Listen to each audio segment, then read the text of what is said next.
Morning, guys. How are you? Merry Christmas Eve. Good morning, Lauren. What's going on, Darkside? Oh man, it's Christmas Eve. Christmas Eve, man. Merry Yes, Christmas sir. Eve, everybody. Everybody's Same to happy you. today, man. What's Yeah, going on? What's making everybody happy today? there's there's a few reasons, but yes, I agree. There's a lot of joy in the air. Yeah, I can tell. What's going on? Did number go up or something? Must be the old NGU. That's awesome. I see you had a healthy space yesterday, like a 6 hour space. You were going like the Energizer Bunny. Yeah, I'm really tired. Yeah, I bet. I have to unplug once in a while, for various reasons. A, I would probably end up divorced, and B, you just get burned out. It's quite tiring. So, but I mean, I can't help but like look at price and look at comments, and it's hard to really unplug um, with something so exciting, really. Yeah, that's it. I just love myself some Bitcoin. But my wifey agrees with you. She's pointing at me. Yeah, I have to just try super hard to just take days and then just do normal life stuff like hang out with my wife, do chores, and Sounds awful. yeah, it's horrible. Dude, Uh, shit, what Asteroid, I was what's gonna up, say. buddy? Merry Dude, I'm Christmas all Eve. Merry Christmas Eve. I'm all amped up on espressos, cleaning my basement and the storage space, man. Likewise. I'm going Nice. nuts. I got shit to do later, but I was like just up in the morning, I had nothing to do, so I started, doing this I'm stuff. gonna bring you on as a co-host, so Yeah, I'm yeah, I'm trying. here. I'm just cleaning up. I'm here though. I'm in the Okay, basement, just hanging out, man. I got shit to time do to get later, out of but the basement. dude, I had like three of those espressos, man. Woo! All right, go ahead. Yeah, add me. I don't see you. Did you add me? Hello? You guys hear me? Sorry, no, I'm working on it. I'm slow. It's just adding Beagle and sending a couple more invites, and then easier with co-hosts because they can do some of this legwork. But I'm trying here. I'm gonna try to Yeah, Merry figure Christmas, it out for later. guys. Merry Merry Christmas. Christmas, everybody. It's a Have a great day. Great day to be part of the Bitcoin community, the Bitcoin network, Bitcoin. Sorry, I'm gonna throw you up here. Beagle, what's up? What's up, man? Merry Christmas. It's a good day to be a Bitcoiner. Happy holidays. I love the holidays. I love Christmas. Price has been ripping. It's been an amazing year to be a Bitcoiner. So yeah, it's just a good time to be with family and to hang out. Beagle, you're looking regal today, man. Good looking dog. Thank you. Regal, Regal Beagles Beagle. are the regalest dogs, in my humble, non-biased opinion, of course.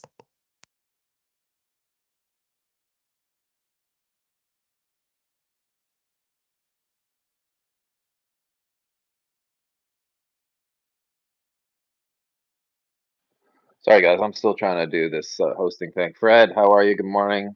Hey, Merry good Christmas morning, Eve to you. guys. Great to see Beagle, you. looks like we got a good morning versus Joe today, huh? What do you think? I just think it's hilarious that he talks shit to us every single day, and then as soon as we get a 5% move in price, crickets from Joe Carlosari. I still feel good, at least on the 108. I feel good about that. We'll see. I think we're gonna have a great end of the year here.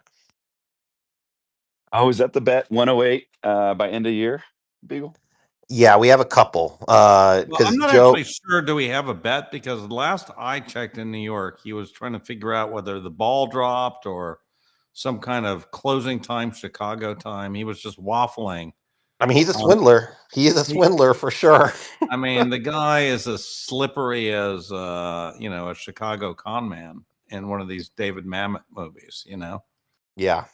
Haven't heard from him yet today, but I feel great. We're going to take his money. It's going to be a fantastic end of the year, and we're going to rub it in his face relentlessly, deep into 2025. Oh yeah, yeah. You got to dance on his grave. Well, good luck to you. You're already well. Actually, you're not going to win. We needed 140K Bitcoin December 21st for your other bet. I mean, the year Uh, is not over, Ben. It could still you're right. fucking happen. So how I dare you say that I I'm not am going to win that sorry. bet? That's on me. I take it back. Sorry. Disappointed myself. Hey, Fred, how was New York?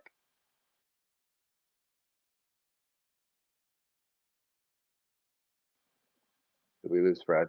It was that good. It was so good. Just bloop, gone. Did anybody from this group uh, venture over to see Fred? I think Thomas came down or came across from New Jersey and hung out. I think Fred said that Pub Key was closed. Yeah, I saw a post that he said Pub Key was closed, and I saw the photo with Thomas. I was bummed. I wanted to see the Yeah, Pub Key photos. yeah, Fred, we were. This place in Greenwich Village, we were going to go to Pub Key, but then we all went there and it was like, I don't know, 15 degrees and it was freezing and Pub Key was closed. So we regrouped around to this other place called the Malt Room, and it was great. And Thomas, the owner of Pub Key, kind of apologized and came out and offered us beers. So it was actually a really great meetup, and we had a pretty good turnout. We had like 35, 40 people at this random event at 15 degrees in New York. So it was That's a great turnout. That's amazing. Wow, cool. I mean, including some just some crazy guys. Like there's some pastor from the Chinese church. Yeah, it was a great turnout, and yeah, I mean it was fantastic. We had a lot of fun. So I think the Orange Pill app was very good too, because some people have posted it in there, and if you don't have that app, I'm not an investor or anything in that app. I might invest actually just to help them out, but it is amazing how many of these meetups are happening all over the world, and they're a lot of fun to attend. Yeah, I second that. I've definitely made connections on the Orange Pill app and all in traveling, and also nice when you do go to conferences. Like it'll be cool in Vegas because we'll be able to see who's there, connect via the Orange Pill app and stuff. So there's definitely And it kind of gives you a little bit of. I mean, look, you have to be somewhat concerned about security. I sort of thinking twice. Do I put something on Twitter saying I'm going to be at PubKey, or like I'm like. Yeah, okay. But if I'm on the Orange Pill app, I'm kind of a little. I mean, it's possible that some hardcore criminals are members of Orange Pill app too. But that little barrier of I think gives you a little bit more. I'd be more comfortable saying meet me at here on the Orange Pill app than just putting it on Twitter. Yeah, 100%. But Fred, you did post you're going to be at PubKey on Oh, Sunday. I did. I'm just saying. I thought a little bit about it, as I was doing it, saying, "Is that really wise?" And I was sort of like, "Fuck it," Well, as the price continues to skyrocket, I think these are concerns that we're going to have to take up. So it's definitely wise to think about things like that right now, so we're going to know what to do in the future. So smart to think ahead for sure.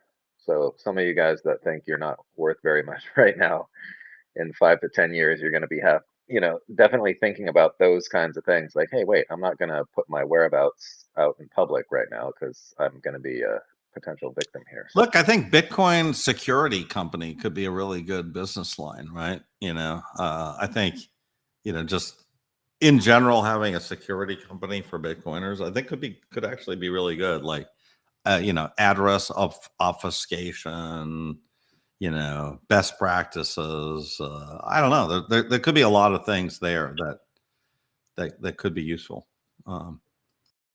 We got Pink Shirt Guy down there. He's a big beefy dude. He could be the Bitcoin bodyguard. He could start his own company. He said he'd do it for a Klondike bar as well, so it's pretty cheap. Hey, Joe's up in the nest. Don't say his name 3 times or he will appear. That milk carton is hilarious, and that comment by Fred about him being slippery like a Chicago con man. Oh my god! Have you ever seen those kind of David Mamet movies like Glengarry Glen Ross? you notice that they're all focused. They're all Chicago based, right? You know, and so I kind of see Joe as kind of one of these guys working in one of these boiler rooms, and with the L going on, and it's like, hey, what do we got here? Who's selling Rio Rancho today? In 2025, I want to do like a 10-part expose on Joe Carlasare, because I think there's a lot of smoke and mirrors and manipulation happening here. Like, is he really from Chicago? Is Joe Carlasare really his real name? Is he a lawyer? We don't know the answer to any of these questions. But Beagle, what's perplexing is like he spends 18 hours a day on Spaces, but he has a law practice. Like you said, if you were his client, wouldn't you be like, hey, where are you actually doing those billable hours? Perplexing indeed. Like, exactly. Like if I was his client following him on Twitter, I'd be like, what the fuck are you doing, bro? Hey, guys, I hate to break the news, but I wonder this about many of you, that every time I even just glance at a space, I'm like, what the hell do they do with their lives? They're always in spaces. There's a lot of you. I could name names, but I won't. Here's the trick. You tell your family Well, members and friends these are work calls, and it just glosses right over this whole Twitter Bitcoin thing. To be fair, some of us aren't practicing lawyers and are retired. That's true. And it's all about the earpiece. You got to get a really nice, discreet earpiece. What, you have to become like Kamala Harris and hold a phone in your ear and pretend to take calls? Right. I love it. When did you start wearing earrings, honey? Hey guys, can I say something really quick? I was at the meetup the other night. No, you may not say anything. No, just kidding. I'm gonna be really quick, and then I'm Sled gonna dog. step No, down. no. So you were at the New York meetup Yeah, with yeah, oh, nice. Go yeah, ahead. and I just want to say that Fred and Thomas could not have been more gracious and welcoming to all of us plebs, and he really, dropped a lot of knowledge as he always does, and it was a really great time, and we all really appreciated it, and it was a great turnout, and it was like a normal meetup, except we had our resident expert there. It was fantastic. So, Fred, once again, thank you. We Well, really appreciated it. thanks a lot. I really had fun. I think it was great also to have Thomas from PubKey there, and I think his name is Thomas, right? Or from PubKey, the owner. Yeah, why was it? it was great. There's another guy there who worked closely with Howard Lutnick. By the way, there was two people. This guy worked closely with Howard Lutnick, and there was another guy there from Cantor, a Bitcoiner. But yeah, it's interesting. It's interesting that PubKey, by the way, has done. Thomas was asking him. He goes, "How much do you do many Bitcoin meetups?" He goes, "Since Trump stopped by, we've been doing on average one a day." One Holy Bitcoin crap. meetup a day Well, at PubKey. the, That's what he why was was saying. Fred? Why was it closed then? He said he was having staff shortages for the holidays. Staff That's all. shortages, and he thought it was open though. That's the thing. He was genuinely surprised because I talked to him. I texted him on Twitter the day before, and he's like, "Yeah, come on by. It's gonna be great. No problem. We're set up for this." And so, he was as surprised as we were. But to be honest, it was absolute. I mean, words can't describe how cold New York City is right now. Yeah, I think there's actually snow there today. Needless to say, manager Sue no longer works at PubKey. Hey, Fred. Was there any interesting insights from those New Yorker guys connected with Howard Lutnick? I mean, that's some hot topic stuff potentially. Or Fitzgerald Yeah, guys. we're all just talking about this, this Bitcoin reserve. I think the Bitcoin reserve is the hot topic right now, right? Is it going to happen? Is it even a good idea? Et cetera. So no, I didn't hear anything really great, breaking. But I think it's sort of this. I think the financial industries, they see this stuff, but they don't really completely believe it yet. You know what I mean? Like I just feel like even when I'm talking like or texting with Eric Balchunas, because I said to him, I said, hey, look, I think, first Nate Garaci, who's really, you should absolutely follow that guy, by the way. He wrote this book called The ETF Store. I mean, not book, but that's his thing, is the ETF Store, his service. He's great. And he's kind of the world expert on like all things ETF. And he was saying, IBIT is, at 50 billion of inflows, it has surpassed, not inflows, 50 billion AUM. It has surpassed all but 35 ETFs out of a total universe of like 8,000, right? This is amazing, right? In a year. And so I said, well, you realize that it probably will, IBIT will become the number one ETF. And I sort of did a little back of the math calculation. I said, I think it could be the number one ETF in 5 years, right? And look, the math is not too hard. If we're at $50 billion in AUM right now, right? If we have a 3x increase in Bitcoin, which is not crazy, in the next, let's call it next 18 months, right? We get to 300,000. Well, that brings us to 150, right? And that's not with any new money coming in. If we have some new money coming in, we can double or triple that. If we triple that, we're at the SPY number, And I kind of just said that number to Eric, and he was like, well, it's not impossible, but it's going to take an enormous amount of time because SPY did already 100 billion in inflows. And I'm like, just going through the numbers, I'm like, IBIT could do $100 billion in inflows in a couple of years. You know what I mean? It's definitely possible that IBIT could become the number one ETF in the world. Yeah, that's amazing. Fred, where do you think that money would come from? Like, where would the majority of it flow so from much, if that was Beagle? I mean, look, there's so much money out there. Like, people are like, where did it come from? Like, there was hundreds of trillions of dollars between bonds and stocks, right? Alone.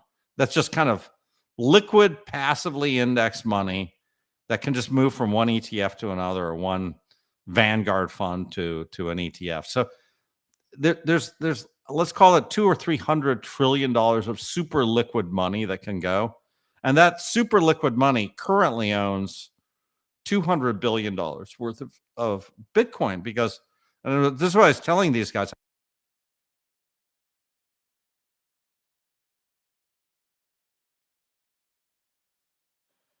Hey, Fred, I think That was not me.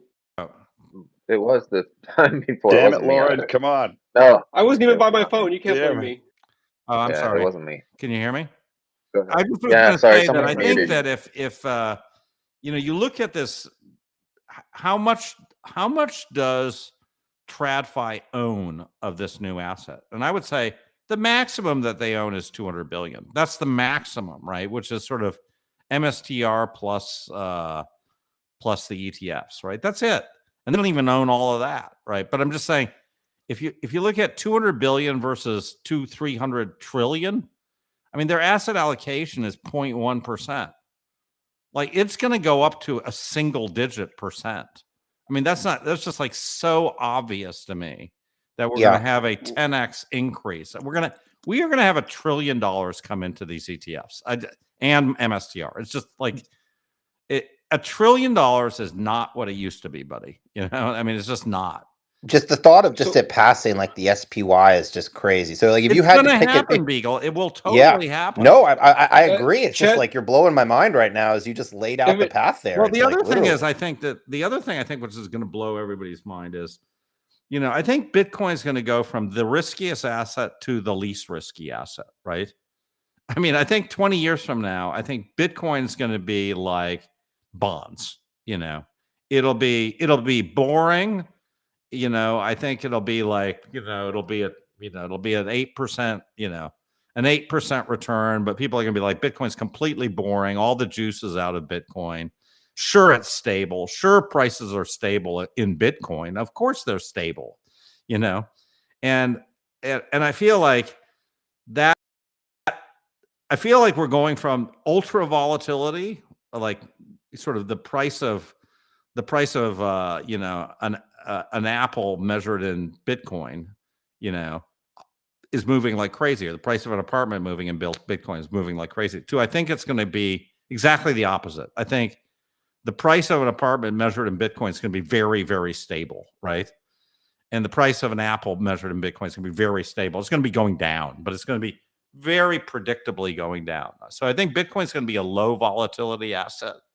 I think so. I think that the entire financial world is likely to be turned on completely on its head in the next 20 years. And I feel like Wall Street knows this. You know, they can see this. They can see that this IBIT is now the biggest, you know, thing. But it's just the idea that their entire world is going to completely change. Somehow they can't grok it. Although I think Saylor does get it. So if you had to take a There, guess, Fred, on the price of Bitcoin when the Bitcoin ETF becomes the largest ETF, when IBIT becomes the largest ETF, what would you guess? Because you said, like, you know, that we'd get the triple from the price tripling this cycle, plus the new money potentially coming in. What's the price of Bitcoin when that happens, if you had to guess? Can you hear me? Maybe 500,000, something like yeah. that. Wild. That's If crazy. What? Less than $1 million. You know if what I you mean? if you Because do, at $1 million, look, just take that. If Bitcoin goes to $1 million, even if they don't get any more inflows, we're already the biggest ETF, right? Right. So if we go to $1 million, so maybe it's even 350,000, right?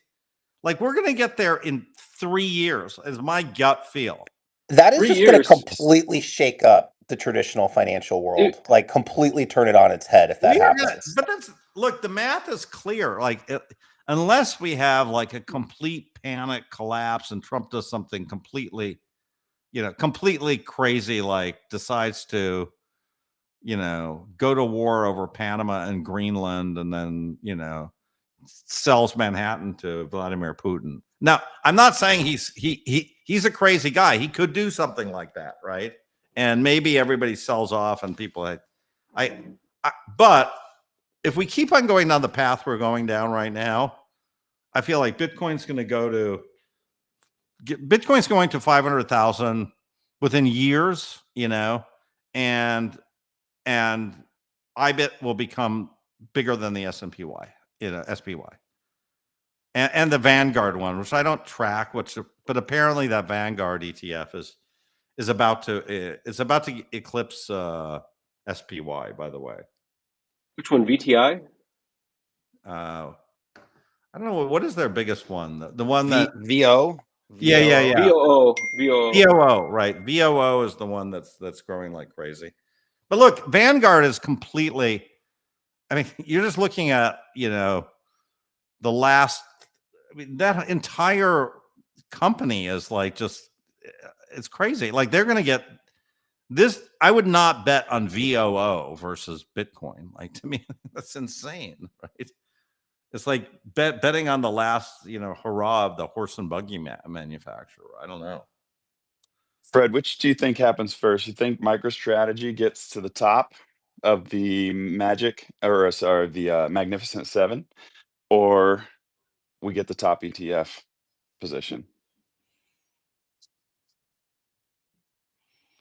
Well, I would say let's just see that. So I would say the ETF happens first, right? Because MicroStrategy getting to the top. I mean, what's the market cap of Microsoft right now? It's 3 trillion, right? They have a long way to Yeah, go, right? They have it's like a 30x, 30x. right? Yeah. They have 30x to go. That's not going to happen. Like, it's not going to happen overnight, right? But you know, 10x for Bitcoin, for the ETF, I mean, that could happen really quickly. That could happen it might even happen in 2 years, right? Like, right. If we have this monster rally in 2025, we go to 500,000 in 2025. It's happening next year, right? It could conceivably happen next year, right? That IBIT becomes the #1 ETF next year. I think, but I just think that even people like Eric, and I really respect Eric and James, but I just don't think that they're just not. It's beyond. It's outside of their event horizon. It's like looking into a black hole. They can't look into it. They can't see this world, which they've been tracking for 20 years, suddenly change. I feel like they just can't see the future. If you do, I asked GPT, if you assume 30% growth rate and 40 billion assets each year, it takes about 5.5 to 6 years for it to be the #1 ETF, which is a conservative estimate, right? So yeah, it's happening soon. 5 or 6 years for sure, right? It might even be faster, right? But to respond to Ben's point, to be honest, once you hit $1 trillion market cap, they start to talk to you in the same vein, because that's what happened to Tesla, right? Once Tesla was in the upper hundreds of billions, they started to kind of reference them in the same way they do Microsoft. So that could happen in a year or two, right? Yeah, I mean, also could be $1 trillion. once it really gets in that $1 trillion club, I just feel like everybody's then it's gonna be in the S&P 500 too, right? Don't you think? I think the real question is what happens first, S&P 500, largest ETF, or, I think $1 trillion first. $1 trillion.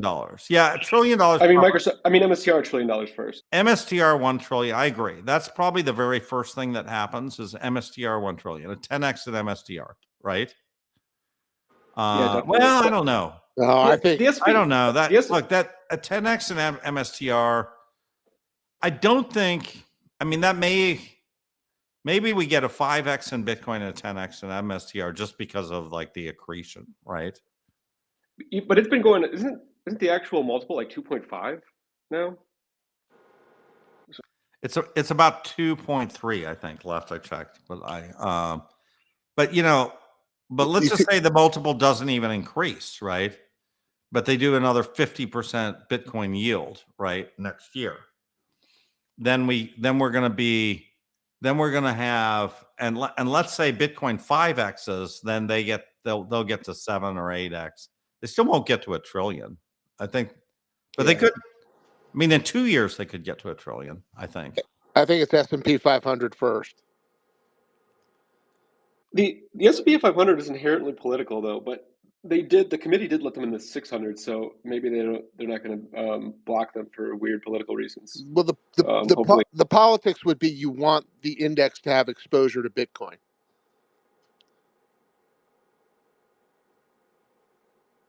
I wouldn't say the S&P committee wants that, but I think what happens first is this, and this is, I think, there's a bet on this on Polymarket. One of the Mag 7 starts stockpiling Bitcoin. I think that probably happens in 2025. Don't you think? That's on Polymarket. I thought it was. I saw some bet there. No, it wasn't. You know what? It wasn't. It wasn't in Polymarket. It was that other one, the Joe Carlasali favorite. Kalashi, yeah, Kalashi or whatever. They have a bet there. I love the fact that Joe is like, I'm not a betting guy. I would never bet. But I only use this Kalashi thing because the other one's illegal. But he's like a professional gambler. I thought he played poker every night. Hey guys, I see the milk carton. What did I miss? Joe has gone dark on us. Does he owe somebody a bet? It's just correlated with Bitcoin going up nowadays. That's it. Okay. Yeah, the pattern here is Joe bets against Bitcoin. The price of Bitcoin goes up. Joe runs and hides. The price of Bitcoin dips for just half a second. Joe fills your DMs with trash talk. So we're reveling in the fact that he's gone dark, of course, after this 5% move. It's like every time Bitcoin pumps, Coinbase and Joe Carlasari disappear.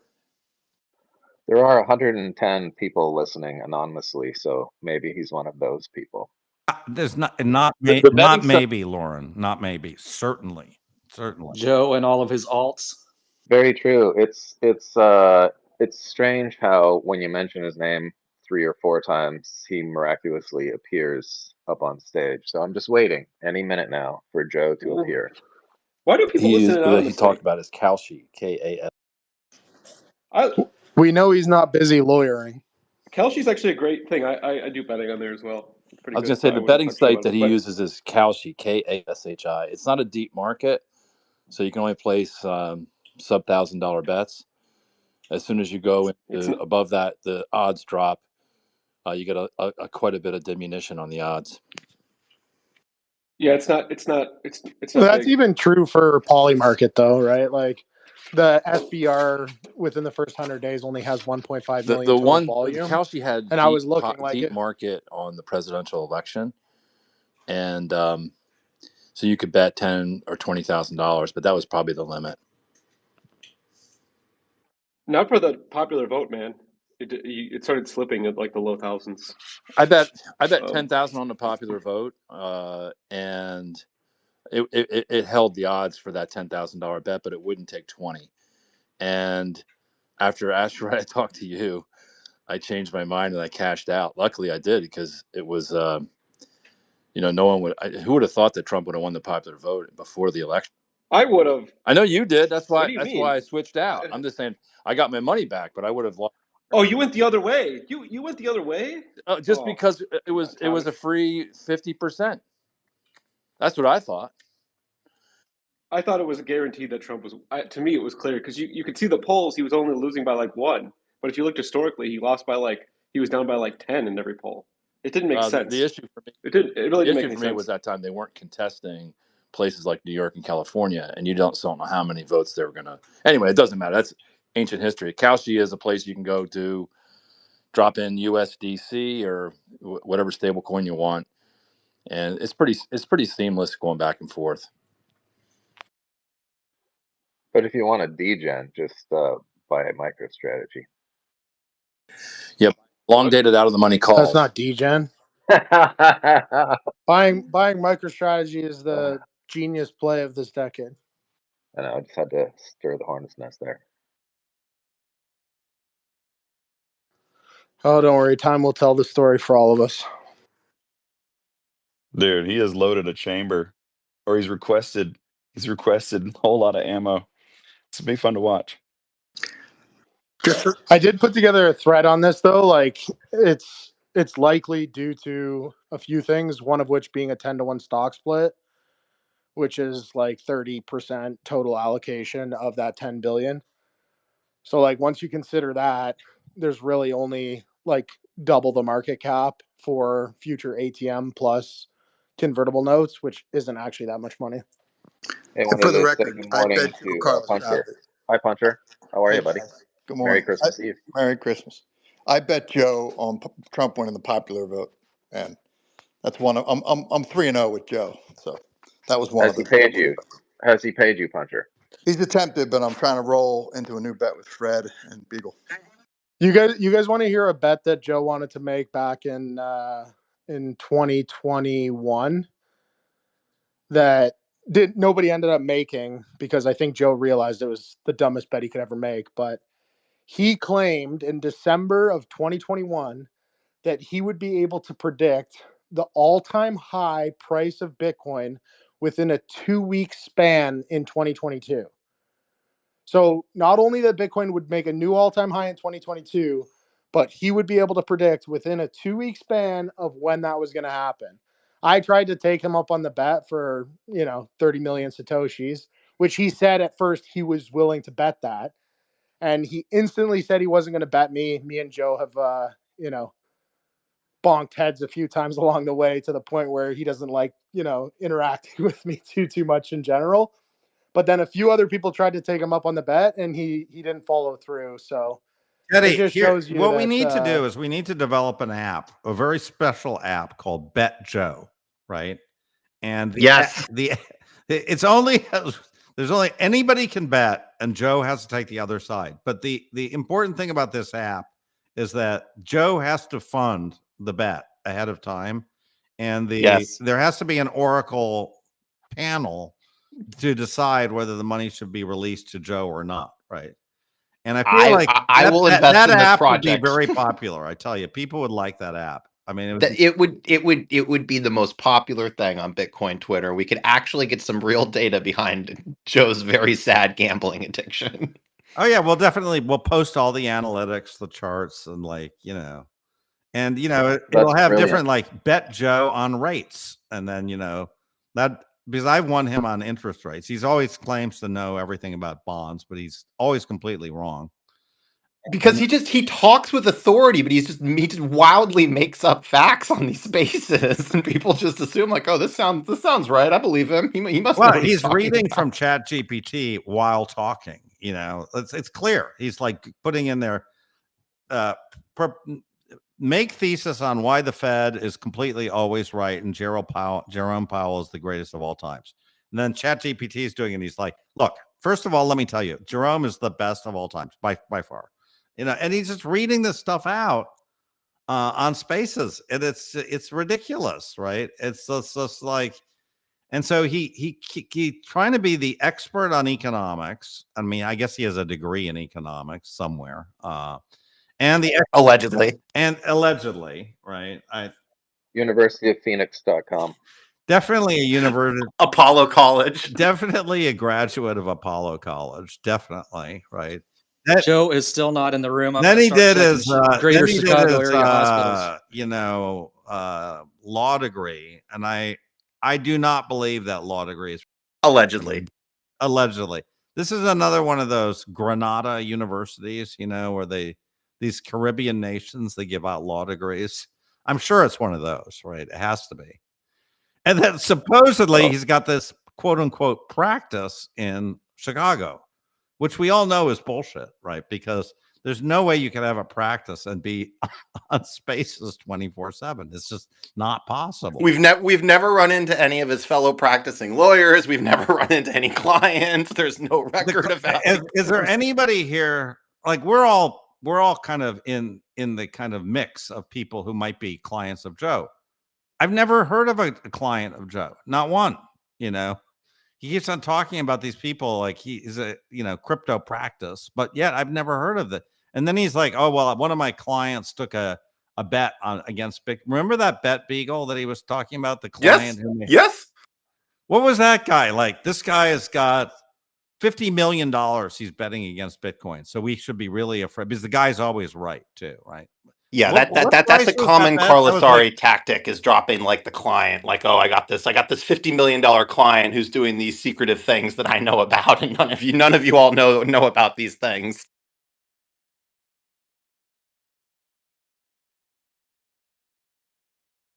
I mean, it would make a great Netflix special too. I mean, you got to admit. Yeah, we're going to get to the bottom of him. And because you brought it up, Asteroid, so he was bragging in the DMs that he has $1 million Satoshi bet with you on Powell leaving before the end of year. Is that true? Yeah. End of next year. Next year, sorry. Oh, not okay. 2024, it's 2025. Just a mere detail. He definitely left that detail out while he was bragging about this bet. He tried to make all sorts of technicalities, like he won't work at the Federal Reserve. And I'm like, what do you mean at? I'm like, he could be a janitor. And he's like, yeah, but do you think he's really going to be a janitor? I'm like, no, but I'm just trying to get the details of all your weird, bizarre, twisted terms that you always put in these things, Wait, hold on. There's actually more details. It was when the ball drops. So it's actually December 31st, 2025 Eastern time at midnight. Yeah, that's the standard. Here's the thing. He wanted to do the ball drops thing with Asteroid because he was like completely convinced he had Asteroid on the ropes, right? But then when Beagle and I were talking about this, and I can't even remember now because he just keeps on changing the schemes of these bets. But our bet was one new all-time high by the end of the year. And so we're sitting there going, well, of course that means by the ball drop in New York. And he's like, nope, it means by 6 p.m. Chicago time. It's literally insane. We are literally going, who in the world thinks that the the year ends at 6 p.m. Chicago time. I don't know. You know, He is literally insane. And like, what's so funny is like this is 100% what the DMs are like. Like talking to Joe Carlosari in the DMs is like talking to a drug addict in line at the To be methadone clinic. fair, the year candle is based on UTC time. Yeah, but it's a New Year's Eve bet. That's the whole point. Like, we're going to be sitting and it's going to be daylight in the middle of the day at the last day of the year, and Joe's like, the bet ends. It's like him. He wanted. I understand your point of view, but I also understand his. He's a lawyer. He's going to be as He technical tried as to possible argue on these that for bets. an all-time high bet that it had to hold the all-time high price for 4 hours. And I'm like, Joe, all-time high is a single number. When it hits it, it hits it. That's the new number. And he said it had to hit it for 4 hours. It's like, it's literally absurd. Joe went to Coconut Key Well, College it's of Law. absurd I see and it now. hilarious. he also says it has to hit it for 4 hours, but hit it probably means it has to hit it for 4 hours in the same year in which it supposedly occurs. So the thing happens at midnight. Well, I'm sorry, the 4 hours overlap into 2025, bets off, right? So he's pulling these kind of technicalities. And like with Asteroid, the bet, he was like, well, if are you saying Powell's not going to be in the Eccles building? I'm like, okay, I don't know the name of the building that he's in. He goes, well, if he's in the Eccles building, then the bet's off. We're like, okay, well, so you're saying if he goes in the Eccles building to go to the bathroom, the bet's off? And he goes, well, if he's in the Eccles building, he might still be in some sense at the Federal Reserve. So I don't know. It's just crazy. He even made it seem like if there was litigation and technically Jerome was out, but it was still held up in the courts, that he would still win the bet. And I'm like, man, this is just getting crazy. That's why I'm a fan of this app you're talking about. It was as stupid as like, yeah, Jerry's in there answering the phones. Hello, this is Federal Reserve. Jerome speaking. Joe would never agree to this app unless he was the oracle. Hey Asteroid, guys, you're not winning the bet. happy holidays, guys. Listen, I'm doing a little search on Joe. This is George. Been playing chess and listening to you amusingly. He's a partner at Amundsen Davis, and through my years at Bitcoin, I did hear of the practice. You go to the site; it's quite legit in terms of the practice and so on and so forth. I haven't heard him as a fintech group, but interestingly, he's got 2 accounts on Twitter, and one has gone dormant, so to speak, in July of this year, and the other one, which he's using now all the time, has become active. So it may be just a case of some sort of a stolen identity. The guy sort of is there, but someone has taken over the account and sort of is using it. So I definitely dig deeper and potentially report this situation, because he may be doing some nefarious activities. But I just it heard looks very sketchy. irrefutable proof that Joe Carlosari died 7 months ago, and somebody has been impersonating him on Twitter. Irrefutable. Thank you, George.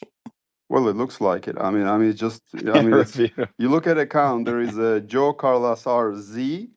It stopped in July, and then basically that's it. And then there's a new verified account, which is active all over. With his gambling and his like staggering losses, I would not be surprised if this was not a mob hit either. Just saying.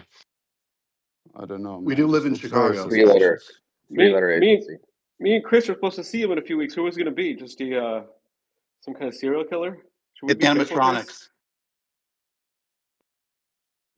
I was thinking it would just be like Alibaba, Joe Carlosari. It would just kind of look like him, but like it would just he'd be like a little shorter, a little skinnier, just a little off.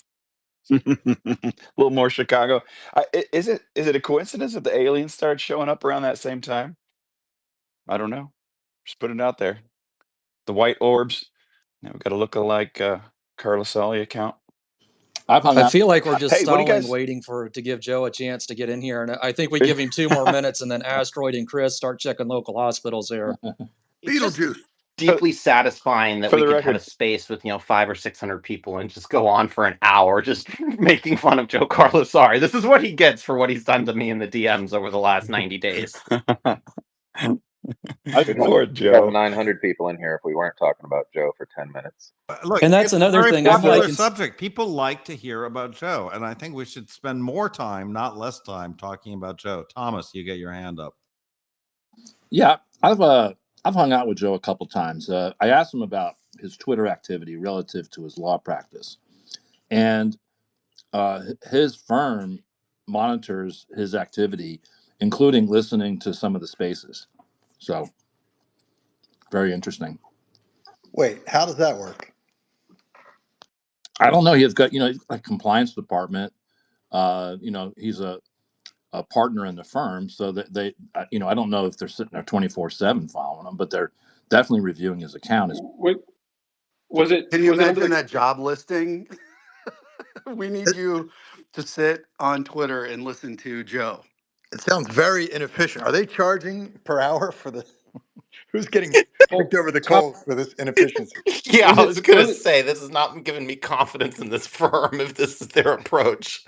They're was 100% charging per hour. I guarantee was you. it was it mentioned under like they were worried he was spending too much time or talking about stuff they didn't want, or The, was it the, just that? the nature of the conversation I had with him had to do with how his firm viewed his public activity on Twitter.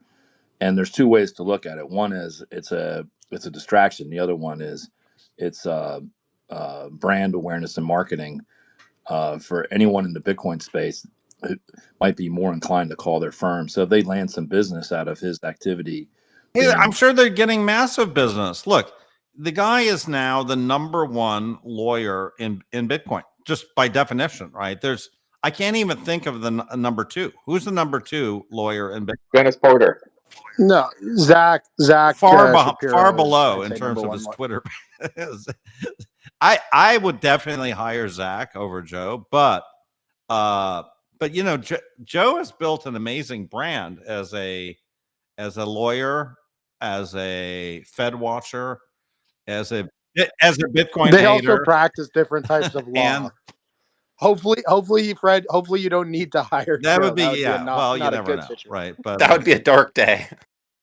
In all fairness, guys, it's really hard being a professional in this space because of like the incredible stigma and the professional dogma that holds us back in our professions. Like it's a big risk being a Bitcoiner in your profession. I mean, I'm coming from medicine, but people are watching all the time and everybody is stuck really hard to their beliefs and very, very fiat minded. So How It's do you tell changing though. people? Bitcoin Why do you tell price people your ripping. identity? it is, and it's changing because people are, getting out there, and because the system is falling apart at the wheels. Like I think people see what's happening, especially as their purchasing power evaporates. Especially professionals like in medicine. We've had the whole house of medicine swept out from underneath us. Physician pay is only 8% of healthcare costs, and we're making like, notionally maybe a bit more, but inflation adjusted less than we were making 20 years ago. So a lot of us are running to Bitcoin, but the good majority of us are still just stuck and working harder and harder and taking on more debt. It's nuts. Hey, who's talking? I want to follow you. Noah Oh Kaufman. yeah, hey I have guys. I have a question. Wait, was that Noah? Yeah. I just followed you Why as did well, Yeah, you? Noah. no, Great commentary, and I'm super Yeah, I'll interested in follow you. your perspective as somebody in medicine and Bitcoin, because I got to tell you, you're the first person that has those two areas that I've heard of. I just haven't. We don't see it. I Oh, think We don't there's see a lot of There's a well, few of us, but you're right, Fred. No, and by the way, you've been a great follow, and love all the people in here. And I'm spending more and more time in Bitcoin as it's kind of given me freedom. This is my third cycle, and I've been through all the ups and the downs. But I think it's really important to have those professional voices, and whether or not we agree with everybody. Joe is like a case in point, and there's some funniness there. There is a real kind of everybody's taking it from their own direction, and I think that it has an impact on the way we can market this and expedite um, adoption. I mean, there's some fascinating research going on psychologically about this right now. No, I'm curious. What do you and your associates think about RFK? Also a Bitcoiner, but his new position, and what do you think that's going to do to medicine in the Well, United States? yeah, I mean, I can't speak for um, my colleagues because partly, I mean, look, I'm in Bitcoin. I love RFK. I always have loved RFK. I think the guy is genuine. I think that there are some places where he may get it wrong, but I think he's open-minded. I think he's been taken out of context. I think that all the things that probably a lot of you guys think as independent thinkers who are evaluating this without being, thought coerced by mainstream media and these sorts of things. So I like RFK a lot. I think that the most important thing that he's doing is shining a light on the epidemics that we have of, childhood obesity, diabetes, autism, all these things. And the questions are being asked, whereas they weren't even being asked before. So, and honestly, I think Bitcoin plays into all of this. And that's actually working on a book about this. But I think that he's great. I think he's great for the country, and I hope that he can accomplish some of his vision. And I'm most excited about uh, food and big food and what he's going to do there. But we've got a lot of problems because we've let the whole. I mean, society has just gone downhill in so many ways because we're all asleep at the wheel. Or we've, literally we have no idea who's running the country. So, I'm very, very excited about RFK.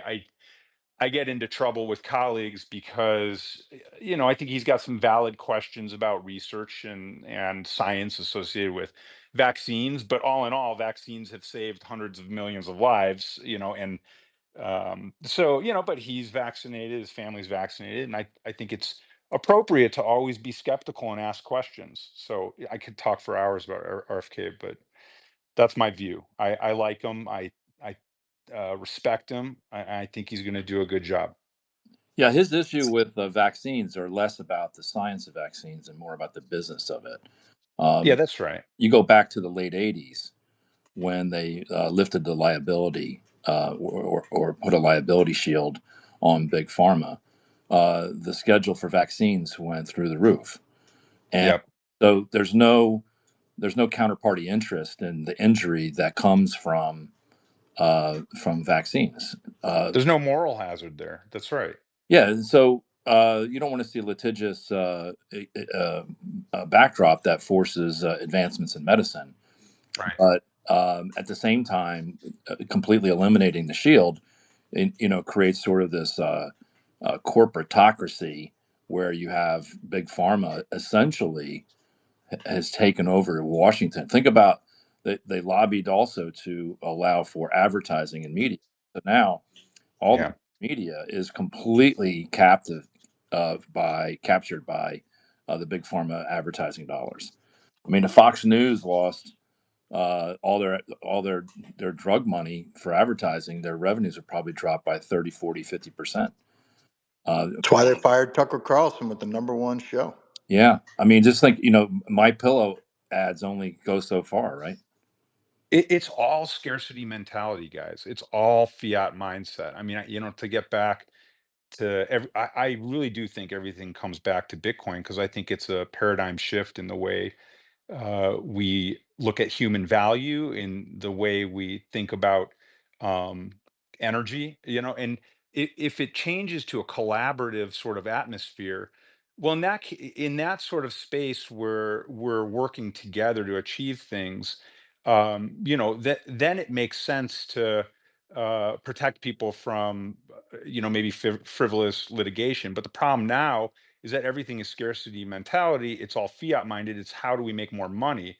And that is in direct conflict of interest to doing the best things. And it creates incentives to lie, cheat, and steal your way into hundreds of billions of dollars, which is what pharma and insurance and everybody else has done.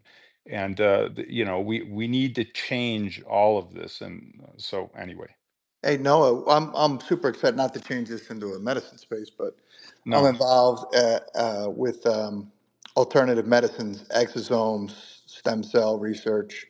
Yeah. Our products are completely curative with no negative iatrogenic effects at all. Yep. Doing a Yep. study now with fighter pilots who have same injuries I had, bad necks, shoulders, knees, joints from flying and pulling G's.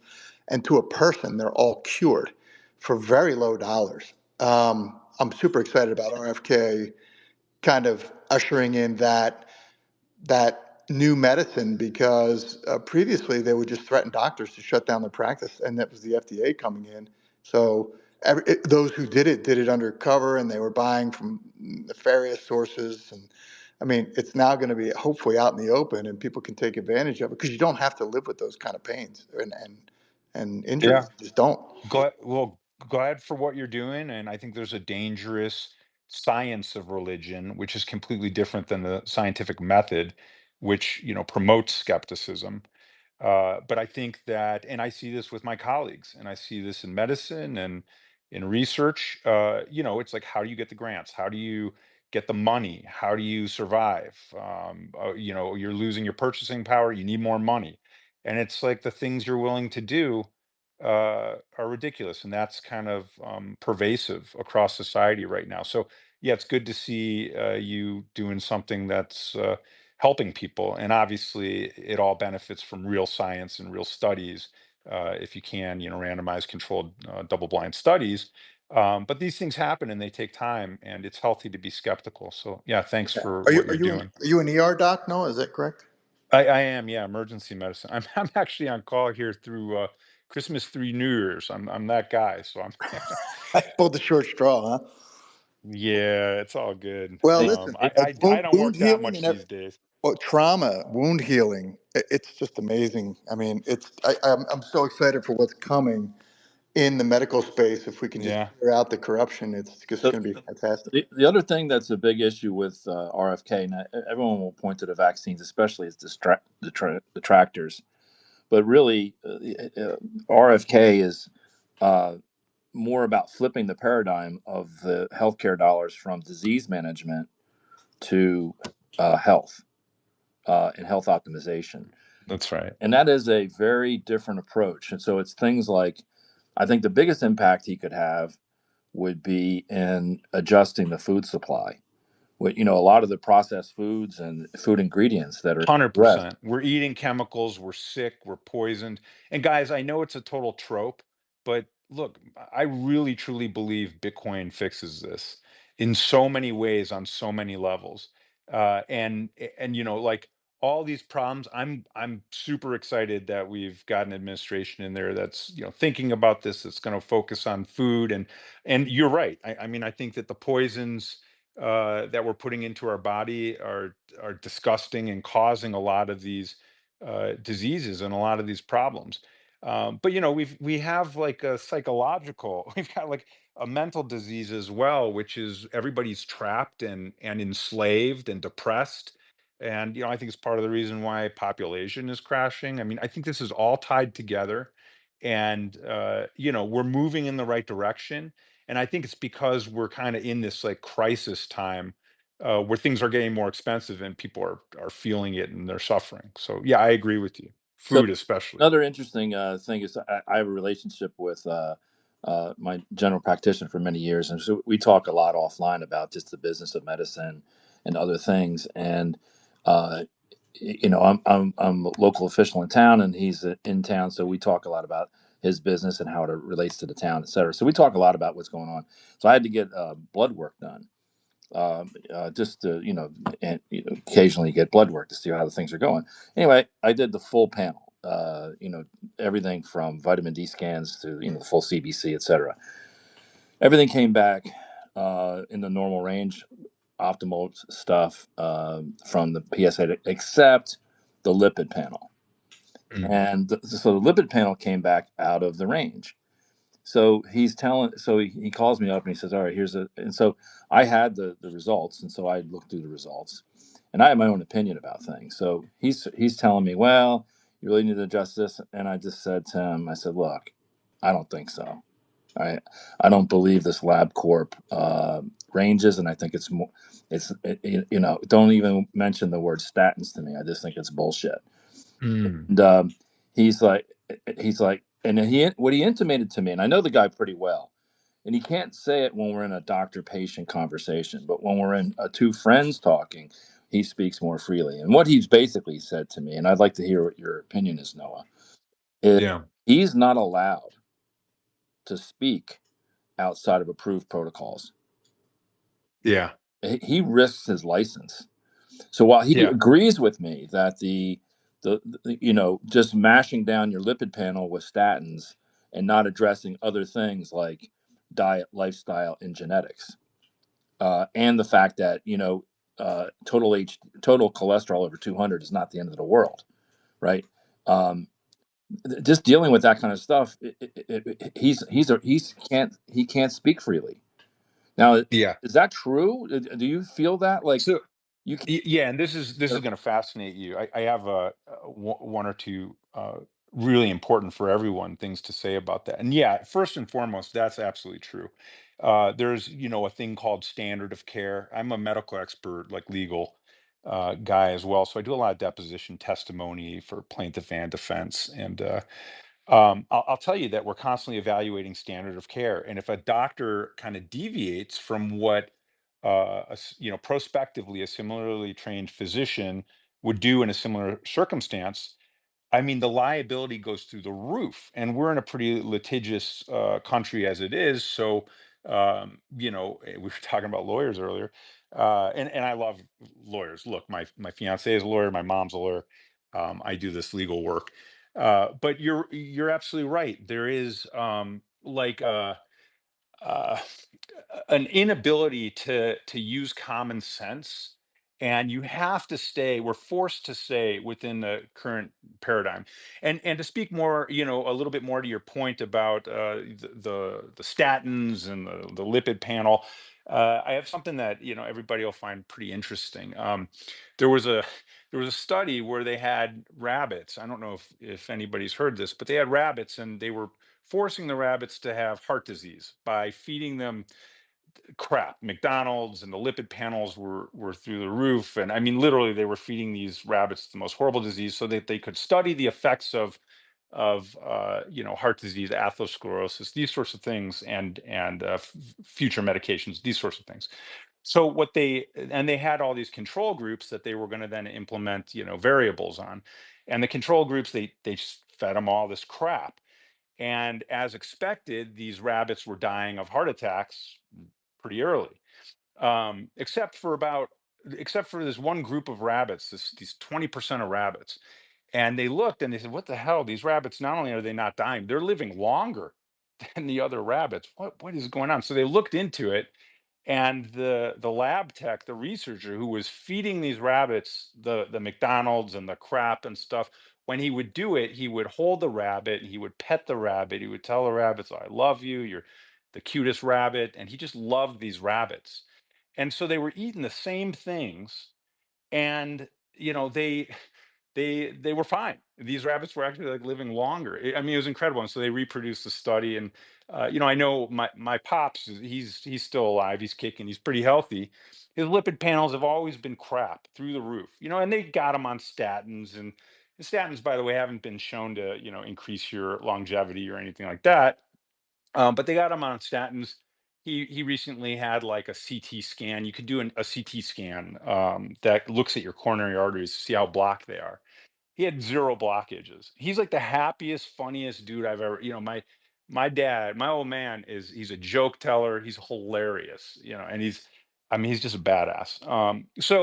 That's something that kind of comports with what you're saying. And I think that it's the smart way to be is to be skeptical, right? Maybe not cynical, but skeptical. And so being skeptical of statins, being skeptical of those lab tests, and being skeptical of your doctors is really important. I can tell you from working inside the field, I don't trust most doctors. There's a lot of ego, there's a lot of adherence to this rigid dogma, and exactly like you're saying, your primary care doc, he's when you're having a beer, he's like, "Yeah, use some common sense. I agree with you. I can't say this stuff." And so, yeah, I mean, very good points, and I hope that was an elucidative story that I shared. It'll be Yeah, But no, the process. think through Go the ahead, Tom. use of how AI Mm, unbridled by Overwatch from, say, Google or so, but an unbridled AI that will help people educate themselves and take control over because when I look at like older people, let's use boomer as a class, right? There's yeah. a reference for doctors as if they are Moses coming down from Mount Sinai after speaking to Yeah. God. Omniscient. Right. Right. And so, there's a great Sopranos episode where Junior Sopranos listens to every word that this Dr. Kennedy says. And this guy's a degenerate, this doctor. He's just an egomaniac. Yeah. And, and old people will do whatever the doctor says, no matter what. There's no critical thinking whatsoever. And Right. again, this medicine is big business. Poisoning the food supply creates customers for permanent drugs.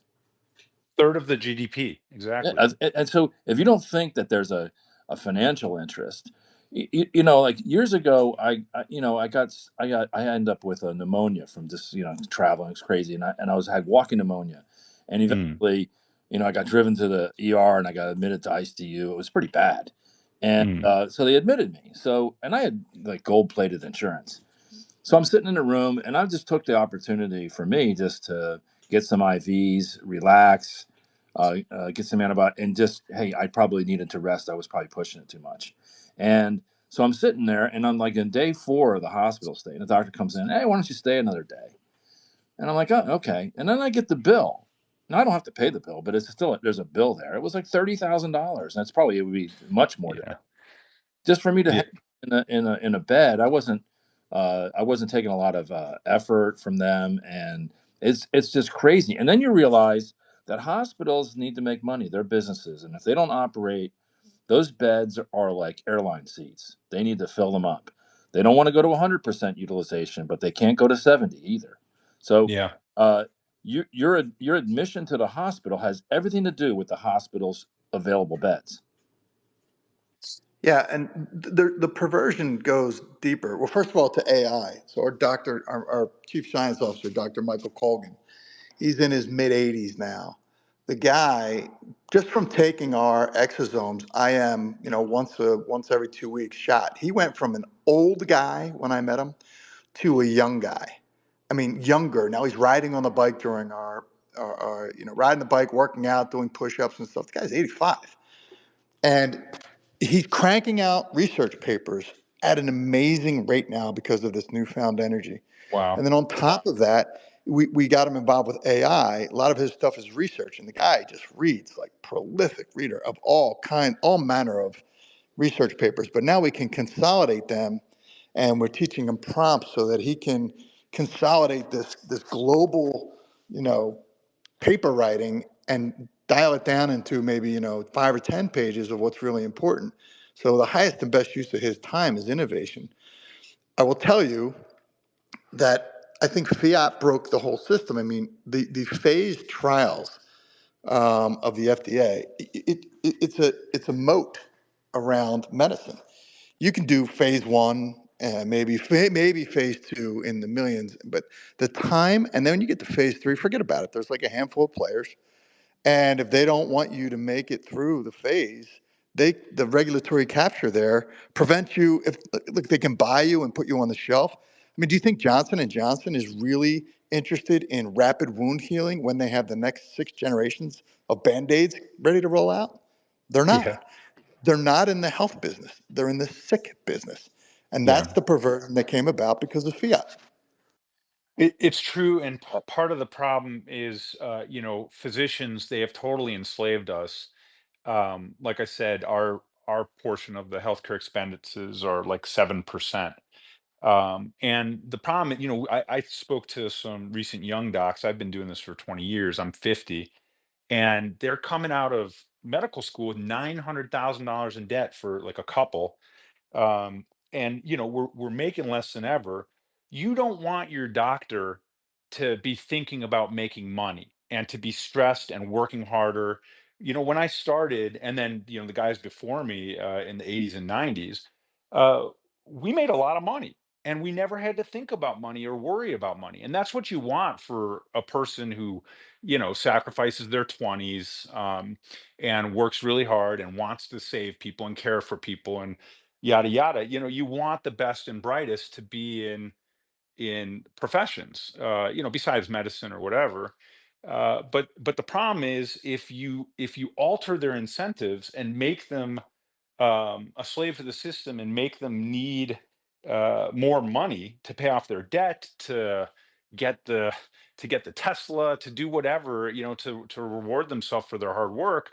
Um, now we have a change in incentives, and so that's why. I mean, I just did a podcast recently for a lot of you might not know me because I'm in the physician world mostly, so I'm doing podcasts for physicians on Bitcoin.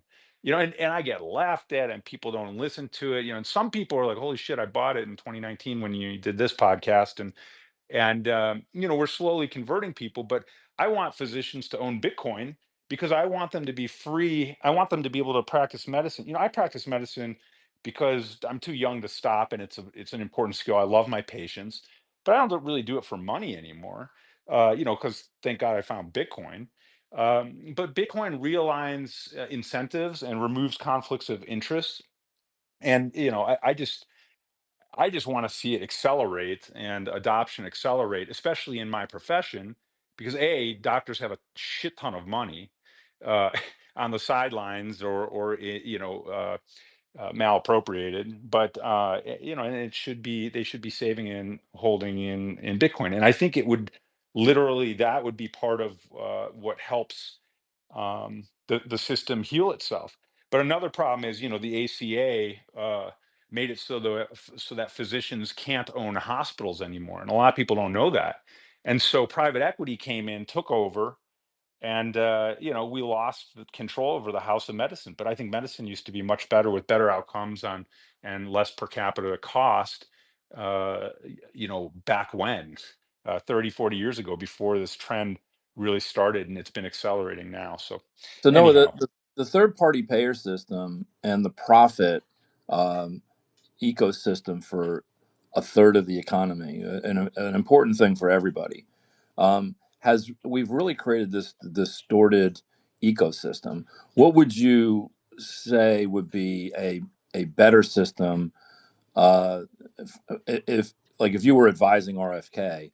Oh yeah. Thomas, before Noah answers, I know that Puncher derailed us on this, crazy conversation about, the best interest of humanity and health and all that jazz. But we were on a great roll of degen gambling, and I noticed that we have our friend Joe C back up here. So maybe we'll give Noah a crack at this one, and we'll get back on the rails of important stuff like gambling. I, But no, anyway, sorry. No, this is really great. I really no, I This think is appreciate that's the related to discussion as well. Bitcoin. It's related I to think that's a Bitcoin. great No, Go no, call. I'm ahead. totally joking. No, this is great No, conversation. I really appreciate it. But and I just wanted to give the stage to Joe for a second. I, I, Go ahead. I think yeah, and I'll keep it really brief. I'll answer that. I do think there's a lot of room for disruption. And I do think that we should take it back to another part of the conversation, because we can't go too long down one road, and maybe we do another spaces about this. But what I would tell RFK, or what I would tell any investor, or medicine is ripe for disruption. The technology that we have, first off, there needs to be price transparency. If you walk in the hospital, if you get hit with a $30,000 bill, after, and you don't have the gold-plated insurance, medicine is the number one thing that's bankrupting people. Which, You're yeah, ruined. and by the way, it's so fucking frustrating, because I gave an oath to do no harm, you know, and to first do no harm, and then look, we're doing this incredible financial harm. I don't know what anything costs. They separate us from knowing that. So price transparency is huge, and so is uh, of course, AI. I mean, I think that we could redo the whole system from the ground up, and I think it's ripe for disruption. But I'll leave it there, because it gets really granular. Myself and a bunch of other physicians are thinking of it. We have to get rid of PBMs. I mean, this is a whole thing. But let's go back to the joys of Bitcoin and and No, take another route. I hope you know I'm joking. I really appreciate your views, and I totally agree with the whole realignment of incentives. Mm. And the only tool that I really see, I agree with you, is Bitcoin, in that we give the power back to the people to control the value. It's the So one thing that'll do 100% it. agree. Love the deep dives. Yeah, go ahead. No, it'll 100% do it. I've been talking a lot. I love listening to everybody, and there's some great ideas here. So, unless I have something interesting to say, I'd love to hear some other people. No, please, please, please. I think I speak for everyone here when we definitely love your perspective and your insights, and Well, with your knowledge and expertise. this is something that actually everybody should think about, and I'm writing about this right now. This is really interesting. And this is a totally segue to a new thing, and you guys can shut it down if you're not interested, but it's in all of our best interest to expedite the adoption of Bitcoin. I think everybody here agrees with that. And I've been doing a lot of research into this, and I think that we're going about it slightly the wrong way. There's a lot of echo chamber. Uh, Many of you might be familiar with personality types like Myers-Briggs and the 16 personality types, and they're pretty useful actually to just know how to deal with people. And it just so happens that uh, they did, we've done some studies, and for Bitcoiners, most Bitcoiners are INTJs or INFJs, and you can go and look up what these things mean. ENTP. Yeah, an ENTP, exactly. And but like 0% of Bitcoiners are ES. Let me see. I don't want to get it wrong. And I am writing on this right now. But ESTJ and ISTJ. And ironically, and it's like 0%. There's a great graph that I'll post on Twitter about this with each personality type and what percentage are Bitcoiners. But it's like literally 0%, these two personality types out of the 16. Well, guess who, like a huge preponderance of politicians and CEOs, guess what personality types they are? They're these personality types, the yes. Let me get it. Let me look it up just so that I um, But they're the personality types that would not adopt Bitcoin. yeah, exactly. Okay, so ISFJ and ESFJ, literally 0% of either of those personality types are Bitcoiners. Whereas it's like 9.8% for INFJ. ENTP is huge, 8.9% of Bitcoiners. INTP, 22.3% of Bitcoiners. That's the most. Most Bitcoiners are INTP. So ISFJ, ESFJ, and these personality types are largely CEOs and politicians. And actually, this is going to blow your mind, but also serial killers, which is kind of funny. And somehow not surprising, right? Like that's like seems par for the course. But I think that if we really think about it, and instead of the have fun staying poor mentality, which I love, and I love a good HSFP uh, comeback on the Peter Schiffs of the world, but if we start thinking about how to frame this, the lowest hanging fruit for us to increase adoption is to convert CEOs and politicians, right? And so I think our messaging could be improved. And so I'm working on this now. And I think it's just something that I wanted to throw out there and get people thinking about. This is, um, No, you mean enjoy staying poor doesn't work against those personality types? right. It's like gets them so fired up. It's like biting their testicles. It's like as the dogs do. I have a new puppy. That's where that came from. But the yeah, I don't think it's effective, but it's fun as hell for us, and I don't think we should stop doing it. But at the same time, we have to let the Peter Schiffs of the world go. I think he's just engagement farming at this point. He probably owns a shit ton of Bitcoin. Uh, but Well, everybody likes to think that, like, I don't know, for example, if back in the revolutionary days, I would have been fighting on the front lines and I would have been camped out at Valley Forge. The fact of the matter is only 3% of Americans actually fought against the British for our freedoms. Everybody else either actively aided the British or kind of sat it out, like enjoy your revolution, but I'm just going to sit back and That's I don't want to get interesting. Yeah. involved in your silly revolution. And those were ENTP and the personality types that you described, the early adopters, Mm. and then early versions of Betsy Ross's flag had the Roman numeral 3 on it because only 3% were patriots for really, Oh, that's and really cool. that throughout history that replicates itself. But that 3%, now you get to Malcolm Gladwell's tipping point. That 3% are relentless, and they convert like their family, their friends, Yeah. their associates. And once you get to 10, the other 90 fall like dominoes because basically 90% of people are just sheep, right? But they won't go until you get to that 10%. So it's really, I think we're getting into the 6, 7 range now where we're relentlessly trying to orange pill friends, family, and elsewise. And I think you're going to be amazed at how quickly the other 90% fall when, in fact, they do Yeah, fall. it'll go vertical. It's like an S curve adoption. I agree. Anyway, Yeah, interesting food for that's thought. great stuff. Yeah, no, I totally agree. Man, you really filled us up with a lot to think about there. I've thought the same thing. I definitely have been that have fun staying poor guy and totally agree with the messaging.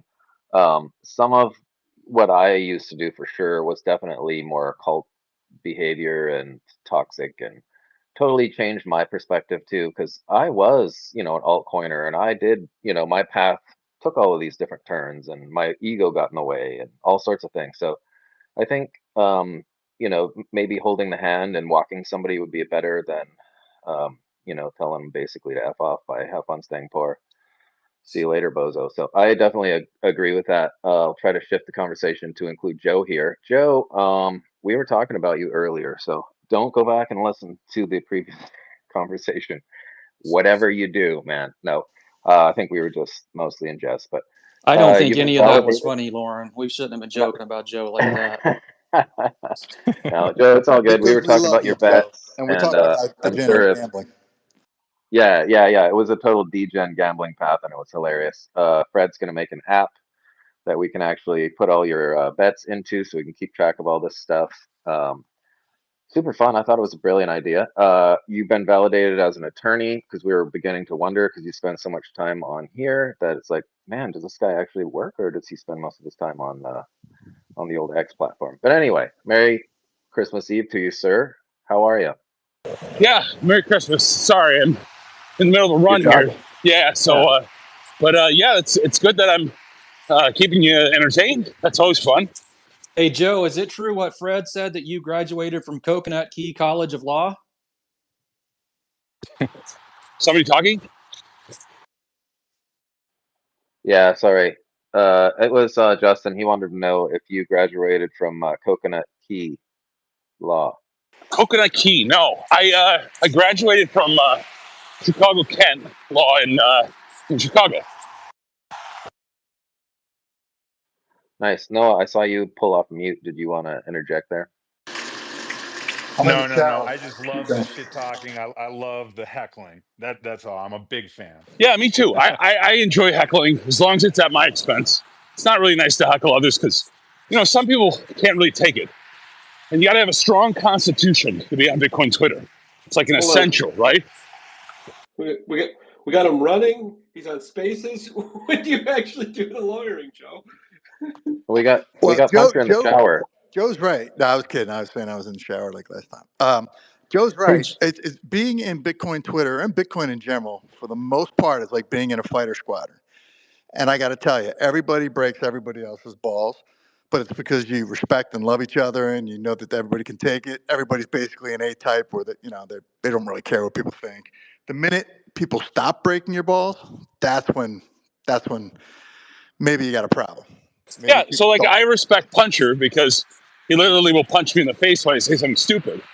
Who I don't respect is Dennis Porter, who blocks people and says they're stupid and then runs away and won't talk to us. You're welcome. Hey, Joe, Joe, I went to a Bitcoin conference at Kent in downtown Chicago circa 17, 18. I was Did you go there. to that? Hell yeah, man! I spoke. I had the first order in Cook County seizing Bitcoin. all the people who says courts can't seize Bitcoin. 2015. I might have heard you there. I You can't absolutely remember. did. Wait, You did. did you say 15 or because No. I was not there in 15. My order got entered in 2015. I spoke in Oh, got 2017. it. Yeah. Okay, yeah, I think I was there. I probably heard you speak.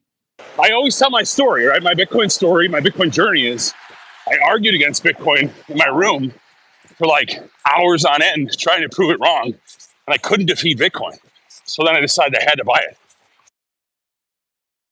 By the way, nice My job on the wife press just and graduated with her. nice job on the Oh, press sorry, and go ahead. Tish, the round table. I don't know how old that is, Joe, but that was a good podcast. It's super old. He took forever. He recorded a bunch of episodes and yeah, no, thank you. I appreciate it.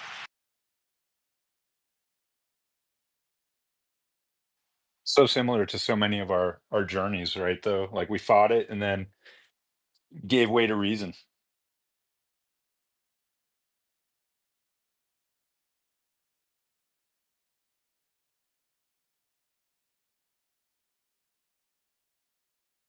Yeah, what's that Sherlock Holmes quote? Like once you cast aside the probable, whatever remains, however improbable, must be the right answer. Yeah, it's kind of like Occam's razor. It's a powerful thing, right? An idea whose time has come cannot be deterred. Whatever the quote is, I don't know. Once you eliminate the impossible, whatever remains, no matter how improbable, must be the truth. That's it. Is Fred still here? I was hoping Fred would say Merry Christmas to me. I mean, come on, man. He's listening, but he must be unable to speak. So he's still down here. He's just not on the up on the speaker You can platform. never tell with Fred. You really can't, because he's camping out on Dude, stage. he could be on goat yoga. He could be in an elevator. He could be taking a nap. We just don't know. Eating lunch. Not sure. Remember the fighter fighter squadron analogy. Everybody loves you. So Joe, yeah, go ahead. But Beagle is here, so I'm sure he wants to interject. Beagle. I can't hear Beagle. Beagle, we might have to recycle you. We can't hear you.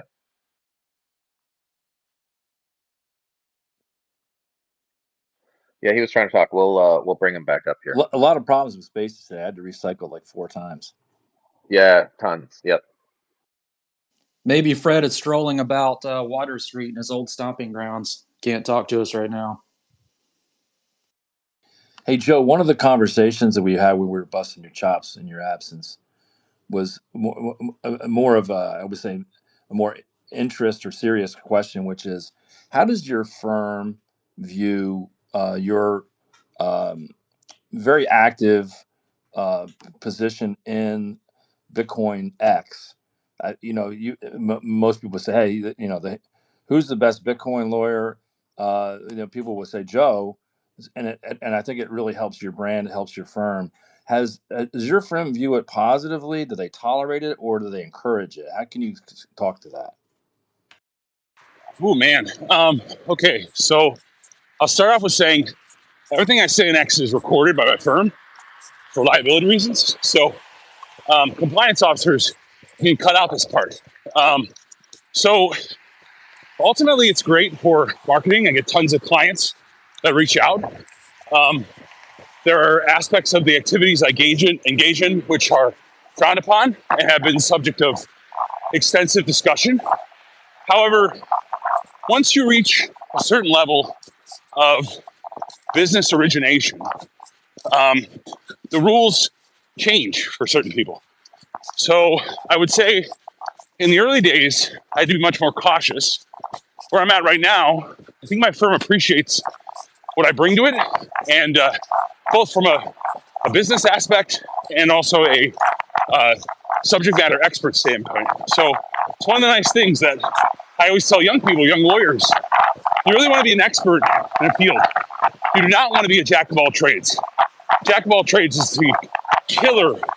It's a killer to your career, in my opinion. I hope that answers that question. The ego on this guy right now to essentially say he's untouchable because he's so famous on Bitcoin Twitter. I mean, that is just absolutely disgusting. So, Joe, Beagle, we It's can probably hear you. true, though. Welcome back. if you're a rainmaker, you get a long leash. good to be the king. I am not a king, but yes, I would agree that if you produce results in any field, you get more leeway. I think that is a great concept for anybody to know.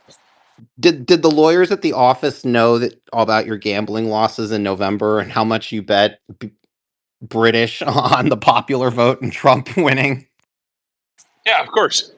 I mean, the thing that's amazing is that people on Bitcoin think like, especially people who've been in Bitcoin for so long, that they think like $1,000 bet is like a big deal. Now, Beagle, I understand we're all coming from different financial purposes. I do not speak down on the $1,000 net worthers like British Howell does, but it's amazing to me that you are shocked by that amount.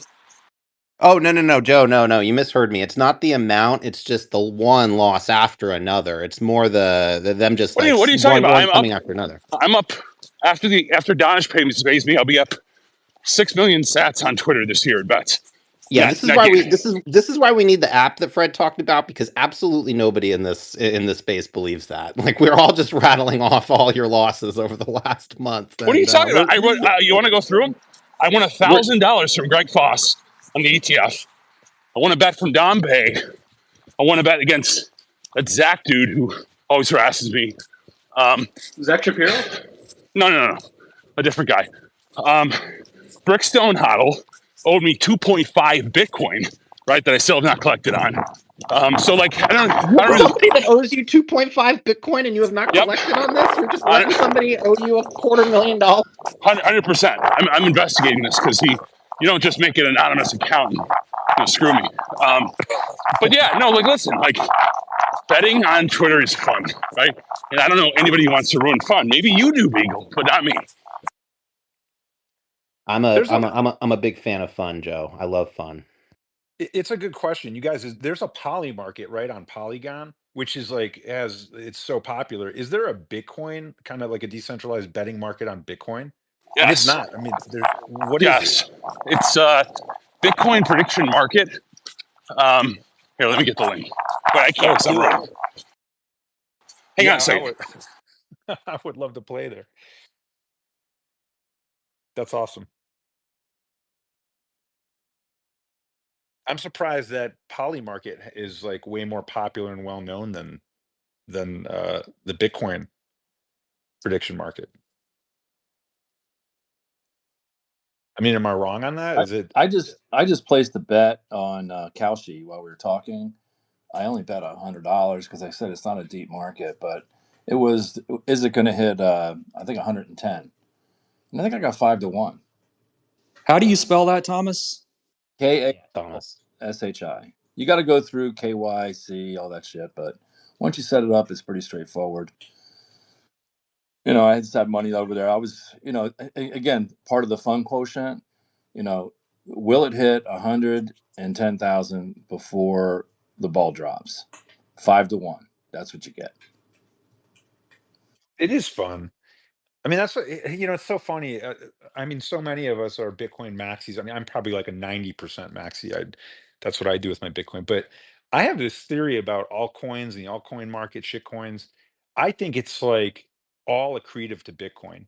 I think that it's a huge crowdsourced incubator of ideas on what's going to eventually work on the meta layers or service layers of Bitcoin. And these prediction markets are just part of that. So I think it's pretty interesting, and I'm actually all for it because of the fun factor. You got to have fun, and people are degenerates. People love gambling. I mean, I know I do. Hey, Can't wait Noah, to go back to Vegas. Yeah. Bring all your liquidity to the URL I just posted in the nest. Bring it all there. Okay, where is it? It's up top. Here, hold on. I mean, we should do it. We should promote it. I'll definitely bring some liquidity. No, I want Fred to buy it. So then, he can get sued and I can defend him. We discussed this. We discussed this earlier, Joe. We are we consider that a conflict of interest, and we will be going with different representation. Joe, interestingly enough, my buddy Walter Zimmelung, he's an excellent attorney. He's got me out of a ton of jams, but he's also a constitutional attorney, like when they were suing Bucks County during the election. That was Wally. He was doing all that stuff. And he called me the other day, not violating any confidences. He's like, "Hey, how do I get involved in being like a crypto attorney?" And I just said, "Okay. I mean, you got a lot of study ahead of you. I'll start feeding you videos and whatnot, but stay away from shit coins and focus on Bitcoin. And you need to understand it to have credibility to do any kind of litigation." What are your thoughts on some things that might help him become a good crypto quote unquote attorney? Well, so I represent a lot of Bitcoin miners. That's a core part of my business. However, outside the Bitcoin miners, the majority of my litigated disputes are actually in crypto, okay? Because there's far more Wild West price action, right? Like the Bitcoin folks tend to be much more judicious, much more responsible, in my opinion. The crypto folks are far more degen, and they violate a lot more rules. So, in terms of business origination, I would bet outside of my miners, the vast majority of my book is crypto degens. How about taxes? Like I know a guy Huge, who's huge. OG. Yeah. The crypto tax practice, I don't do it, but it is massive. Um, there's some guys that like have printed money, and all the clients pay in Bitcoin and Ether and other crypto, so that's fun too.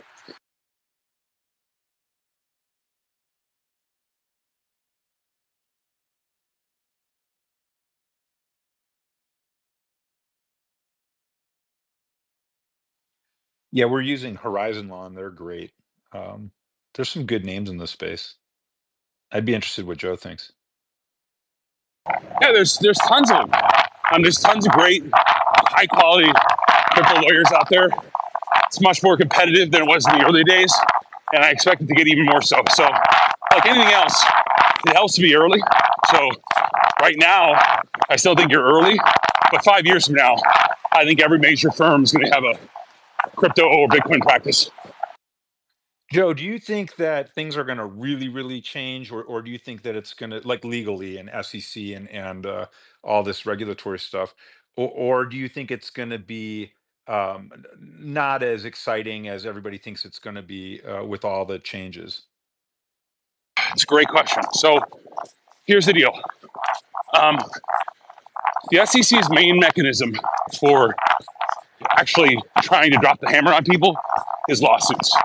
And I expect most of them to settle or not be filed in the next administration. The problem, Noah, is that right now, without a change from Congress, and I harp on this all the time, there's still this opaque, confusing, contradictory landscape for crypto law. Why that is important is plaintiffs' lawyers, regardless of what the SEC does, can still file lawsuits. And they can still bankrupt entities that are in the space with Right. litigation fees. So the problem is, like, until you get Congress to get off their duffs to do something, my view is you're going to have very little official action. You're going to push the whole thing to the court system, and that's going to continue to be a way on the industry, though not as big of a way as, like the SEC or DOJ going nuts with filing litigation. Interesting. So, what about, where do Wells notices fit into that? Are those going to, like, just go down because Yeah, of the changes? I think absent like clear fraud, Wells notices disappear. I also think the current litigation against Coinbase goes away. Yeah, and maybe Uniswap and others. Yeah, I mean, keep in mind, I always say this and people are shocked. Like, the official position of our federal government is that Coinbase doesn't have a legal right to exist, that they're not a proper entity under the eyes of the law. They're not registered correctly. That's the official view. Now, obviously, that's completely at odds with the new administration. Fascinating. It's going to be really interesting to watch this unfold.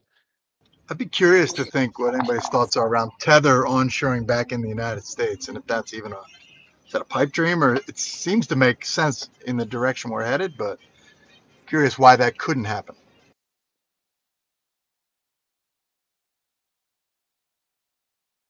That's interesting. Tether is like a giant onion and people have so many opinions and whatnot. I think it's fascinating that they're a huge, I mean, the treasuries that they hold, they're almost like a necessary evil, I guess, for the Fed or whoever, for the SEC.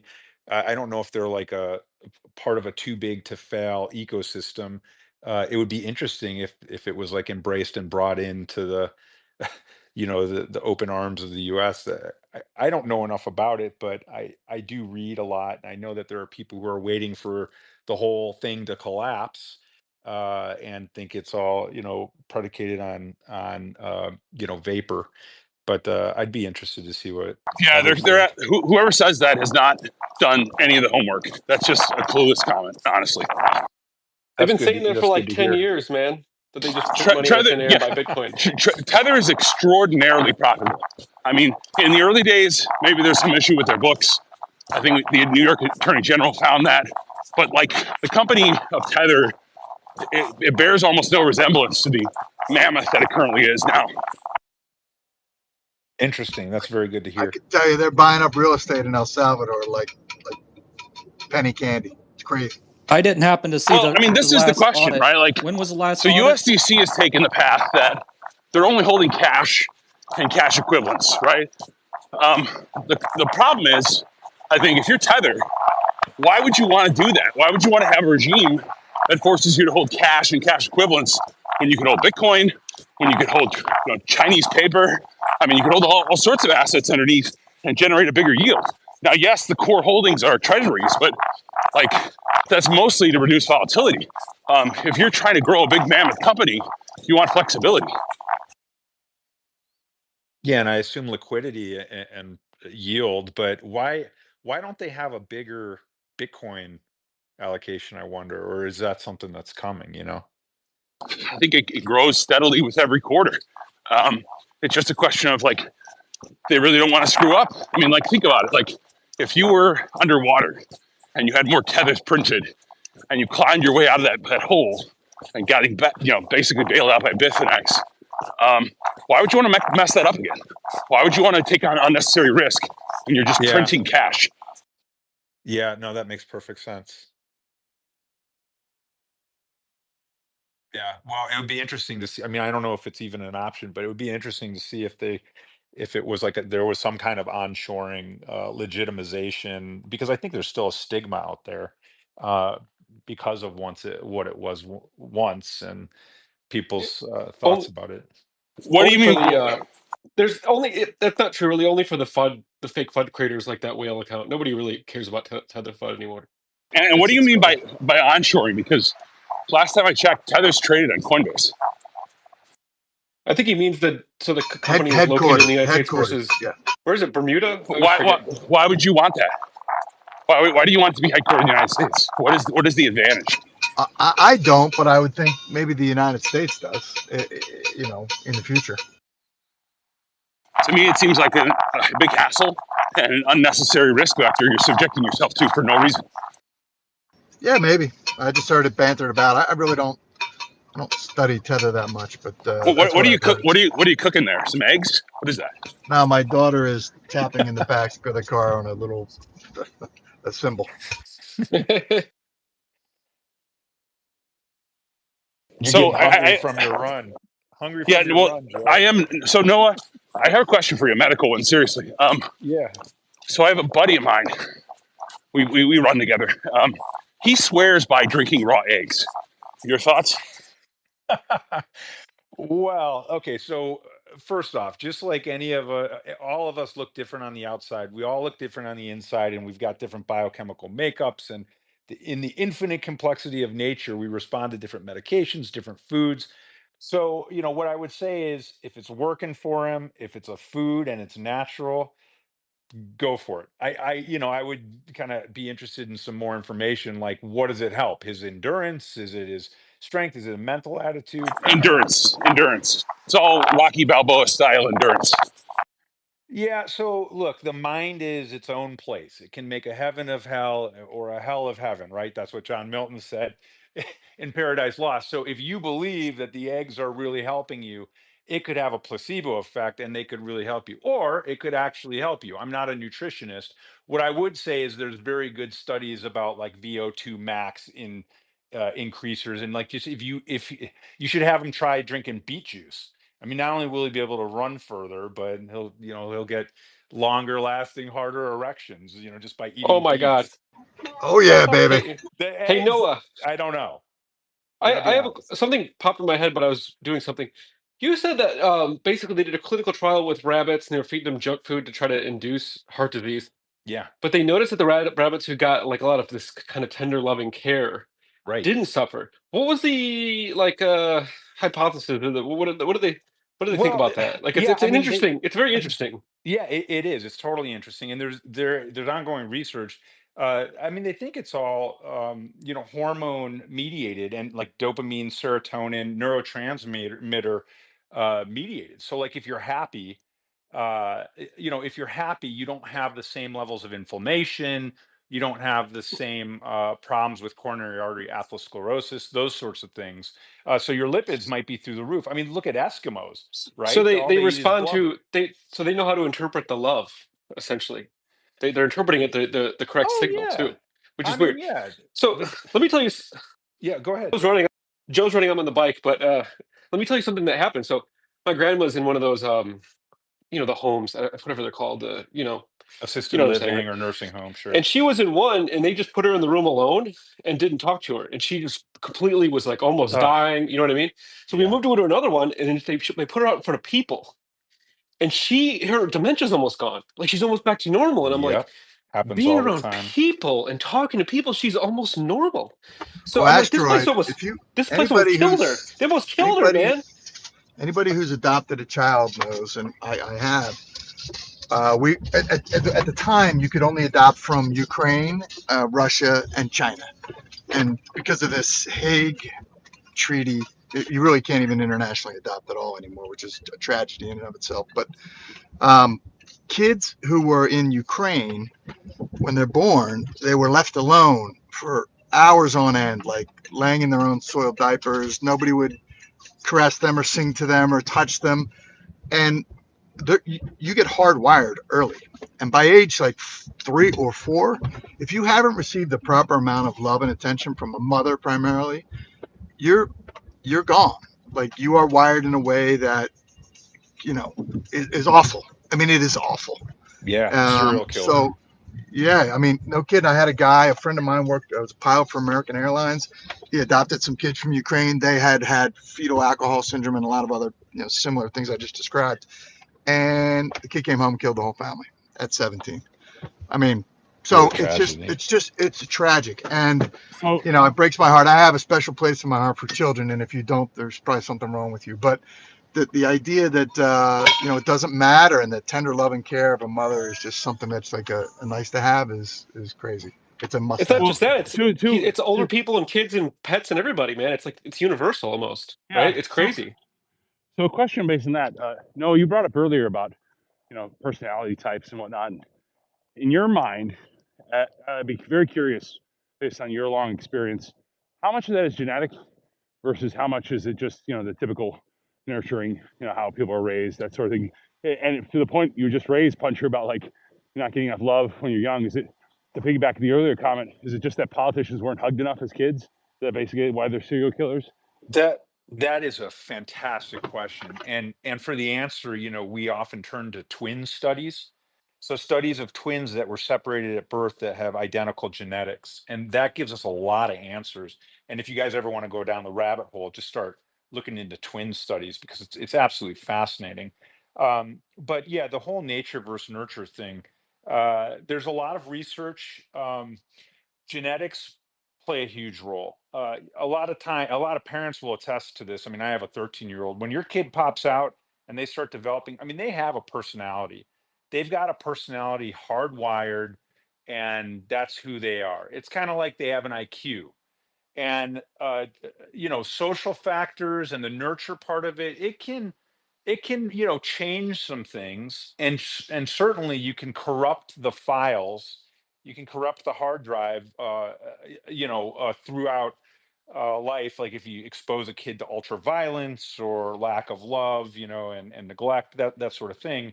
But and so it's hard because again, it's just like the medical question we had about the the eggs, the eaten eggs. Each one of us is so different. So there's like a sliding scale, like what percent is. Yeah, but isn't there predominance? I mean, that's really basically what I'm asking. I understand, it's always a combination, but like, I thought I was reading something that said, as time goes by, we're learning more and more. Mhm. Just the makeup of people is just genetic. It just is It, genetic, it is, and predominantly. yeah, right, predominantly, and that's what I was getting at, is that right now the data seems to suggest that it is predominantly genetic.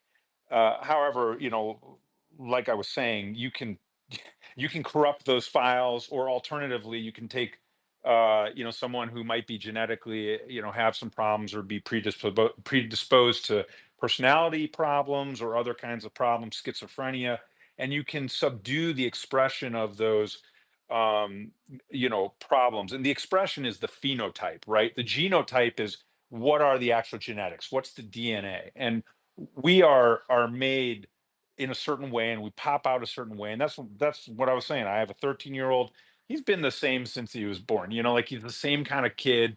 And different families, their kids, they got 5 kids. One is the outgoing, energetic, extrovert, and another is like the stay at home introvert, super genius, or whatever. So these things are largely, yes, pre-programmed, but with some alterability by the environment. Well, going back to what Puncher said, right? Hey, Joe, That three that 3% of the population. Joe, can I Okay, just sorry. jump in before Yeah. you finish your thought there?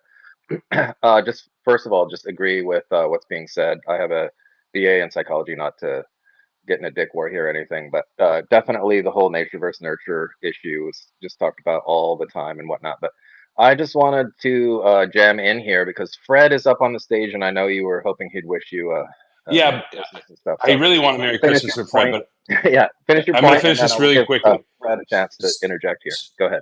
So we talk about this a lot, and Puncher brings this up at this point. The 3%. The guys willing to run to the front lines of the Revolutionary War, and the vast majority of the population being followers. We have a lot of discussions about this, and the reason why I wanted to sort of hone in on this issue of the genetics is that, would you say that huge swath of people in the population, it's largely genetics that are driving that sort of, let's say, predominant push to be just sort of a follower. And I'm curious if you think that it's totally unrelated, that any personality type, any single, regardless of genetics, you can always transform yourself with the right conditioning, the right script, into being a leader. I think we have an expert in the room, so I defer. I take care of gunshots and heart attacks and strokes and stuff. I love this topic, and I'm a fan, and I read. I'm pretty well read, but it sounds like we have some people who are smarter than me on it. I defer to them. Yeah. Hey guys, thanks for letting me speak. I just wanted to. I've thought of the study about the guys that would talk to water and speak to water, glass of water and tell that they hate it and all that stuff. It would grow mold and get black. And then the one they said they would love over and over, it would be like enriched or clear or whatever. And that was I just thought of that when you guys were talking about the bunnies or the rabbits or whatever, eating the same shitty food, but still being healthy. So that's all I got. Hey, Can I you? wasn't trying to step on anybody's toes either Well, when it came to these. I think there's ethical issues even with twin studies and whatnot when we're really trying to get the truth. So in a lot of other things, when we actually use, the empirical method and scientific method to actually get real facts, it's really hard when it comes to humans because of, obvious ethical issues, and that's why twin studies are so important. And so I was just agreeing exactly with what Noah was saying. I'm not, stating that I'm an expert by any means. I was just basically signing off on what he was saying. I think we also get into hypotheticals, aka faith and spiritual other issues, where it's gets to free will and other things. So I think that there's a lot that we don't know yet as far as humans go with the methods we have to actually answer those kind of questions, Joe. So I think a lot of that has more to do with what you believe, um, than what we can actually prove via science. So I'm not an expert, and I'm not, I'm qualified in psychology to make minimum wage, helping out a home somewhere or something. So I'm You not got trying a to you got say, a you got a bachelor's?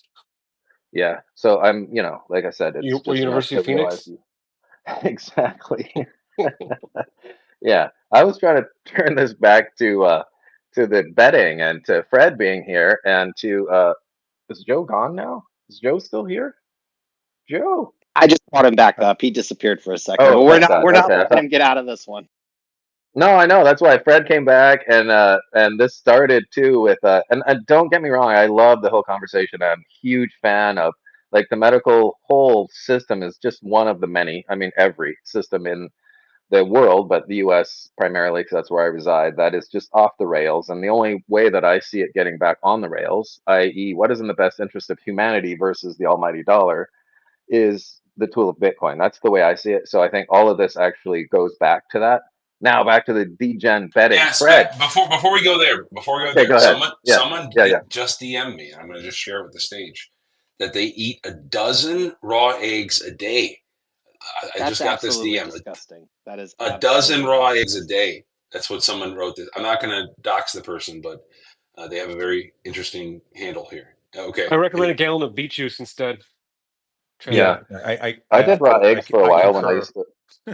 Yeah, when I used to work out. I think there's other issues too, because you always run the risk of pasteurized eggs and blah blah blah. Because Okay, I'm tired of waiting. So, Fred, I just want to wish you a Merry. Fred. I want to wish Yeah, you a Merry Christmas, Fred. I didn't get a Merry Christmas from you, but it's okay. I do hope you and your loved ones have a wonderful time celebrating, if you celebrate, and if not, I still hope you have a wonderful time. Oh my God, Fred's back this is down Silence. to the this is so Silence. ridiculous. down. Silence, Oh, He Sports doesn't. Joe.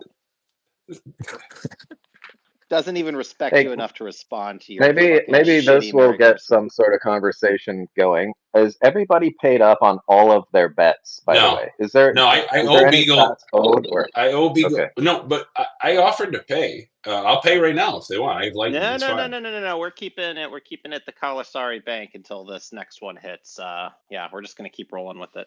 Yeah. You better get that million sats ready for Apollo bet, Joe. Make sure you suck it away. Well, here's the thing. Do you know that Donish? He's going to owe me 1,000,000 sats for the bet we made back in August. It's a real old bet, but it was about the end of the year. He's going to owe this to me. He doesn't know how to send a Bitcoin transaction, so he wants to pay me in cash. I'm not taking cash. Okay, only at the casino. Okay, that's That the only was my time I take first bet cash. with Gary Cardone. He couldn't send me Bitcoin either. That was my first Bitcoin Twitter bet, so I know what that's like. No cash is accepted. That's I would hilarious. love to know. Okay, and Noah, I'd be interested in your thoughts on this too. I would love to know the percentage of people right now who hold Bitcoin or some sort of Bitcoin equivalent, like a ETF, who have never sent a Bitcoin transaction. I would guess, and I may be totally wrong. This is just a guess. I would guess it's like 75% have I would never say sent a it's Bitcoin. What do you it's mean send? Do you mean Lightning or 90% just a of regular everybody who base bought the chain? ETF. I'm sorry. Do you mean base chain or Lightning? Any Bitcoin, Lightning or base chain transaction. If you So if they own it, if they own spot Bitcoin and didn't do a base transaction, they're holding it in an exchange. exactly, but we know the majority of So coins are that's held on exchanges. We know that, right? oh well, that's an insane thing to I'm do. not, So no, let's be clear. Not the majority of coins, the majority of individuals who hold Bitcoin. That's what I meant. It's not because the majority of coins are clearly in I cold mean, storage, right? I'll admit I only have used the Lightning payments on Cash App for now. I have the other ones, I just never used them. Yeah, but I mean, you talk openly. I'm not doxing you. You use multisig, so that you've sent Bitcoin transactions. Yeah, Yeah. yeah, regular transactions, not Lightning. Yeah, for sure. I'm not talking about like every day. I'm saying like somebody who's owned Bitcoin, let's say since 2018, 2017, who has never sent a Bitcoin transaction. I would be curious what that amount is. Like they bought it on Coinbase in 2017, 2018, and have never sent it anywhere, never done anything with it, or any other exchange, Gemini, Kraken, any of these. What percentage is that? I think it's high. 95%. You think 95% of people have never sent a Bitcoin transaction Oh yeah. that held it Not for that I don't years? think it's that high. I would say like 70. Does that include transferring it to yourself? Yeah. I'm saying Yeah. sending an on-chain or Lightning transaction of any kind for any reason whatsoever. How many people have a node? How many people run a node? Oh, that's infinitesimal. I mean, that's very small, like less than 1%, less than 1/2 of 1%. One of Yeah. the So first transactions I why do you did, guys think it's more than 5% of the people who have transferred to Bitcoin? I mean, it's like I'd be surprised if it was it was more than 5%. Yeah, I mean, I hate to maybe be you're right. pessimistic. Maybe you're right. it's a scary thing. I mean, I did my first ones back in 17, I think, and when you're sending what you consider money to Binance, and it's just some website on your phone at the time. You don't know what it is, and then the other one is kind of, and I know Joe's not a big fan of this, I don't think, but the swaps. You send it somewhere and you hope that they send you back a different, you send them whatever Ethereum and they send you back XRP or just some other thing. Those swaps require a decent amount of trust, because there's really, what's your recourse if it doesn't go through? I don't know, guys. I would think everyone who's been here before the ETS, which is uh, at least half of the people in the Bitcoin space, maybe we've all sent transactions. Like you have to. You usually would have to buy it at one exchange and then move it to another, or play around. I mean, you had to move it from something to something. It just seems like way more than half of the people who bought it in the old days would have done at least a copy paste move. Maybe I'm crazy though. Yeah, but it's interesting because like it's one of those things where like all the people that are on, all the people that are on Bitcoin Twitter and talking about it enough and caring enough about it, that's like probably skewing the numbers in our heads. When there's a ton of people that just like, I know my sister bought Bitcoin in 2017. She's never touched it. Like just bought some 2017. It's like on her Coinbase. There's a lot of people like there's millions of people like that. That's crazy. Yeah. I wonder how many people, even on stage, like maybe we'll do a little impromptu survey here. Raise your hand if you run a node, the people on stage, or even give a wave if you're down below. Bitcoin knots. Fred Okay. doesn't run a node. He's on Bitcoin Twitter Maybe 24/7 and he sleeping. doesn't own a node. Yeah, that's interesting. I think I don't understand. these are important. Yeah, absolutely. These are important things. I was also uh, concerned at my last Bitcoin meetup that several of what I considered the OGs in my area really didn't have a good uh, place to store their keys, or even a good key storage method, because some were still paper and on the card that came in the box, and I'm like, guys, you've been doing that for how many years now? That's not really a great idea. So I think this. I think scares this me. bit key from Block or whatever is actually a pretty good middle ground solution for people that don't want to go full multi-sig. I think I'm Do you gonna have actually one? buy it and try it out. No, I think I'm gonna buy it just to try it out though, even though I have regular multi-sig, just to see how it is. Maybe move like a quarter or whatever Bitcoin to it, just for the hell of it. Yeah, they're on sale right now. You know what? I'm gonna buy it right now. So I was on Netflix, and there's a new Bitcoin movie that came out that I haven't heard anything about. I know that Fred was planning on watching it, but he hasn't gotten through it yet. Really? What's it called? I'm all about that. It's called Bitcoin Hotel, I believe. Oh, okay. Joe, I have what's to write that one down. of your So if you want to watch it and get back to us with a book review or movie review, let us know. Joe? What's the status of your book and screen deal? Well, I can't talk publicly about it very much, other than the fact that I've had several recent meetings, including one last week. I did tell Beagle about. The meeting I told Beagle about went very well. But other than that, Is that? Are you talking about a movie? You're getting on? Are you getting on the big screen, Joe? well, there'll be streaming rights. I don't. The movies, no, it's not going to be movie. What I'm saying is part of the sale will be streaming rights. But but I don't know. I mean, they option stuff all the time. They don't make it into a movie, so that's a totally different. That's a different. That's long ways down. The streaming rights will almost certainly be part of the sale, which is what I think Thomas is referring to. Tentatively Can you titled give the Better name Call of that? Joe.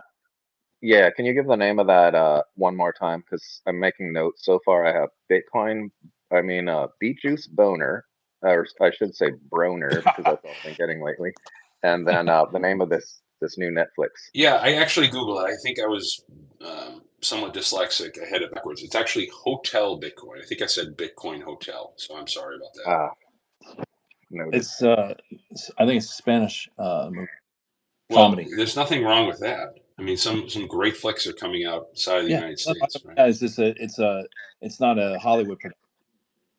Well, yeah, of course. So I had to step out and see a patient, but or take a call. So watch Hotel Bitcoin is what you're saying? No, I've never seen it. I just was scanning through Netflix, and yesterday the algo had me perfectly pegged. And it was like, this was your top choice to watch. So I'm like, oh, Copy. okay, so I'll watch it. I don't have high expectations. Most Bitcoin content is not very good. So Yeah. there you go. Hey, Doc. Yeah. I think an overwhelming number of the room would like to hear more about beet juice. Yeah. Yes.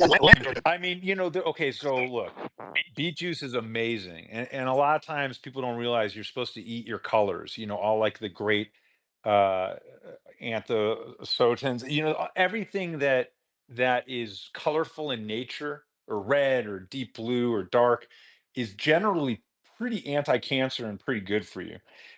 However, beet and beet related products, any kind of um, smooth muscle vasodilator, like the nitrogen inducing substances, are really, really good, and they open up your blood vessels. And so they're good for your heart. They're good for endurance.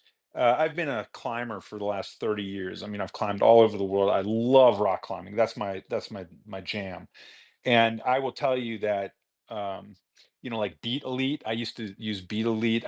I've got no disclosures with any, Beat products or companies, but it's incredible. And as a proper side effect, I've noticed that the days where I do heavy workouts, where I load up on beet powder or beet juice, yeah, I'm just like a sexual tyrannosaurus. So get to work, boys. That's all I got to say. And it works for her too, like, but go running, go do what you love, sports wise. And I think you'll be really impressed. Like if you're in good shape and you add beets, it'll really help. If you're in moderate shape and you just exercise a little bit, you're not going to have as pronounced um, of an experience.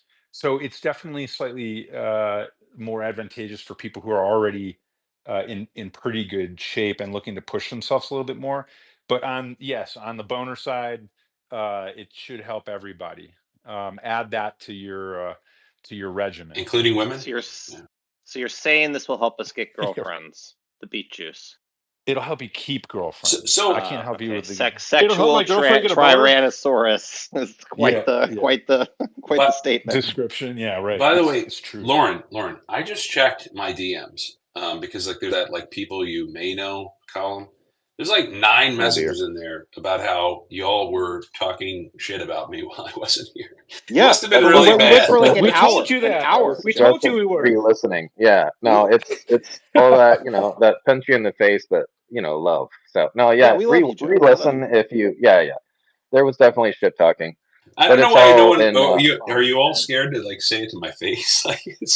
No, at least we Puncher any of that Puncher stuff we doesn't would say stop. to your face. We wanted you in here. Any of that stuff we would say to your face. It was mostly joking around about you being a Fed, and no, I'm kidding. I We am didn't a actually Fed. say that. I freely admit it. No, we were questioning your law degree, and just it was more just in Why do you spitballing. think Puncher's always after me? He doesn't want Feds in the room. That's why. Well, it's Puncher. It's in the name. He just likes punching. So Puncher is a good fighter. So he's the guy you want on your side for sure. I like hearing you two go at it because you definitely making a compelling argument about pretty much everything I've heard you argue. So Listen. I can assure you, okay, guys, you go at want me instead of the other feds. I'm the good fed. Okay. it. The good Fed. No, I don't think we actually said Fed in this conversation. That was probably in previous jokes at your expense. So guys, just as a little piece of this will be interesting to you. I actually tested the beet juice hypothesis initially before I got into the research and study of it. Like, and it is really good stuff. Like that's why I mentioned it. There's a ton of products out there. You can kind of choose your poison, but and some of you might laugh, but I did American Ninja Warrior for 7 seasons, and we were all raging on beets. I mean, it was like we would call it the beet rage. And in I've order to had that do stuff. those obstacle courses, we would like drink a whole bunch of beets at like 3 a.m. Beet juice. And I'm Noah, telling you, yeah. where do you get your beet juice at? Oh, off that website. Off that website. Beetle juice. Well, actually, I use Fizzy Vantage now. They're all natural, and I like all natural organic stuff, and I've had the best results with them. But they're incredible. So It'll make you get a boner. So drink it. yeah, Can I put drink it up. tequila in Hey, my beet what juice? what Does does that it work? taste like? It sounds Yeah. disgusting. Well, that's also the beet juice. The beet elite is disgusting. Yes. I mean, I don't know. Whoever's drinking raw eggs, it's probably not that disgusting. I can only imagine those things, all slippery going down. But um, I really like the Fizzy Vantage. They've got a beet juice called. I've used a bunch of them, but I'm using Sendurex right now. And Sendurex is like tastes like fruit punch. It's like a tarty fruit berry, like a cherry flavor, and I freaking love this stuff. And even if I'm not working out, if I'm having a romantic dinner or something, Sendurex. That's what I'm using. I So always am a little skeptical when people use the word What? using instead of eating. Yeah, right. I mean, but you're using it, right? It's a supplement. I think it's fair to say using. You I'm use just kidding. I'm drugs. just kidding. Yeah, Because I no, no, was. no, no. But it's fair. I mean, I eat a lot of beets too in salads and stuff. And the problem with eating beets is you have to eat like 8 of them to get 1 scoop of the beet powder. And so, They do taste y- good though. They taste real. I mean, I love them. I love beets too. A little balsamic, and there's a lot of ways Yeah, to you cook them can. that are They great. sell a big box of them, Asteroid, at the Costco. So that's usually where I stock up boxes Oh of my god. beets. I've Yeah, been no, seeing my those. my What section? Oh, right by the fruits and vegetables, right behind the yeah, by liquor, the right? fruit. It's like it's a box, whole beets, and I do eat tons of them. What do And they I look like? also I wash them down with sardines, which is They're my vacuum lunch packed, usually. right? Those are the vacuum Yes, packed ones. Yeah, exactly. yeah, yeah, yeah, Yes. yeah. I use those as well. Those are great. so does the Yeah. beet juice at the grocery store, is that like fake beet juice or real beet juice? I mean, you got to read It's the mostly side. vinegar. That was my problem with it. It's a lot of vinegar. They just water it down, you know.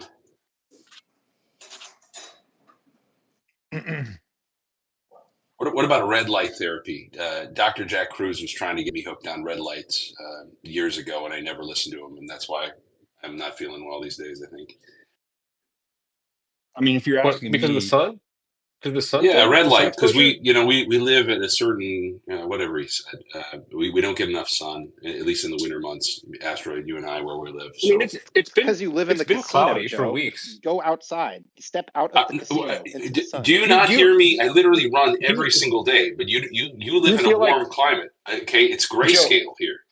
Where the Grayscale, hell does not the Beagle live? trust. Ari- Grayscale.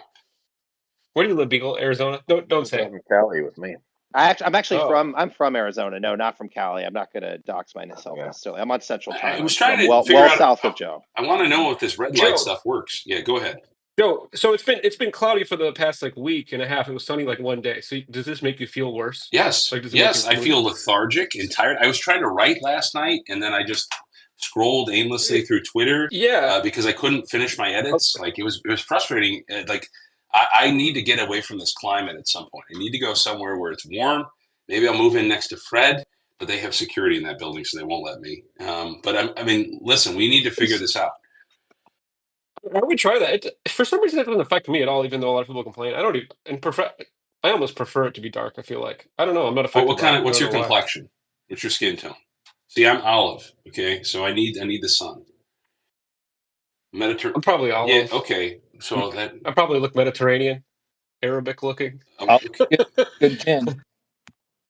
Hey, Joe, given your perplexity for gambling, I'd recommend Vegas, man. We got sun I 330 days a year. do you understand what that would do to me if I moved to Vegas? It's not healthy. Oh, you would be I would live in the no, With you'd be his casino. fine, gambling, man. problem, that would ruin him and his entire family. He needs to stay far away. Who recognizes someone as a gambling problem and tells them to move to Vegas? Like, are you trying to kill me?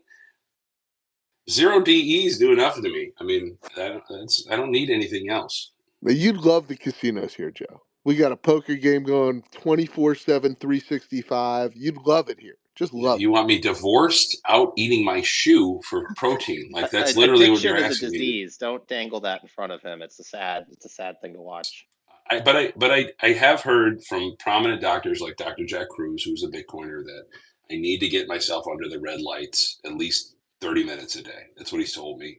I might install one in the sauna. Yeah. If played correctly, poker is not gambling. It is not. It's a game of skill. Yeah, and just on the red light thing, if you guys want to know the best way to trust a doctor, listen to doctors who will freely admit that they don't know. And so I have no idea. I haven't looked much into the red I love lights. that. Honestly, I love it. Yeah. Again, this is going to give me so much hatred, but I'm just going to be honest with it. Okay. So I, like many people, because of my employment and other situations, was double vaccinated. Okay. And subsequent to that event, I started to develop chest pains routinely. I went to multiple doctors and second cardiologists, whatnot, because I never had these issues before. And the doctor who I valued the most, and my wife says, wife works for the American Medical Association, so she got upset about this doctor because she was with me. He said, look, these vaccines aren't FDA approved. I don't really know what's going on, what's causing this problem. I'm just going to be straight with you. I don't know. And I actually appreciated that more than the other folks before him who were complaining and about certain things that the diagnostics showed. And they said, well, it could be this, hemming and hawing, blah, blah, blah. I really appreciated when people show, honestly, the limits of medicine, right? Limits of current state of affairs. And they just say, look, we don't really know right now. And there's a difference sometimes between, like, I think, being brutal and actually just being honest. And I think sometimes people blur the lines between the two. And to me, being honest there was not at all unkind. It was probably the more kind thing to do, just telling me that it's just unknown. Yeah, and it's a hard thing to do because most people expect the professional to know everything instead of giving you like a probabilistic answer, which seems evasive when really it's the best answer. It's sometimes we just don't know, and you have to be comfortable with not knowing, and you have to be comfortable with being honest about that, because otherwise, you're going to be badly wrong and suffer confirmation bias. And I see it all the time in my work as a medical legal expert, case after case of bad outcomes. So thanks for that comment. I totally agree. By the way, Maybe I'll get I posted the beat a little oh, summary of the nice. beat stuff on my Perfect. feed with the company I use. So Appreciate it. Hey, I just was going to give a little housekeeping thing of any of the new speakers that popped in. If you're trying to get a word in edgewise and need a little assistance, just throw your hand up, and one of us hosts will try to work you into the conversation. So even if you want to take it a different angle, I know you're coming up here for a reason. It looks like we have a couple winners already. How many Fun people do we have River, in here? yeah. How many people are Fun in here? River, you won the raise your hand first contest, so you're up, sir. Hey guys, thanks for having me here. So, I have some good news for Christmas Eve. Maybe it can be our gift. Firstly, I would like to ask you, Do you heard about what is going on in Thailand about Bitcoin last week, 1 week ago? No, No. let us know. Yeah. Yeah. So I have I thought on my side I saw I'm the one who post our ex prime minister, previous one. He announced like he going to start to accept Bitcoin as a currency in Phuket. Phuket is one of the biggest tourist destination in Thailand. Yeah, and this post is like go viral, like crazy one. If you want to read the details, so go to my Twitter and you can see it. And that is the one thing. And because of that, so after post went viral, and then people like come to comment like, oh, is it scam? It's like no verified source or something like that. But you know, the this thing is delayed because in Thailand we publish the news in our own language, so it takes some time to translate or have a news in English, right? And then it happened again. I think 2 days ago. This is new. This is huge. This is huge. I just want to let you guys know for because we are Bitcoiner, we know things earlier.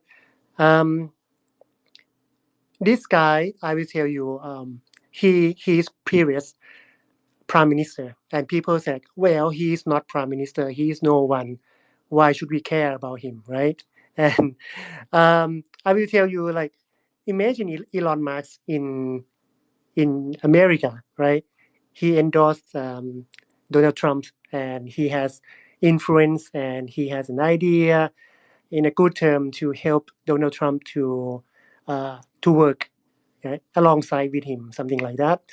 And this guy, our previous prime minister, he is AKA Elon in Thailand. And short history about this guy. So he ran a company like a tech company like 20, 30 years ago or something. And he was a first company who import the computer to sell in Thailand, in this country.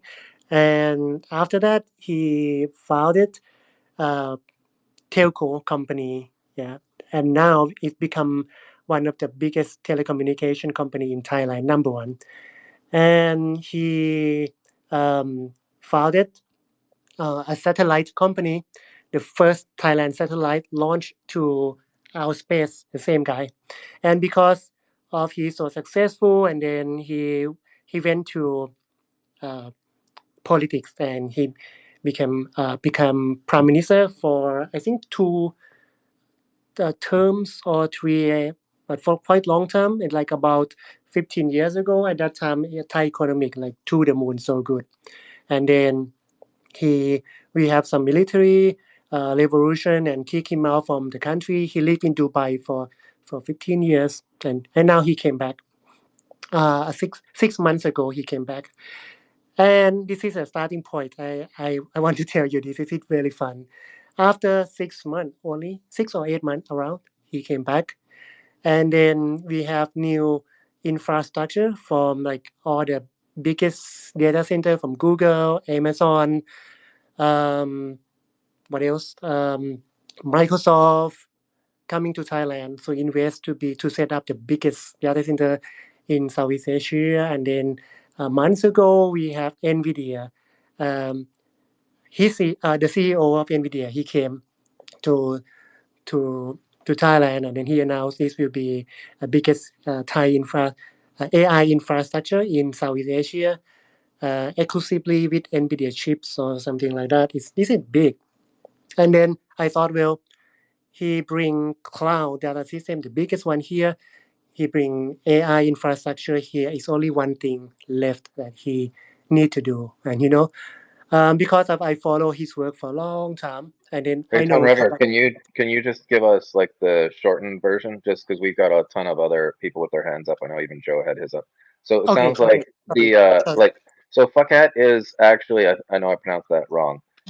Yeah. Is accepting Bitcoin now legally? Is that the gist? Is that the TLDR here? suggest. But one thing that I want to tell you guys, like he kind of like powerful person behind the government.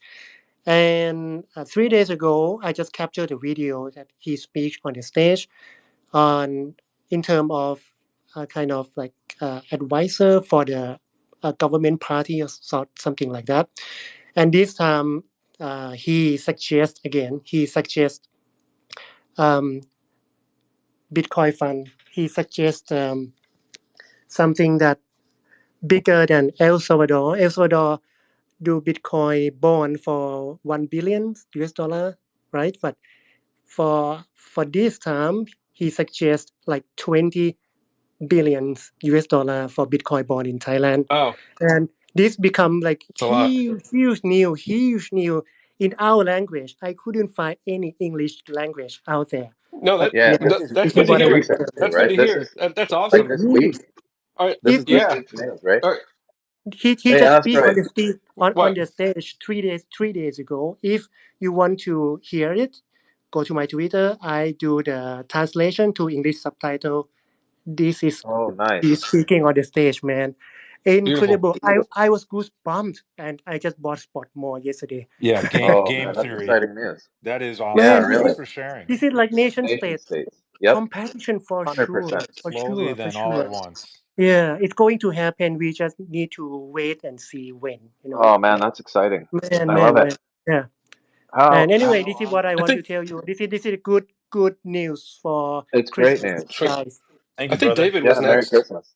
Yeah, Merry Yeah, Christmas. I think let's David go was next. actually Asteroid, I'm gonna interject because I know you're bringing Florida up to talk about one specific thing, which is the eating 12 raw eggs a day. But Florida, don't tell us about Doge, and David, don't tell us about housing on the blockchain. So we're gonna go Florida because he's gonna talk to us about eggs, and then we'll go David. Go ahead, Florida.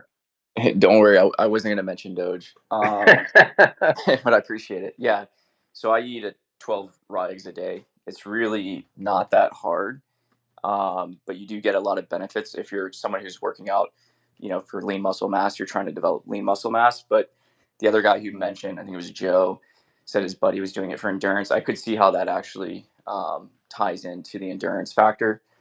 I mean, raw eggs are just essentially a compact form of getting protein and micronutrients.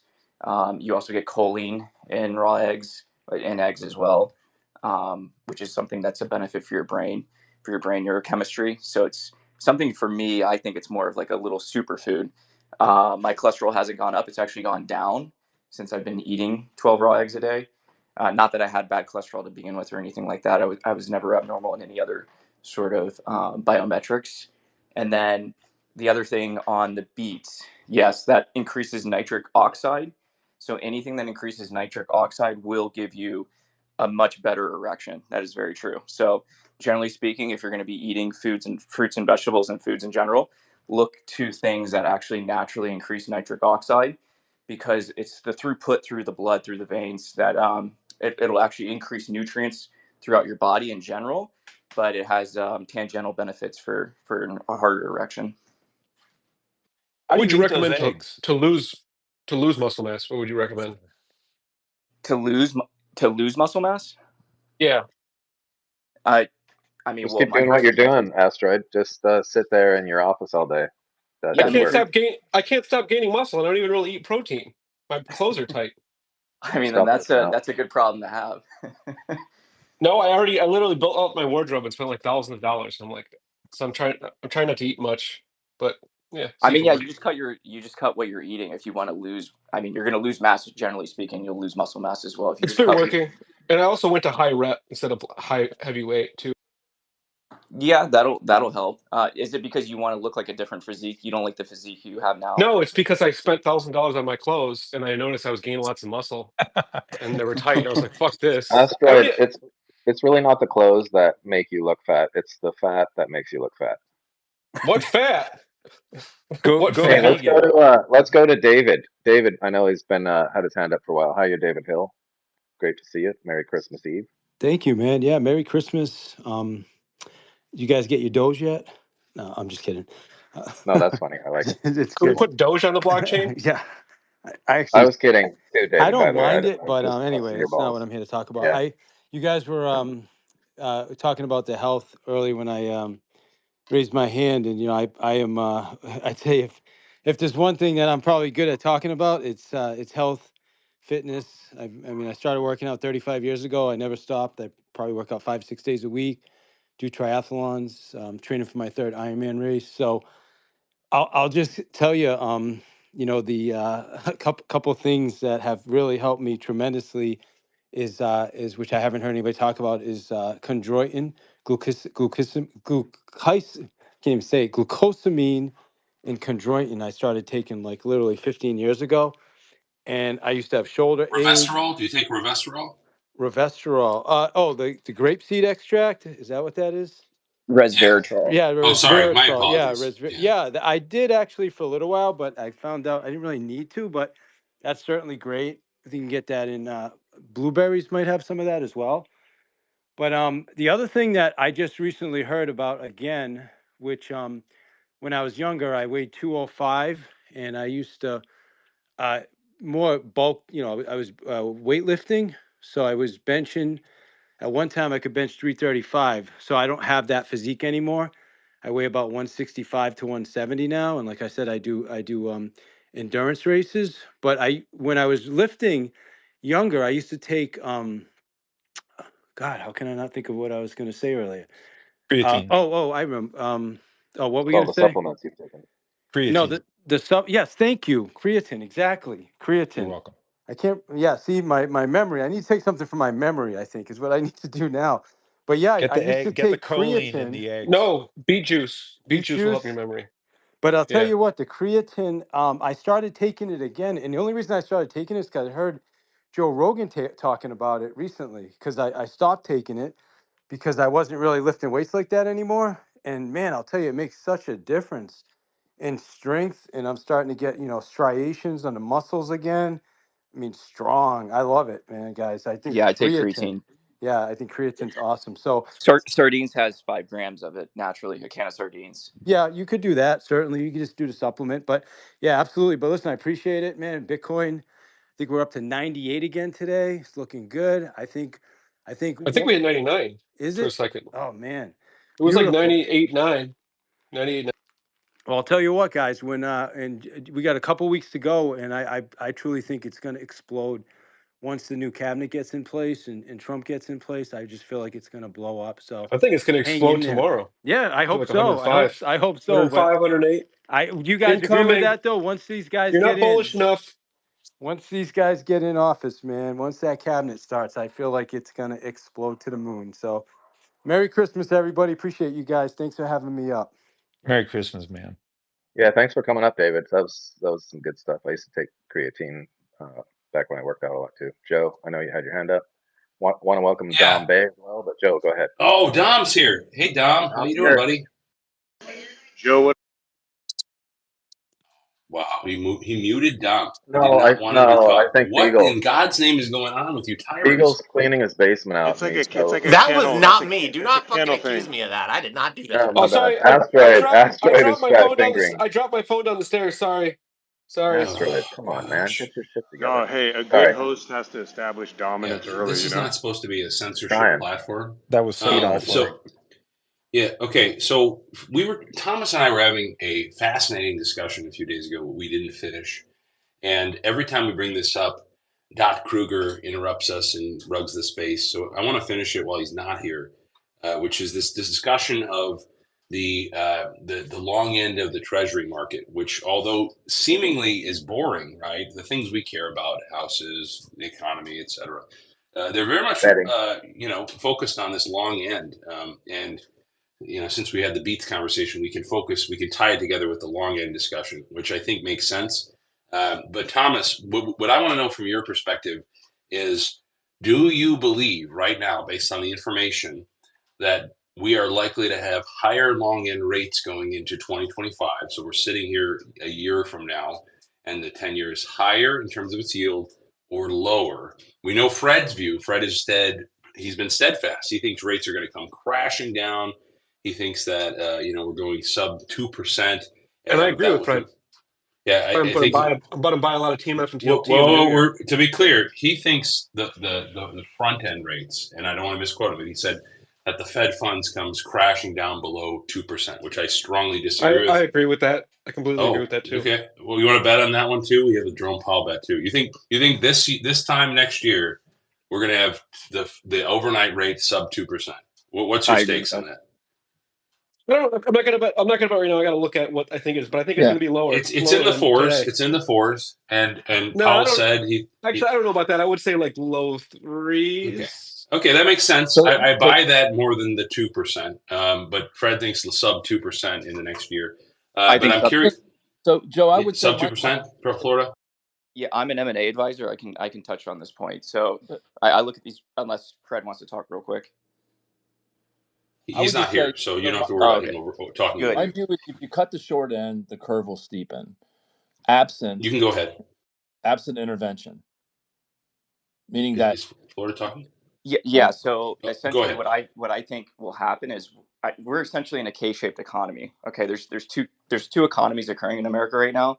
You have the lower part of the K. Just imagine what a K looks like.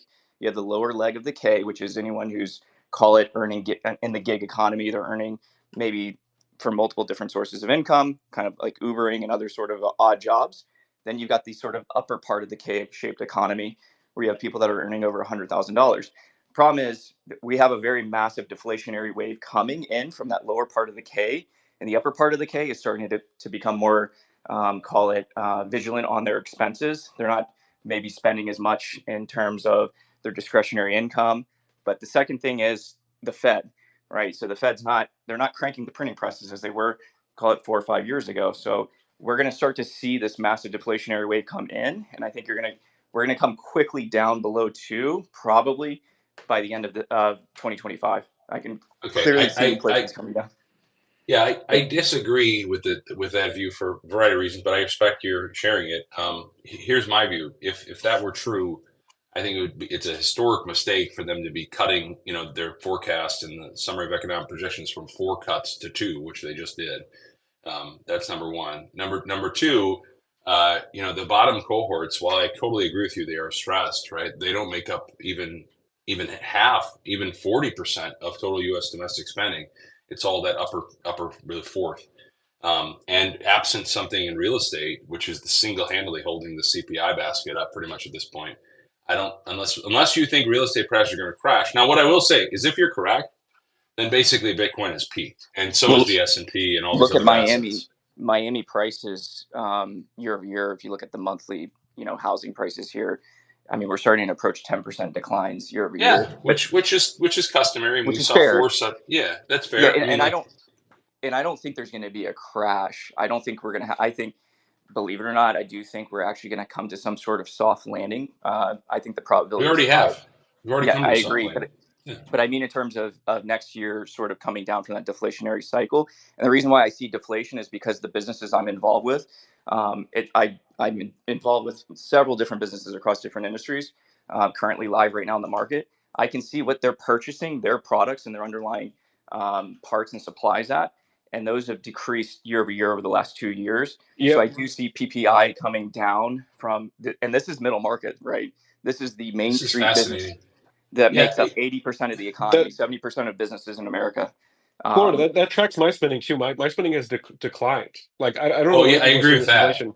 There's nominal spending's declined. Yeah. There's this phantom inflation thing that people keep talking about. That's just not really there. Like it's just not. 100% agree. I agree with you. That does not to say that we can't stay closer to 3 than we are 2. And in a rates discussion, what you always have to start with is, what is the neutral rate? What is the neutral rate of inflation in the Fed's mind? Now, they say they are, at this point, slightly restrictive. That's Powell's view, meaning that the nominal rate is, the neutral rate is, somewhere, I think he puts it in the 4, maybe 3.75 area, which is why I think they price in, a couple cuts, maybe get a third cut. But unless markets are on the verge of an absolute collapse across the board, I don't see how you get to 2. But I'll let Thomas talk. What I would say is, they're probably going to have pressure to cut the short end, but I think it's at some level it's going to be symbolic, because my sense is the curve will steepen, meaning that absent the long end intervention that would suppress the longer end, the short term cuts are going to signal a hotter inflation print, which is going to require a higher coupon on the longer dated instruments.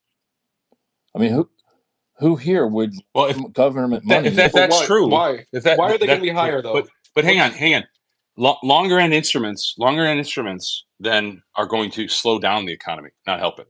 If the 10-year is effectively rising and steepening, as you're saying, Thomas, that's not going to be bullish for assets. That's going to be bearish for real estate how because does that's that? what Hey, the 30 How years does the set higher on. rates cure the can we let insurance Darkside rates? have a shot in here too? Darkside has his hand up, so let's let Darkside weigh in on this one. Hey, thanks, Lauren. Yeah, Joe, you and I kind of debate this frequently. I still think that we have a very normalcy bias, U.S. centric view. At the same time, the rest of the world is let's take Europe as an example. Europe's about to fall into the ocean. The Dixie, pushing up above 108, heading towards 110, 115, is squeezing the living daylights out of them. And I feel like the next crisis is not coming from the U.S., but is coming from Europe. You're going to see, the Fed have to respond to a crisis overseas to bail out the Europeans.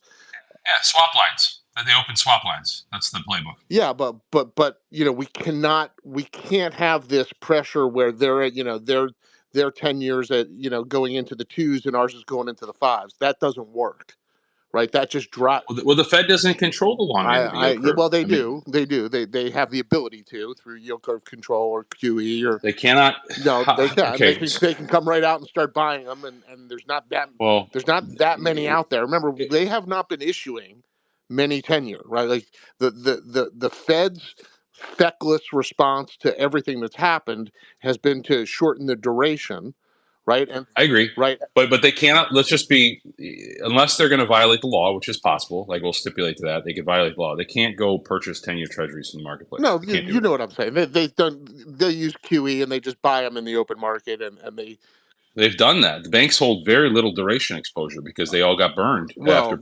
SVB. So they're buying short-term paper no, now. I That's understand, but I mean, don't think their that's balance sheets are like 80% sub 5-year again. maturities. So how are they going to buy long end for QE? You're focusing on U.S. banks. You're not focused. Oh, you think they're going to buy foreign bank treasury No, holdings? I'm suggesting the problem is coming from overseas. Remember, Agreed. we didn't issue any 50-year, ZERP bonds, but they did in Europe, right? And somebody's holding that crap, and it's worthless, right? And Let's get Noah in here. Like, what do you think, Noah? Well, I think it's really interesting, and obviously, I don't want to get too far out of my lane. I mean, I have a Series 65, but haven't practiced in a while. What I would say is that I totally agree. Europe is an absolute shit show falling into the ocean. Something is going to happen at some point, and I think that it's difficult to say with the yield curve and with the steepening and demand and whatnot. But what I will say is that money market accounts are at record highs, like historic highs. There's more money sitting on the sidelines in accounts than there ever has been, and so I think that whenever the inevitable happens, and I don't know if it's going to be kind of gradual and then kind of fall off a cliff.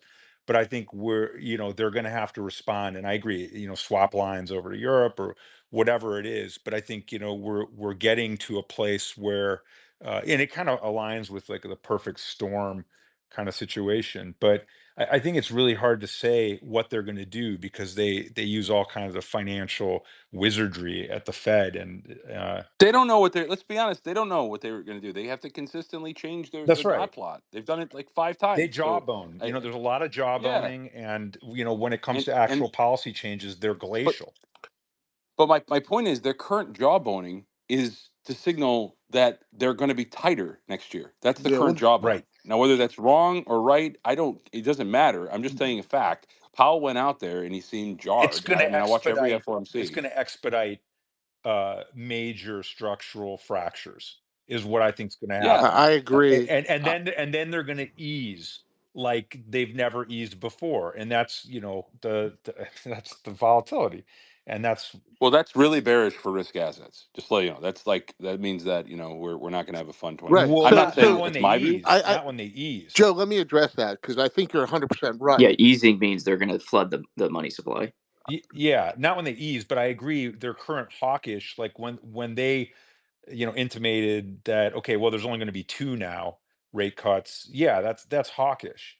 And I mean, the whole thing's really fascinating. I mean, especially with like the reverse repo falling to zero, and I mean, I think that we're headed towards something that is probably unavoidable, and they're going to have to ease and try and grow their way out of it, Well, and it's going to the be another global the crisis. problem might be different than you think. I mean, I think the problem is going to be global counterparty exposure.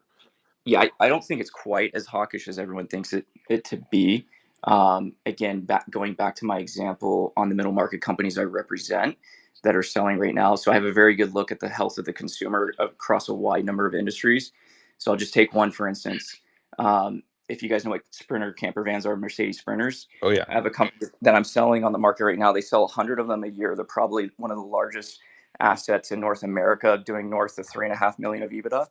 So they essentially get a tap on the market because they also rent. They have a fleet that they rent out every year as well across the Western United States. Essentially, they're up this time period for their forward 365-day bookings on those rentals, which are $250 a day. They're all Mercedes Sprinters. They're up 80% year over year on their forward 365 number on their booking pipeline. And the duration has increased from 7 days to call it 10 to 12 days. So consumers are booking longer. They're also booking at a much higher rate. And they, on the sales side, because they also sell the Mercedes Sprinters, they're seeing a major tick up Q4 year over year. They're up 70% on sales that are booked in Q4. And the average ticket price of these vans is $160,000. Wow. Well, what do you think about the record, like insider selling in all sorts of major corporations in the U.S. and how that like how does that? I just I don't have a view on that because I think people sell for all sorts of different reasons, tax reasons, et cetera. But I'm just saying I don't understand the story. Listen, I appreciate anecdotal evidence, but I mean, like I just posted like the small business optimism survey shows a gigantic surge, okay, across the board. And it's interesting to hear, Florida, because I think you're providing great anecdotes here. I'll just tell you mine. Like my clients are having record years, like across the board, record profits all across the board. I mean, I don't know where this weakness is going to come from. Again, maybe it's just the K-shaped economy. It's just different groups, different. But barring some the exogenous event, you can make the argument that since 2022 we've had this quote unquote rolling recession, which isn't really a thing. Recessions are defined as like widespread. They're supposed to affect a majority of the economy, but like I can see pockets of softness at any given time, and that's pretty much always the case with data. I don't see some huge falling off a cliff moment in 2025. I don't know where that's coming from unless asset prices collapse, which would sack everything. Or we have a major European bank failure Yeah, I that leads completely agree. The For sure. consumer is that, important here, and their that leads sentiment right now is more bullish than we've ever seen across the number of companies that I'm working in. I haven't seen a more bullish year for 2025. I'm representing the largest caterer in Colorado. So again, going back, and there's a lot of corporate spend from caterers too. So there's a factor of S&P 500 corporate earnings that go into that for corporate events, but also on the wedding side, right? They do 30% wedding customers. So they have a significant number of sort of, I call it your private spend, right? But that's more bullish than we've ever seen it. So, and they're at record revenue right now. So I see 2025 as a positive catalyst going forward. Hey, speaking of 2025, I wanted to ask the room, everyone, if they had an unexpected occurrence in Bitcoin in 25. It can be good, bad, or indifferent, but something that's not on the bingo card. Yeah, so this is what I'm trying to get at, right? Is that a major counterparty event occurring from Europe, which I actually think, the odds are above 50%, right? That will hurt risk assets but would help Bitcoin. I think the biggest upside event in Bitcoin is going to be a counterparty event, right, that causes people to lose faith in the banking system and run to Bitcoin. Okay. So So that's definitely we had this event in 2008 and 9 with the corporate balance sheets getting all jammed up, counterparty risk cascading through the system and not really properly assessed because you didn't know the risk of their counterparty, et cetera, et cetera.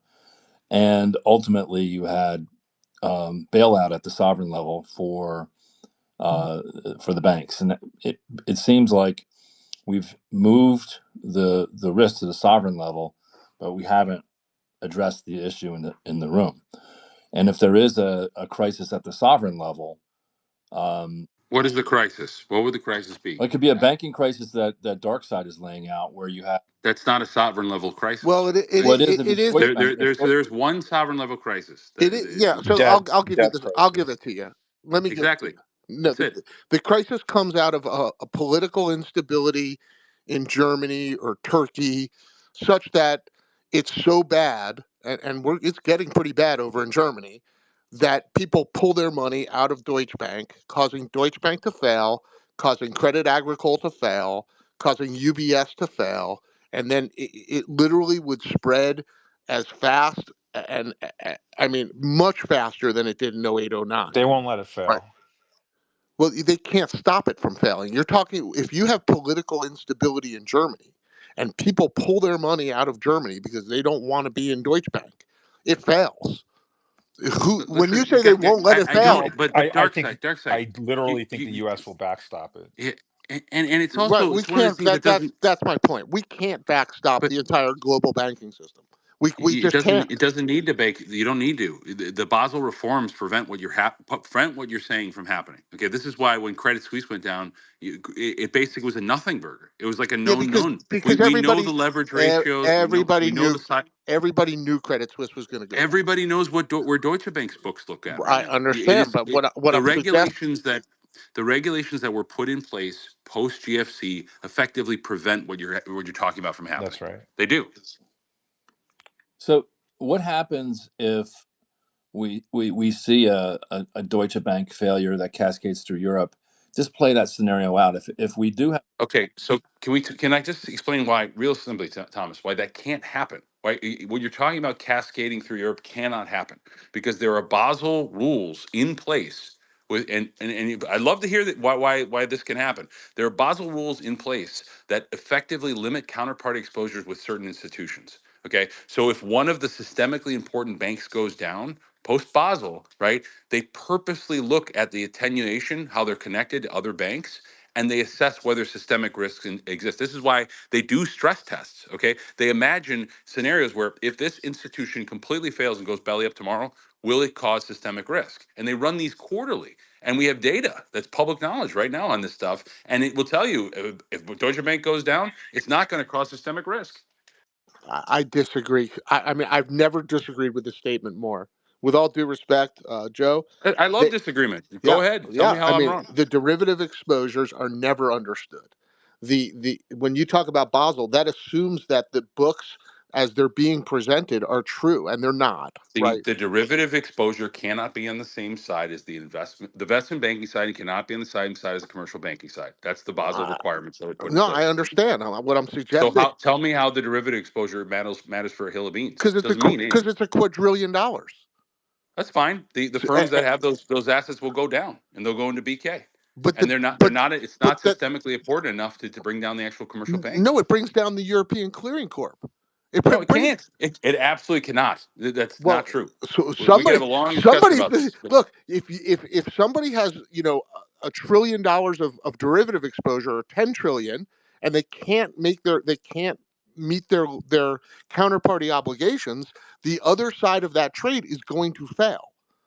Any Period. institution that's writing derivative exposure has to have leverage ratio requirements that are set and imposed by law through oversight through regulators that prevent Eh, what you're m- talking about from eh, happening. well, if that was all true, then why have the European derivative clearing firms, the European version of the DTCC, the American version of the DTCC, they've all put already into plans for this failure, right? Like they have, That's part of it. Yeah, I agree. yeah, They absolutely have. they're They expecting it do to it fail. quarterly.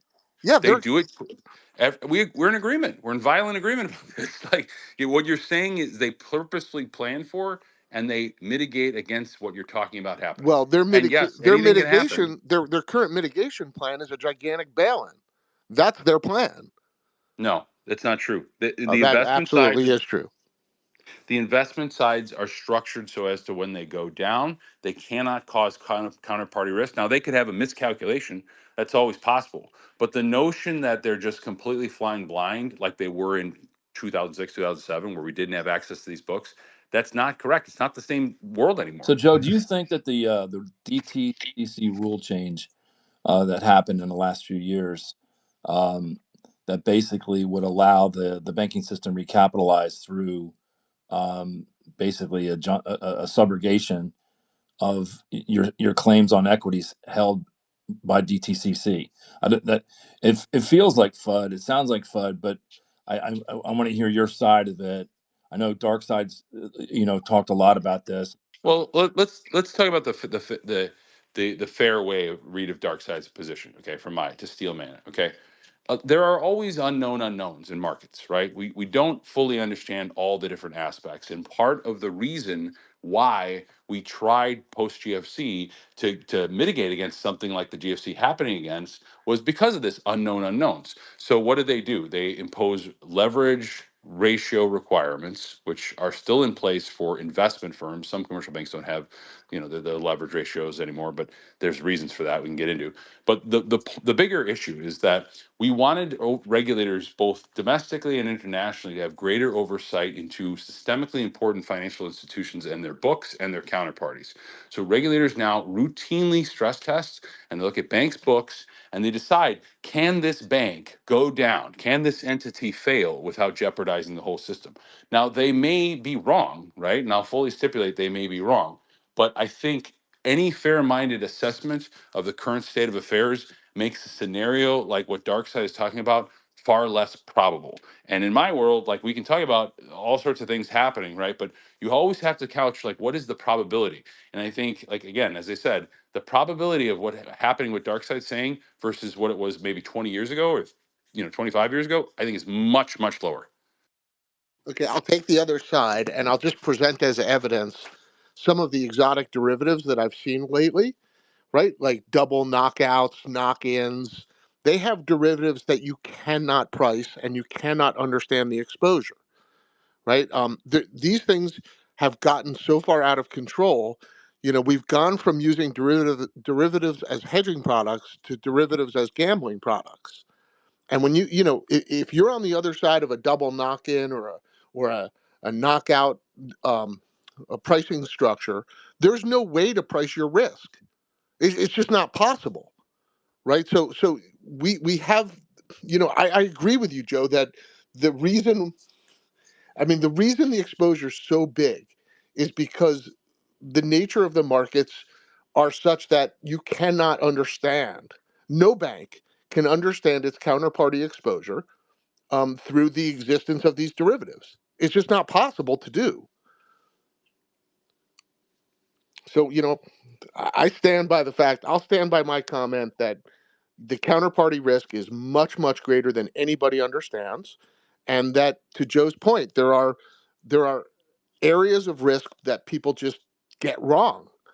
And this is the history of finance, right? And ultimately the only way to clean out the system is to see if the system fail. But that being said, I think Bitcoin will be the asset that performs in a scenario where there's banking stress and crisis. It was a great conversation, folks. I don't know if we just lost Joe or not, but I know Noah, the Doc's had his hand up here. So, Doc, thoughts?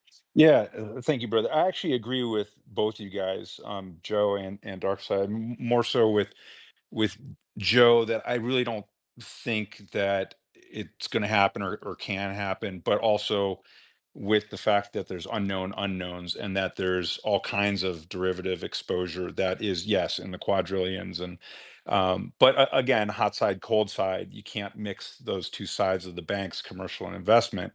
But the original, and so there may not be an answer to that until we see it, and that's more of one of the black swan questions, or that will be looming over the market and kind of always is, and that's why we climb the wall of worry. But I really loved the original question, which was, what are things that like aren't really on the bingo card for 2025 that could have major upside or downside impact on everything, but of course on Bitcoin. And I just would like to throw my hat in the ring and say, I haven't put too much thought in it, but I think that one of the fangs capitulates, or I don't think it happens, but I'm saying this is one of my off the off the bingo card, like would really kind of turn us vertical into the S curve adoption, so to speak, because then there's going to be some triggering tipping point which really pushes us over the edge, I think. And I think that if one of the fangs,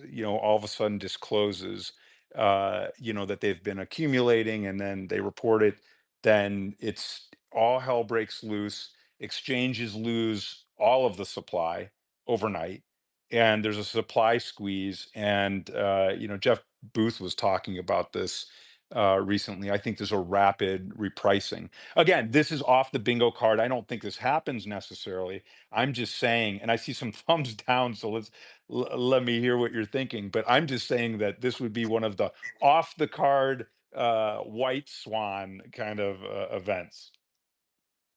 Yeah, I think Let's more likely the Taiwan kind of China thing boils over, and that causes repercussions throughout the system, the likes of which you could never possibly fathom. Why Yeah. would China want to start a war with Taiwan when they're already suffering so much economically? It doesn't make sense. Just Hey one Dom Bay, nation. They just want to. can we let Dom Bay weigh in real quick, and then we'll go to Florida. Dom Bay, Uh, what's up, man? no, that's interesting, and it'd be interesting to speculate which one would capitulate. Um, I Apple. saw the Teamsters were, they're battling Bezos right now, and their president said, "Hey, we don't have the war chest that Bezos has," and I commented, "You could have the Bitcoin he doesn't have, by jumping that and adding it to the balance sheet." But yeah, no, I just kind of posed the question of some unexpected things. One of the things I was going to throw out is people's thoughts on what would be, in people's opinion, a way that the U.S. government could have been accumulating Bitcoin through an indirect method, if possible at all, to weave into what is likely just a strategic reserve as far as moving the confiscated funds that they already have. You could get conspiratorial and say MicroStrategy. I mean, I wasn't going to say it, but I don't know. I just more as an exercise, right? Not speaking of it in any kind of like validity. Just discussing like what would the mechanisms look like. I mean, it's pretty cool that the guy, what's the guy who joined the MicroStrategy board just last week or whatever, the former Trump, uh, not controller, but did you guys see that? Yep, for sure. Hey, we were gonna let Florida weigh in because I think he was probably gonna comment about previous conversation. Florida. Yeah, I was just going to add in on the Taiwan China situation. That's an extremely low probability given, well, one, just the logistics of China pulling that off, although it is close from a proximity standpoint. The reason I have an insight in this, if you read someone, Kyle Bass, he's very, very astute on this topic. Just the daily tide change in Taiwan, because you cannot take over Taiwan if you do not have a water invasion, if you don't have the water assets to get there, right from the naval side, the tidal change is like 40 feet a day, just around Taiwan, in and around Taiwan. If you're gonna if you're gonna land amphibiously, you've got to be able to have predictable tide changes. And there's only like 1 month of the year where that actually it's kind of stable, where it's like a 10-foot change. So China being able to do that, I have very, very strong doubts because they're not really the kind of people and organization that could really, as a government and as a military, to synchronize something of that large caliber event to take over Taiwan. I think it's less than 0.1% that they actually go for that. So I don't think that one's actually a high probability at all. In Florida, why would they want to, right? Why would they want to cause that kind of instability when they're already having issues? It doesn't Correct. make any Yeah. I mean, sense. correct.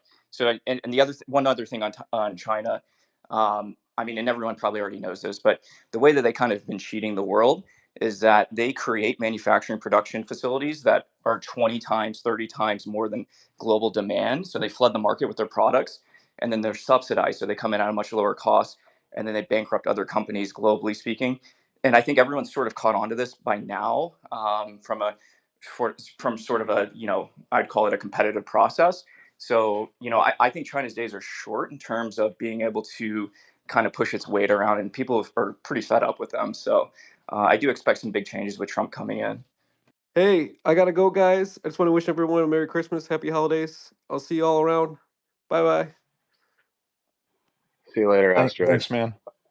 I know we've had Grant up on the stage too. Grant, if you want to interject at all, feel free. Throw your hand up if you guys are trying to talk, but you're having a hard time getting a word in edgewise, because I know sometimes speakers like Asteroid have a tendency to bullguard the stage. So throw your hand up if you want to talk. We'll try to get some more people. There was like 9 people waiting to speak. So Thomas, over to you. I want to go back to this quick conversation with Joe and Darkside around, you know, I understand what's being said, but I can't shake the lack of confidence that I have that the system is figured out in terms of the risk, given the size of the derivatives, the opacity of the derivatives, and that if there is a problem in Europe, which, let's call it the 50-50, that it will be contained in a way that doesn't create a tremendous amount of collateral damage in the capital markets. Notwithstanding the Basel reforms and the pressure testing and all of that, I hear all that, but I just, to be honest, I just don't understand it well enough to um, to have the full confidence that I'd like to have going into 25.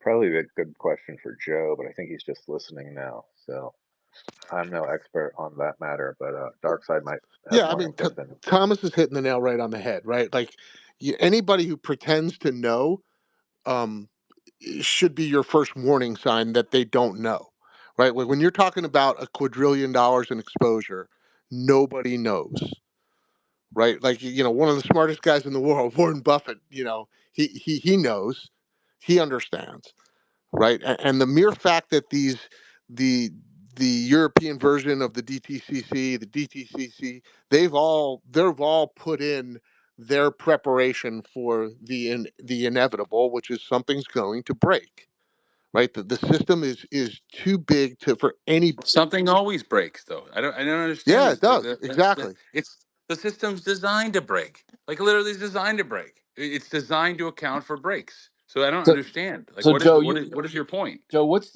you've heard this documentary, The Great Taking, and the change in the rule Yes, ETC. yes, I'm going yes. to say without knowing what you're going to say that you'll say that that's a bunch of FUD.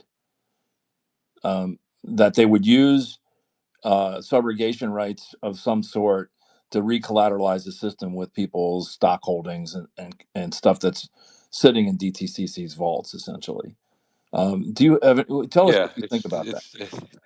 I think it's silly. It first of all, you when you do things like that, when you take private property in an economy or society where there are well established litigation and court rights for individuals, what you do is you trigger chaos. You make the problem worse. You make people resort to hoarding gold and doing these sorts of things because they have no trust in the system. So obviously, again, I never say never. That's, you notice, and people always say, "Oh, you're always saying it's never happened." I've never said that. That's what I'm saying is, like, I try to assign a probability of something like that occurring.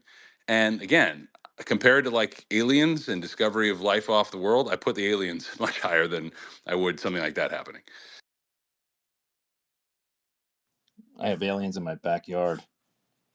Yeah, I mean, look, I mean, that's I think that we could always talk about things that could happen, right? Like that to me, that's not very interesting. Like what I think is interesting is trying to apply a probability.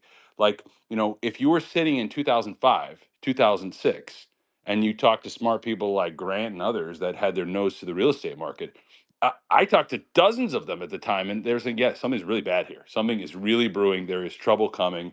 We don't know how it's going to come, but we know that something's on the way. The problem I think is like there were data points you could point to that like it said, okay, this is going to be an issue. Same thing in 2022, right? There were smart people. I can't forget the gentleman's name. I was listening to him in a space at the time with I don't know if anybody here was here, but they were talking about the duration exposure on some of the bank's balance sheets and how that if there's a run on some of these banks, they're going to go under. And sure enough, we saw a cascade of regional mid-sized banks that started to fail, and you had to have intervention, right? It wasn't systemic, but there was high probability of something like occurring because of the data we had at the time, and you have to weed out the signal from the noise. Now, when I hear these things like, oh, we don't know, it's an unknown unknown, anything could happen, nobody can calculate risk, it seems like just a lot of like finger in the air sort of guesswork that people are applying because they fully admit like we don't know what we don't know. And to Well, me, that's not really interesting. that's how Mike Burry was able to capitalize right on The Big Short, because Yeah, he could quantitatively measure. Okay, hey, there's certain metrics here. Look, this lady who's earning $36,000 has 4 mortgages worth $300,000 each. So exactly. there were definitely metrics that you could point to know that the collapse was And coming and and it was inevitable. if you read that book, right, like the actual Big Short, not the movie, right, there's pages and pages where Yep, I Burry read it. figured out. Yeah, he figured out that we're okay. Let's assume we have half of what I think is going to default. Then these bonds are worthless. The bonds basically are worthless at that point. If you get a default ratio that's half above what I think is going to happen, so why wouldn't I short this thing and short it as much as I can? That sort of analysis matters a whole lot than well, all these banks have derivatives and we can't even calculate what their exposure is, so we think that they're going to blow up. I mean, yeah, but what if they've calculated it like perfectly fine? What if there's no risk? I So mean, what if they, in the Big Short, right? The premise of the CDOs was to layer mortgage-backed securities in a big sandwich, and then slice it vertically to diversify your risk against that pool. But then the pools were cross-collateralized, so one floor fails, they all fail. So it wasn't like they exactly? were diversifying. And so I'm wondering, because of the opacity of the derivatives. So like this, you hear this quadrillion of derivatives, and when I go read about it, most of them it's two sides, right? So they cancel each other out, right? So, but not all of it. And I can't help but be concerned that the risk that's in the system is something we're not aware of because of the nature of the way it rolls out and the players that are involved. I don't find trustworthy, uh, and so I'm trying to assess the risk of the kind of event, a banking crisis. So I think it now back in political dimensions, not so much banking technicalities.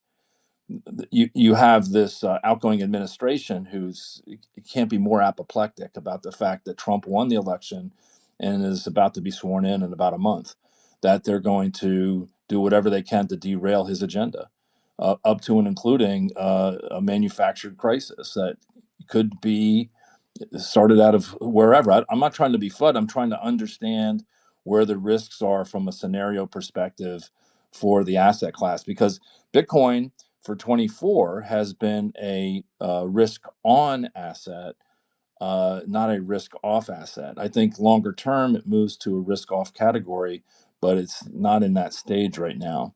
And so that to me is where I see the risk in the asset. Now, if you're going to hold it for 4 or 5 years, all of this is ultimately bullish for Bitcoin. But if you have a 1 to 2 year outlook, you could see some of these hiccups.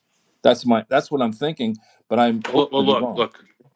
Okay, so Bitcoin revolves around volatility and liquidity. Okay, I think we can all agree on that, right? Bitcoiners talk about it openly, like it's all about printing more money and volatility regimes. So People use the framing of risk on, risk off. I look at it as liquidity and volatility because I think that's more helpful. Now, in the sovereign crisis realm or the banking crisis realm that Darkside's talking about, do you think that's going to be a high volatility environment or low volatility? I will tell you, it will be a high volatility. Do you think it will be a low liquidity market or a high liquidity market?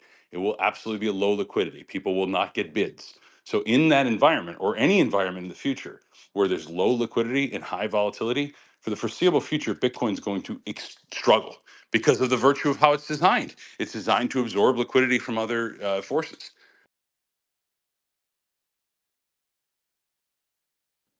And it's going to be a source of liquidity in a crisis. People are going to sell. How so? How can it provide liquidity in the marketplace I without think people I think absorbing the TradFi. bid? I think people who have TradFi positions in Bitcoin will sell in a crisis to cover their other shit. So that means that the price falls. That's not a source of liquidity. Can we It's let not. David in on this?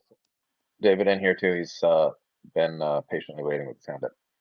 David. Yeah, thanks, man. I was just listening to what Joe was talking about with, with people that kind of give warnings. And, I was in 2005, I was selling I still own a real estate brokerage, but I had just got into business in 2003. And in 2003, anybody could get a mortgage, and they were giving loans based on appreciation of the property. So you didn't really even need a down payment. You technically just needed a heartbeat, right?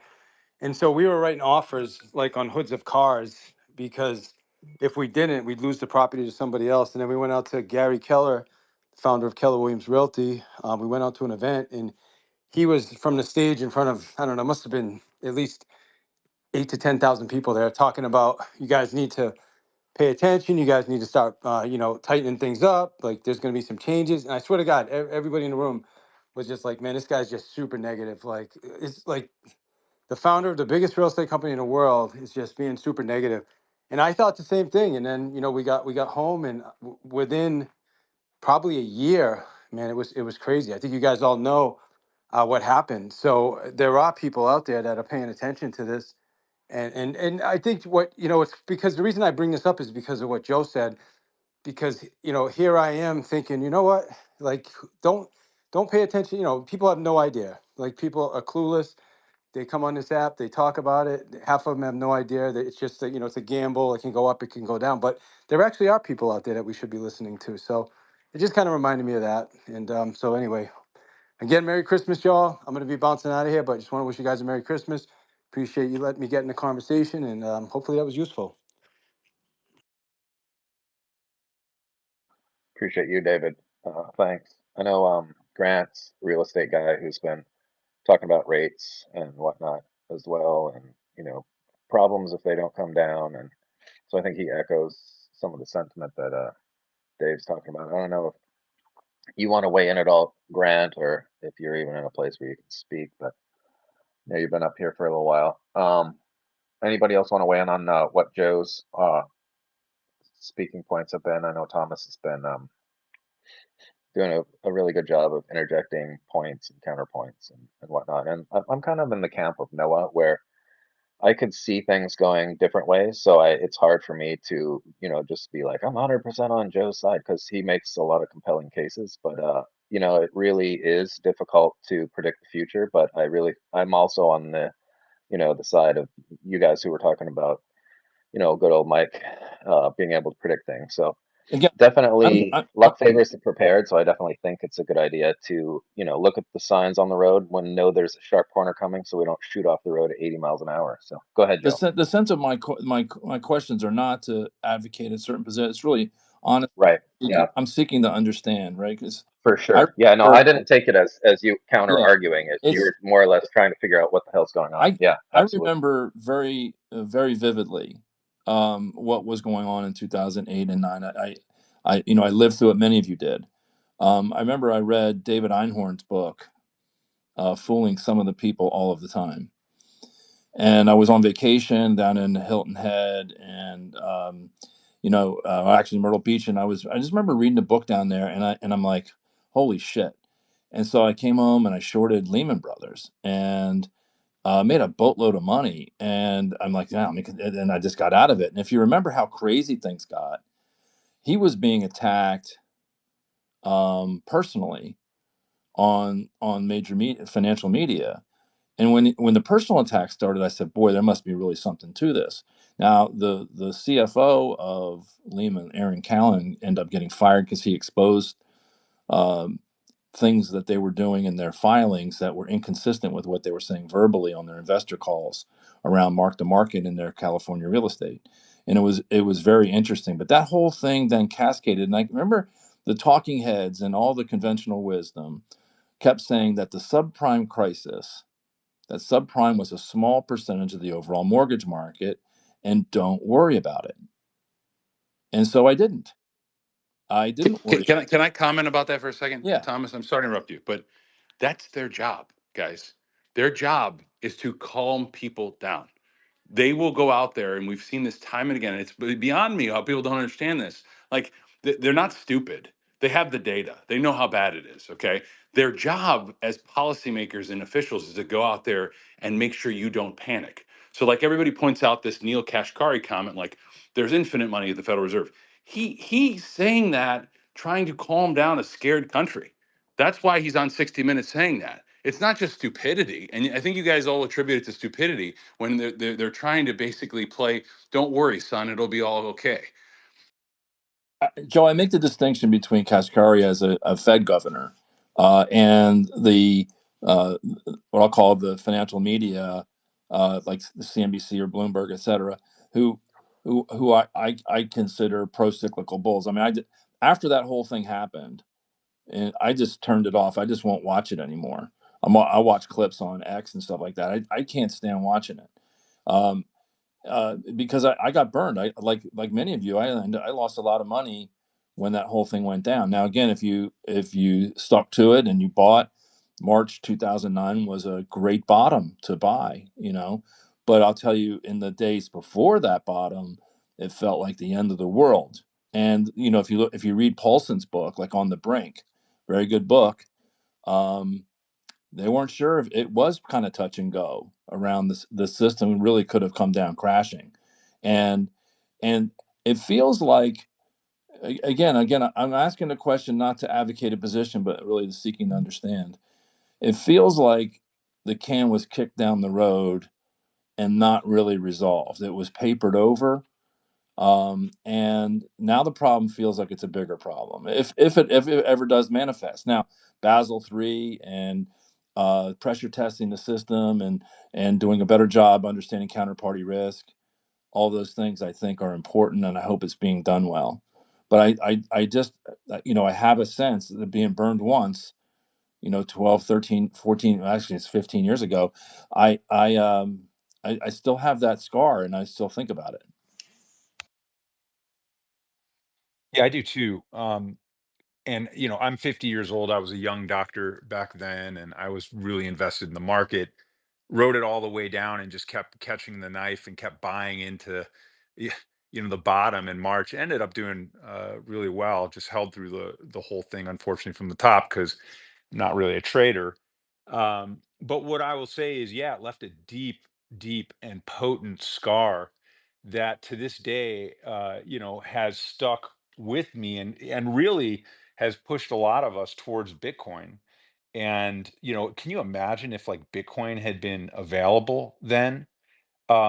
And I'm not saying it wouldn't have been used as a source of liquidity. I think that Bitcoin is one of the first places people run to. It's a 24/7 hyper liquid, asset class that, is incredible for all the reasons we know, but it's also a great way for people to cover margin calls, or if they're losing their house or whatever. It may initially come out of Bitcoin. But that being said, imagine if Bitcoin's available when the system is failing. And I think there's a whole bunch of people, myself who included, who think that the system actually did fail. In 2008, 2009, and everything since then has been a zombification, and kind of like keeping a patient on life support. I mean, if you look at, like, our debt, if you look at M2, if you look at, by every metric, we have, like, this is like the death of an empire. And these things happen at glacial speeds.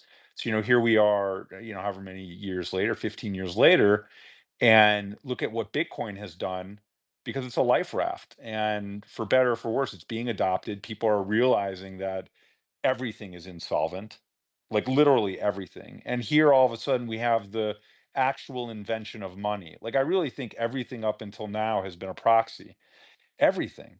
Everything has been corrupted or changed or whatever. And now it's completely immutable. Now we have an actual yardstick of human value and time and effort and energy.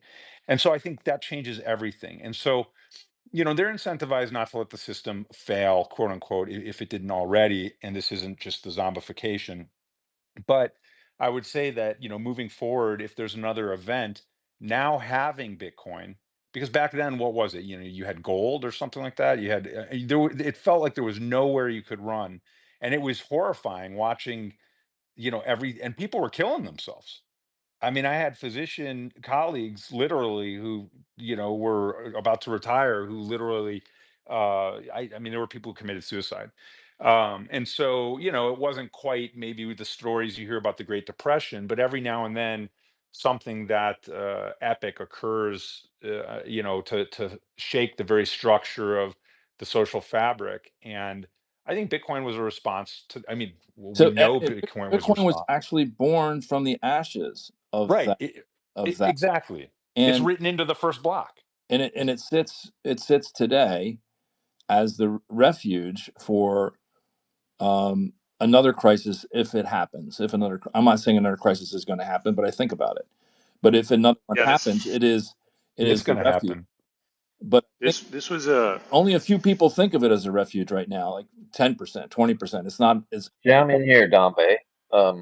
Curious to hear what you have to say. Yeah, this was a good point that came up, Joe. You remember when we had the Wisconsin guys on, gosh, over a year ago now, and one of the guys involved with the Wisconsin retirement system from the fireside asked that question, hey, how do you guys think Bitcoin would have performed if it had been around in the financial crisis? And Yes. I think we talked about, look, there's still we saw how it performed during the COVID drop, although that's nowhere near comparable to the financial crisis. And one of the key things, Noah, as I'm listening to you speak, that comes to my mind is the sluggishness in which the institutions are onboarding, right? We know this is an institutional cycle, but when pensions specifically, which were bludgeoned in the financial crisis, right?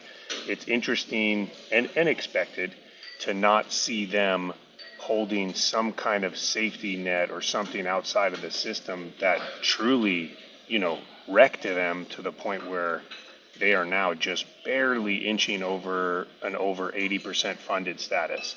So that's really interesting when you think about like how would it perform, and then the few pension funds that do hold it, if you were to see another severe extraction of wealth from, an already down but recovering pension and retirement system. Yeah. So, I mean, the way you just need to reconcile it is that Bitcoin is built not for the crash, but for what comes next, right? If everything goes no bid and there's no liquidity and everything crashes, right? What do you think policymakers are going to do? Do you think they're going to let people eat cats and dogs and live under bridges? No.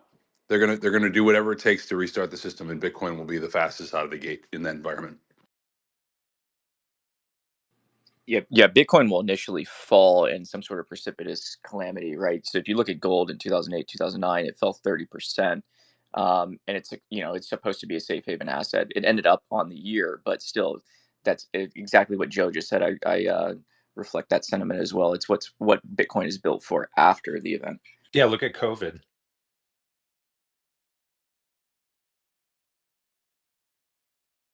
What's kind of crazy is we're talking about basically Bitcoin as an insurance policy here. But I was reading about different billionaires, and they're everywhere. There's billionaires in every state. And interestingly, Bitcoin is actually insurance against Bitcoin as well. So really, these billionaire types would be fools to not just take an insurance policy out on, hey, what if this thing catches on? So you're not only insuring against, what you guys are talking about, but you're also insuring against Bitcoin actually succeeding. So it's almost like you're forcing your hand to actually uh, get some Bitcoin. So Yeah, that's a great uh, point. Yeah, yeah. I just brought that up as in a podcast I did for physicians, and I called it the Pascal's wager of Bitcoin. Pascal's wager is you might as well correct me if I'm wrong, but it's you might as well believe in God, because if you don't and God really exists, you're going to go to hell. And so Bitcoin Pascal's wager sort of thing is the same thing, like, especially because of its cager and its the Sharpe ratio impact on your portfolio. I mean, you're getting outsized uh, returns for not very much risk, and it's such an asymmetric bet that, like, even if you don't believe in it, and this is why I think Peter Schiff must have a butt ton of Bitcoin, but like, even if you don't believe in it, how could you not, have exposure to it, even if it's like 2%, 5%, 1%? So anyway, I yield. Yeah, just if Yeah. you no, this is a point for orange pilling folks. If you ever talk to a TradFi guy, and I've had this time and time again, I actually brought the same argument up to Michael Cantrell when he was in his room and he was in one of these spaces and he wasn't understanding Bitcoin. The way you pitch them Bitcoin is that it's an option, right? It's a call option effectively on Exactly. an alternative money system, and it has an infinite duration, right? That's the and I had said this to some guys at the board of trade, and they're like, "Oh, that's amazing! Like, why wouldn't I buy Bitcoin?" Like, you're just speaking their language. Yeah, Well, yeah, super high gamma, and no theta. and we talk about the insurance aspect, and I know there's a lot of conversation, people that don't like that term, but if you narrow down, it's an insurance against when the deck is reshuffled, in that what you hold cannot be redefined. And that does take time. And like Joe said, right, we would see a dip if there was a massive event. But when the deck is reshuffled, and everyone's trying to clamor to get reallocated and repositioned in a winning spot, Bitcoin protects you from being left behind. You don't need to have a seat at the table. You don't need to have the inside information. You're just holding what you hold, and you can bypass that whole shit show. well said, Dom. Sounds like you're at a cafe or something. I can hear dishes and stuff clinking in the background. Let's I'm hear. just trying to stack some sats. It's a third job, so I'm just Yeah, butts and tables. Well done. Let's hear from across the pond. It's Jamie. Hey, Lauren, Thomas, Beagle, everyone. Great space as always. Yeah, that thing that you said, Joe, about Bitcoin being a future on another system. Dave Weisberger says a very similar thing, that Bitcoin is an option, is a call option, way out of the money call option on its own future adoption. Great way of putting it for people who see things from the TradFi perspective. All this talk of a black swan, which of course, let's not forget, the definition of a black swan is something that nobody can see coming, or perhaps the few who are looking at the right indicators, but on the whole, consensus doesn't see it coming. But can we? I'd be interested to hear from anybody who doesn't agree with COVID being the precedent for what happens in any future crash, that it will be essentially, there will be a really scary crash, and then there will be so much liquidity chucked at it, so much liquidity chucked at it to shore up the dam wherever it is, and it will just be another V bottom like COVID was, and because basically recessions are now illegal. Because the consequences would be so horrific. It'd be like the Great Depression was a warm up. Yeah, let's let Doc take this one since you had your hand up. Yeah, thanks. No, I mean, I think this is the fool me once, shame on me, fool me. It's that sort of thing.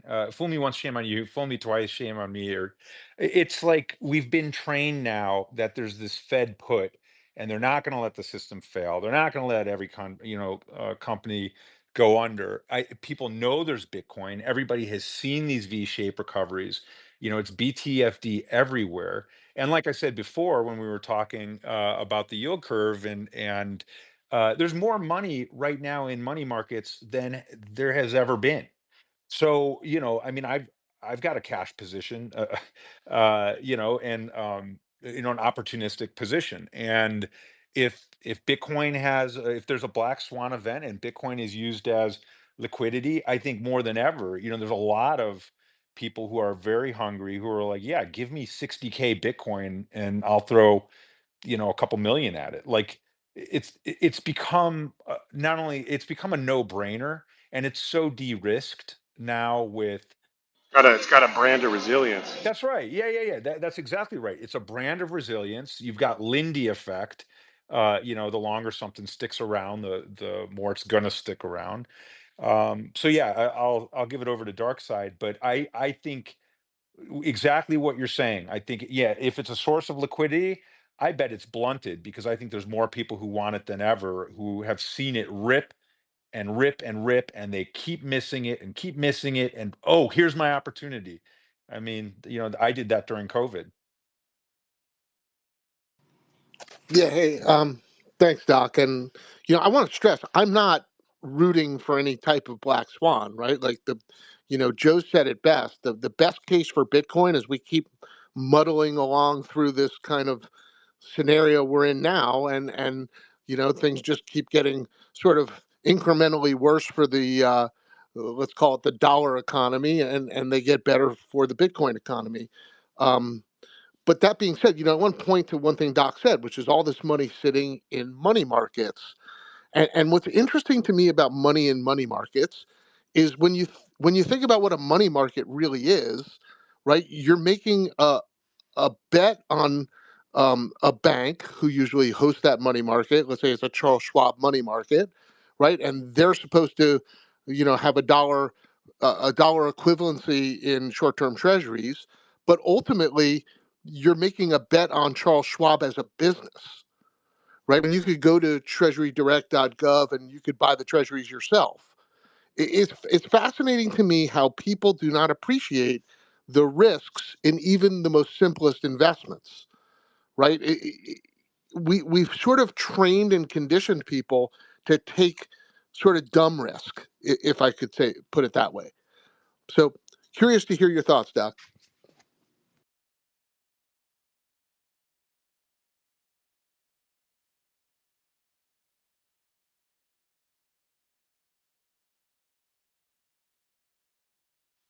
Sorry, I got a call.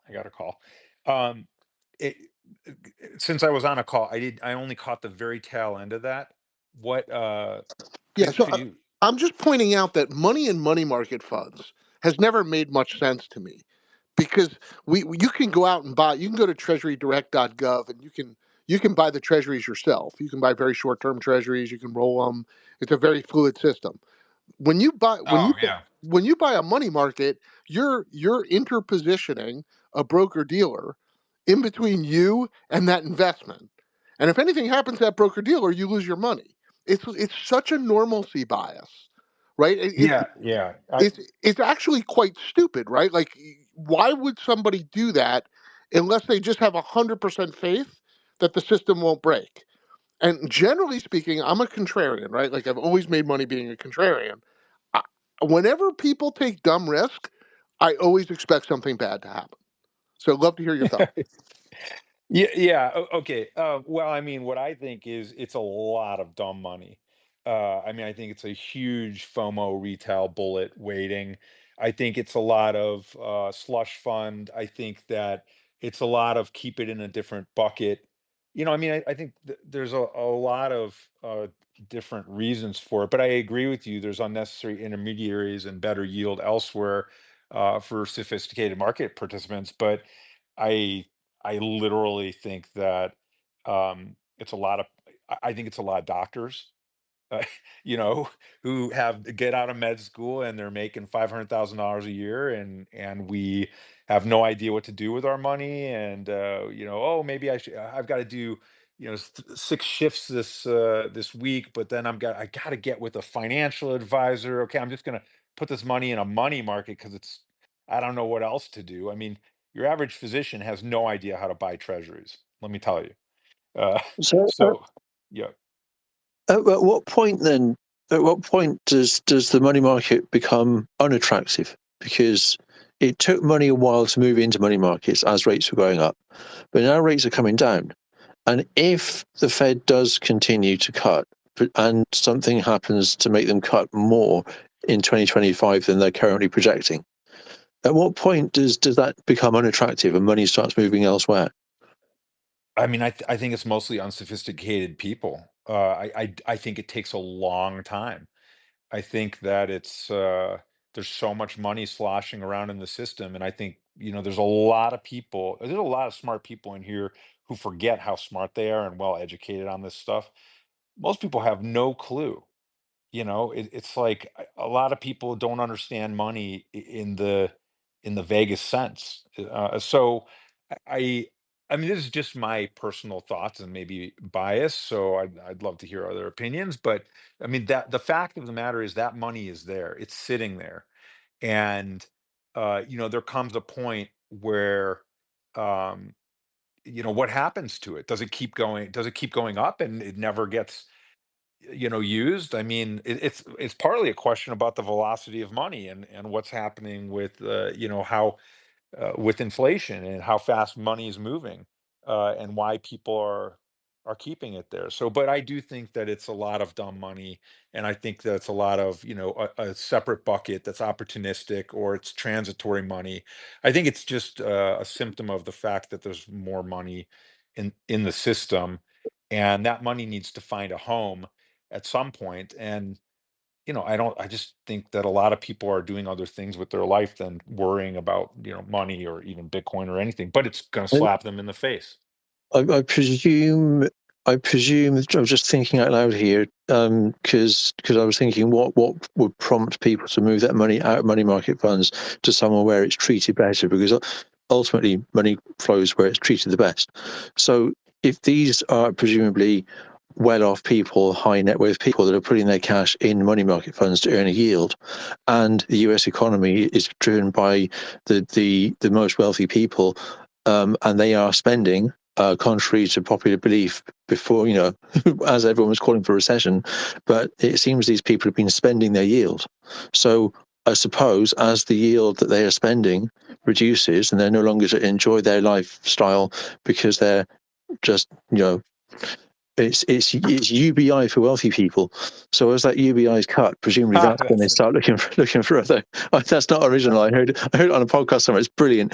that's The brilliant. That high is interest brilliant. rates and high interest rates and a high fiscal deficit is UBI for high net worth individuals. It's But yeah, amazing. presumably that's when they start to think, oh, actually, I need to look somewhere else. It's amazing. Yeah, I mean, I don't know, but there's so many places they can go. I think that it's a question of risk also, and people see, no risk sitting in a money market, and and maybe people are saving for projects or trying to do something. I don't know. Maybe maybe it takes real pain for people to move that money, and maybe it takes a massive event, to have a structural change in the system. It's really hard to change paradigms. It's really hard, and I think it's happening, but um, yeah, I don't know. I don't know the answer. I have another question, if I can. Sure. Going back to the conversation about Europe and European banks, um, does anybody know, has anything been put in place or is anything already in place, um, in the European banks or even now in US banks? Because that a bank run was able to bring a bank down in America is shocking. That the authorities weren't able to foresee that. Um, I think money, they can foresee it for what money. it's worth. Well, but just that money can move so fast. Is there anything in place to stop that kind of instant bank run? I mean, somebody else can answer this, but I mean, I think all the Basel III stuff. I think that that was like a relatively small bank. I think that was like a shot across the bow for tech investors and tech and crypto. I mean, I think that was like a structured assassination of a small mid-level bank. Yeah, Um, that's fair. Actually, that's fair. Yeah. yeah, and I think there's going to be more and more consolidations. I mean, if you look at the bank failures and if you look at what's happening, um, I mean, if anything, they've made larger too big to fail uh, banking cartel and structures. So that's my take. I don't know. Somebody else might have more insight.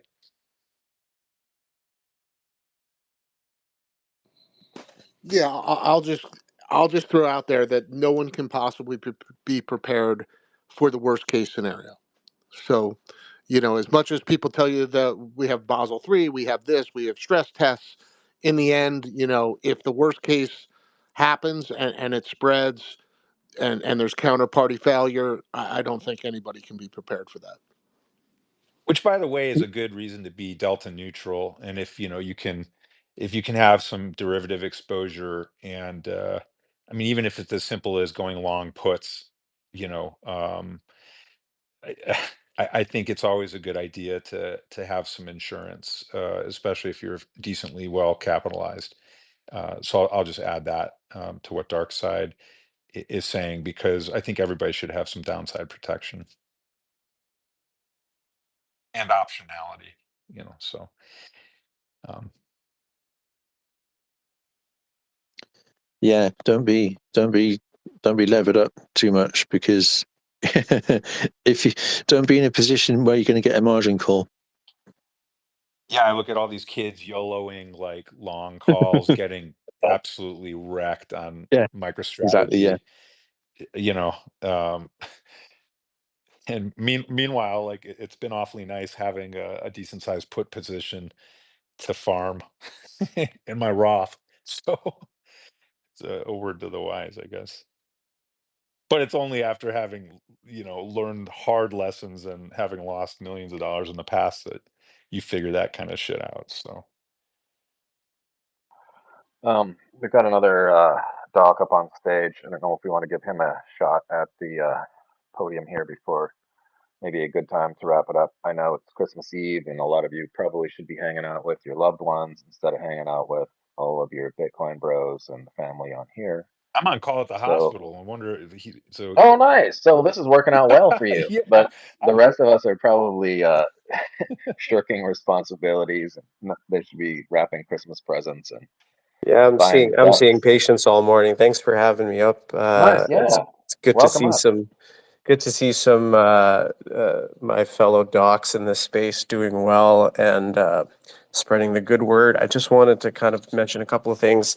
I'm not a trader. I just, once you discover money in its purest form, you can't really unsee it. And since I discovered Bitcoin, I can't really stop thinking about it, talking about it. I run a little music festival up here in Canada in my spare time, and we prefer Bitcoin to the tune of a 20 to 30% discount on all our offerings, because we just prefer it as money. So for people who aren't already Bitcoiners, there's a reason why you're hearing about it today. And if you want to put your money somewhere where it's quote unquote treated well, like we were talking about earlier, I can't think of anything that treats me better than having essentially zero counterparty risk, fixed issuance rate, decentralized protocol, permissionless software, globally available, the most liquid asset on earth, resistant to censorship and seizure, ability to be self-custodied with 12 English words. I mean, I'm not a trader, but how could you possibly need yield on pure money? Don't leverage your Bitcoin if you don't have to. Don't leave it on exchanges. And if you don't have any Bitcoin, please talk to somebody in your life that understands or even remotely understands the thing. Because if you have a logical brain inside of that head of yours, you will also not be able to unsee Bitcoin as pure money. So just I'm a forever irresponsibly long bull, and I just wanted to give my 2 cents on that this morning.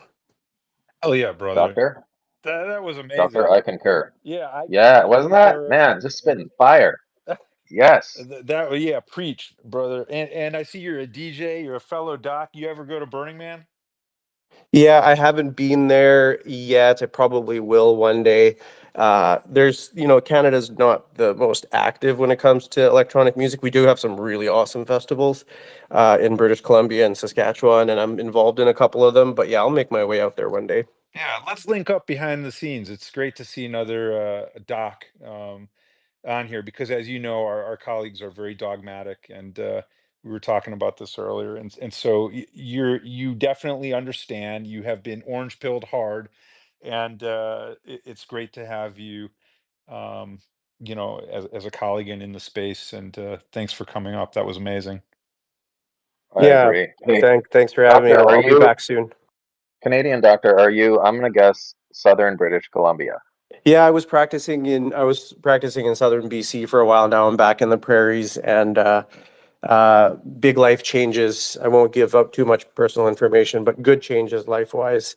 And Good for you. I think the real estate is used as a vehicle for saving your money for most people because they haven't yet discovered money in its purest form. So unfortunately, in the prairies, your dollar goes, your Canadian loonie, as it's ironically called, doesn't go as far real estate wise in BC as it does in the prairies. So maybe I might want to buy a house here one day, if I buy a house one day. For sure. I'm asking because I'm actually from BC and have friends and Bitcoin friends all over out there. So I don't know if you go to Oh a yeah, I Bitcoin event. actually I was helping. I went to the Vancouver Bitcoiners. I think they do regular meetups, and I DJ'd a bunch of them just as a kind of spare time hobby thing. And yeah, I'm familiar with the Bitcoiners in Vancouver.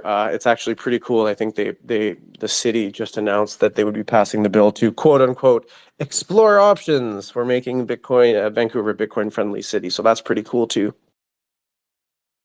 Absolutely. So if you're depending on where you are you on the Orange Pill app too? Because I know it's an easy Yeah, way I'm to. on there, and I think our Nice. music festival's also on the what's Oh, it called? super. Bitcoin Maps or whatever it Yeah, is. the events and the maps. Yeah, great.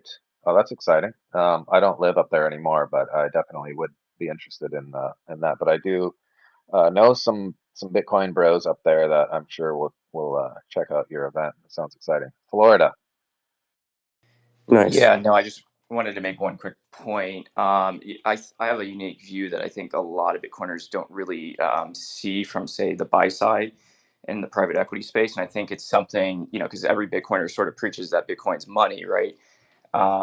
It's a medium of exchange. So I think something that would help sort of evangelize Bitcoin a little bit faster on the adoption side would be if some of these Bitcoiners, some of the larger accounts, start actually diversifying some of their holdings into the private equity space itself using Bitcoin in the transaction. So recapitalizing middle market companies, maybe not the entire transaction would be funded with Bitcoin, but a portion of it, if you do a minority recap or a majority recap, you could have some of the proceeds of the actual transaction be committed in Bitcoin and then put on the balance sheet of the company, the underlying. I think that would be an interesting kind of opportunity to talk about offline with some people if you're interested in that. But yeah, just wanted to put that out there and see kind of what your thoughts were on that. I like it. I know Grant was up on the stage for a while. I don't know if you've seen. He's a big real estate guy, and I don't know if you've seen his latest thing where he's trying to marry Bitcoin with his latest real estate deal. So Yeah, I saw that, and that's sort yeah. of been the use case for Bitcoin in the real world space. And the next evolution, I think, in my view, is going to be used in transactions for private equity Mm, funds. yeah, that would be amazing for sure. Good stuff.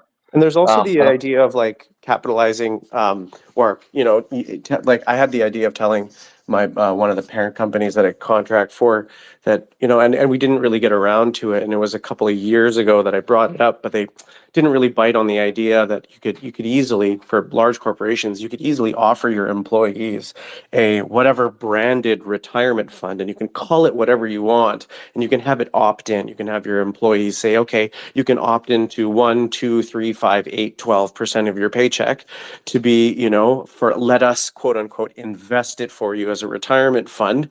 And what you're really doing is you're offering a certain percentage return in this retirement fund, but you just place it under that percentage value, make sure it's under one standard deviation of the Bitcoin's compound annual growth rate, and you underwrite these retirement plans for your employees with Bitcoin. And if you do the math right, there's a huge arbitrage opportunity for your company to make millions of dollars while actually giving your employees a retirement savings plan that actually gives you a return and might even beat the Canadian or American pension funds. Or in Canada, I think the pension funds are on shaky ground by 2030, 2032, might even be negative yielding in terms of our population, et cetera. So you're going to need something for your retirement. And if companies don't get on board with this Bitcoin thing, if they don't get on now, if they're last, there's not going to be much return left unless, this hyper Bitcoinization thing, takes a really interesting turn to the upside.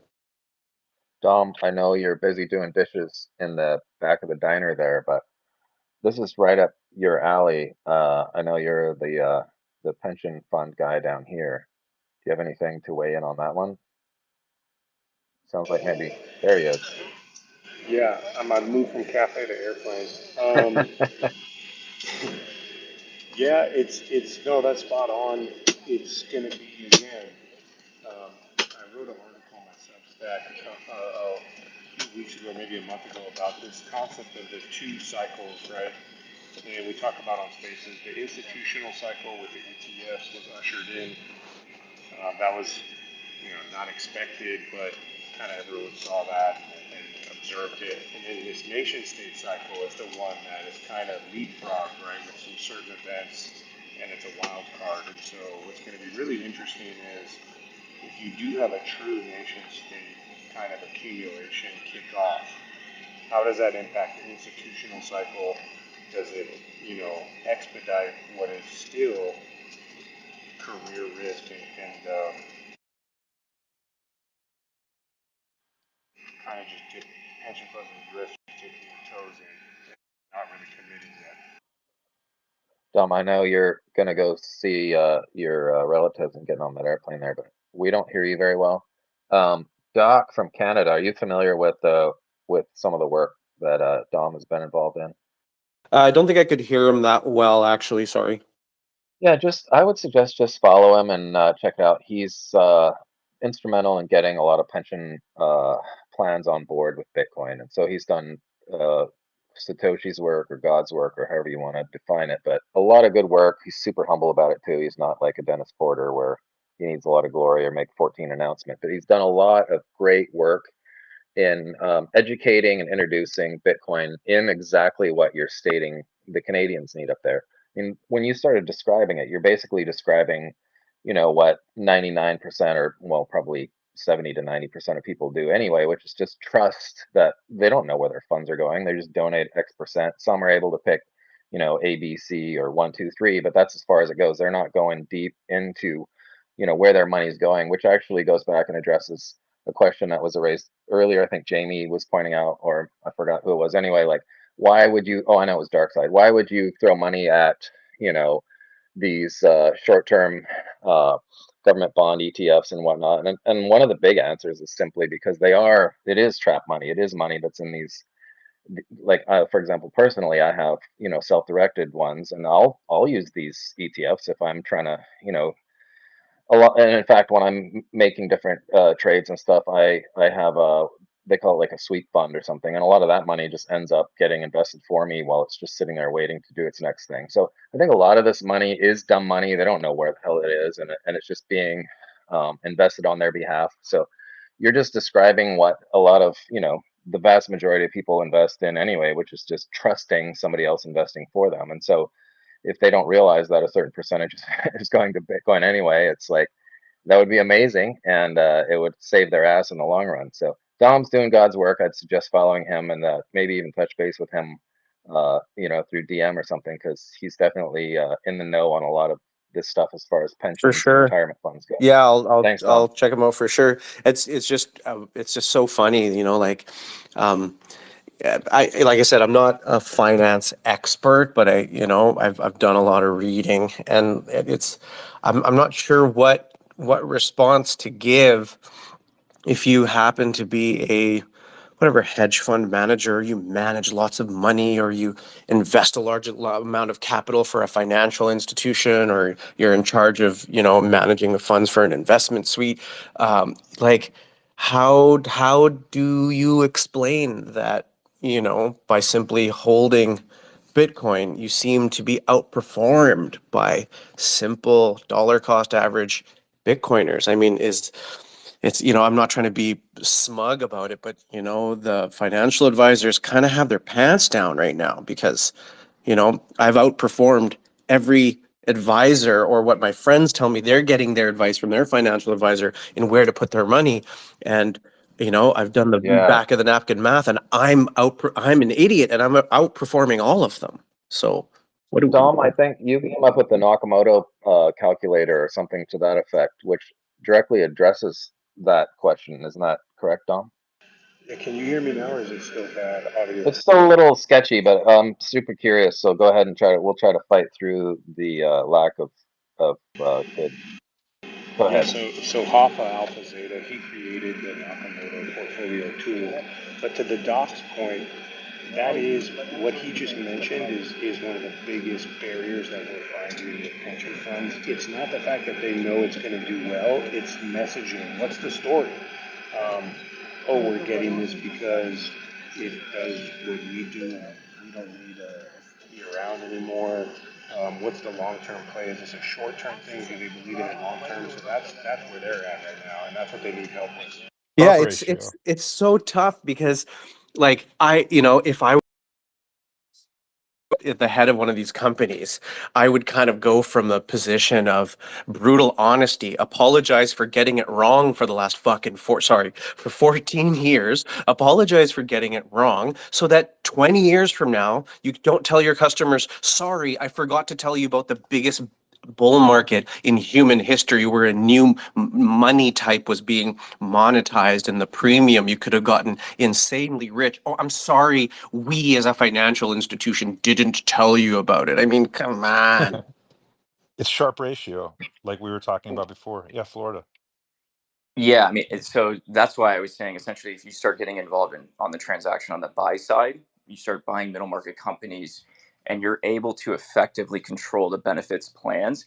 A lot of the companies have very basic sort of rudimentary benefit 401k plans. A lot of the employees don't opt in, and they're missing out on that opportunity. So there's always a benefit to sort of right size sort of their benefits plans when a new buyer comes in and acquires the company. Part of the transaction is to right size the benefits plans, especially if it's a strategic that's much larger, right? They're scaling them into their organization. That would be the opportunity to sort of right size and get those employees on sort of a benefits plan that includes Bitcoin in that process. And then you just have a further opportunity to create, part of that enterprise value of the company to be in a portion of Bitcoin, which I think is just a fundamental sort of understanding of Bitcoin, because you want to denominate things in Bitcoin, not in US dollar.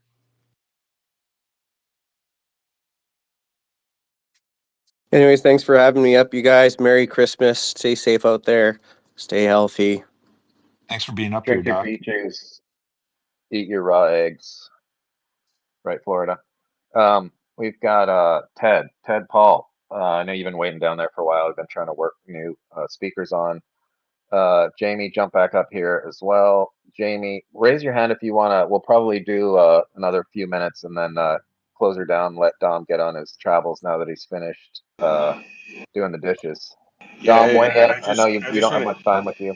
to Merry Christmas, y'all, and let's jump back on soon and talk institutional cycle, where we're at, and stuff like that. And hope to catch everyone soon. All right, guys, Safe thanks so much travels, for man. having me. Let me join to speak.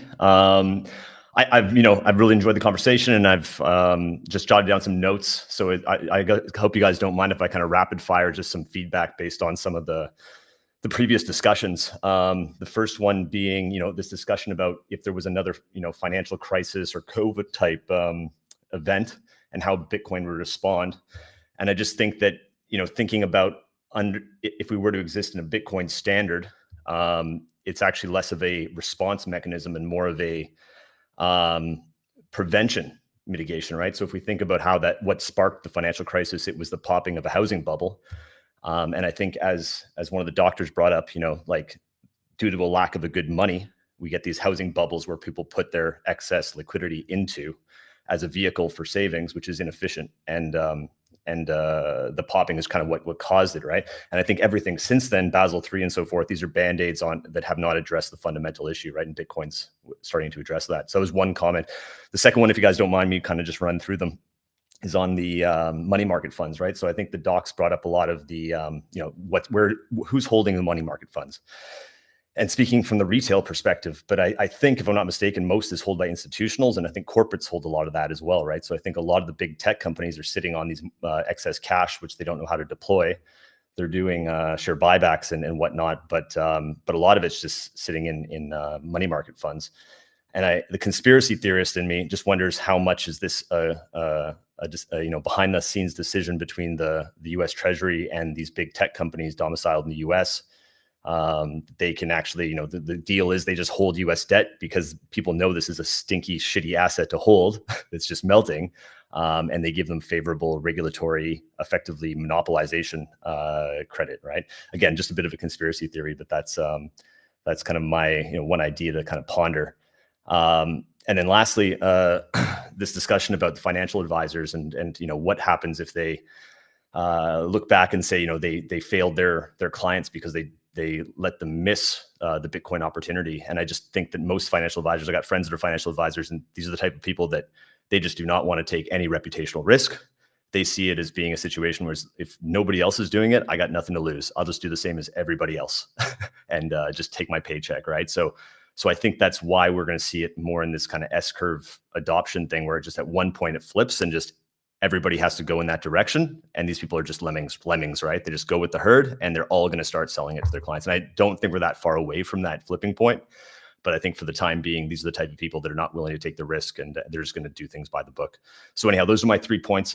Thanks again for letting me speak. I realize we're towards the end of it, but if you guys want to kind of chew on some of those ideas, happy to hear your perspectives. Thanks. That was good stuff. Before we let Jamie jam in here, actually, we'll give Noah a shot at this one, Jamie, first. But I'm just disappointed that beet juice wasn't on your list as well. But maybe you didn't. Yeah, you guys, I'm telling you, beet juice. Get some Yeah. Durex. It's No, I'm in. I'm ready to get on the Amazon and buy some beet juice right now. Ted. Sorry, go ahead, Noah, and Yeah, then we're gonna kick it over to Jamie after. yeah, thank you, Ted. Great points. The only thing I wanted to say is he's absolutely right.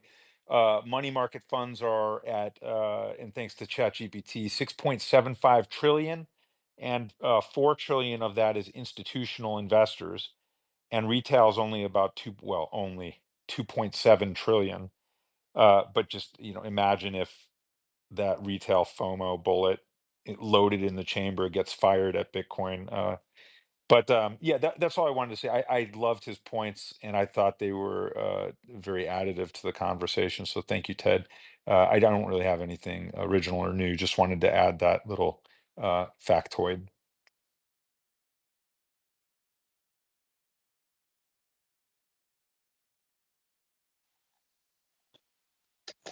Is anyone speaking? No, go ahead, Jamie. Yeah, it's all the floor is yours. Thanks for having me back up. Yeah, just on the pension funds thing, and pension funds, insurance companies, and these and various institutions that can only invest in certain asset classes, like fixed income only, that kind of thing. Something that I don't know. It didn't seem to get a huge amount of attention. That Allianz, one of the biggest European insurance companies, was a big buyer, probably not of their portfolio, but certainly a big buyer of one of the MicroStrategy bond issuances. convertible debt issuances, and that means that Allianz is now has exposure to Bitcoin. And if Michael Saylor, MicroStrategy, and the miners and whoever else, if this is a trend that continues, that this is a feasible route for these kinds of funds to get access to Bitcoin. And we know through the calculator that I think someone from Swan has produced shows that by having a very small allocation of Bitcoin in your portfolio, the Sharpe ratio improves enormously. And that MicroStrategy is now in the Nasdaq, and it's looking quite likely that at some point in 2025 it'll be included in the S&P, as it will likely, once FASB accounting kicks in. That means that the consecutive quarters or average profitable quarters requirement will be fulfilled, and then MicroStrategy is Bitcoin exposure, and once that's in the S&P and the Nasdaq, that gives it more credibility, and it means that everybody is going to have exposure to Bitcoin. So it's just really interesting to see where this is going. I think what Michael Saylor is doing, who knows what his plans are, but he's proved unequivocally that he can pivot a business, and he's highly flexible. So who knows what's this space? But I think that this convertible debt issuance and bringing money into Bitcoin from the bond market, and what it does for the various customers that he's providing products for, it just seems like win-win-win. And going back to what we were talking about a couple of weeks back in Spaces, the question was raised: who loses? Well, it seems like not only the dollar, but Allianz now, so that's the euro. So fiat currency is the loser, and let's see. Watch this space. And I just want to chime in on that, just Yeah, basically saying that Allianz, I think they might have been orange pilled by their own research arm. Bernstein, which they acquired a few years ago, has been now advocating that investors buy into crypto. So that might be part of the reason that Allianz really moved forward from what has traditionally been a pretty conservative organization. But I think it's good for Europe in the sense that they have a major fund that's willing to take this bet. There's precedent also. I remember a previous cycle. I don't remember exactly when, but Mass Mutual had like $100 million worth of Bitcoin. And I think that was even a speaking point at one point for Saylor, maybe 2019, 2020. I can't remember exactly when, but yeah, pretty interesting. It's de-risked. I want somebody to make a meme of Michael Saylor as Judge Dredd saying like, "I am the bid." Like, can somebody do that? I need a professional meme maker. I think that would be hilarious. Ask Grok, see what Grok can do for you. Oh, I love that. I'm on it. Send Yellow a message. Doesn't Yellow make memes?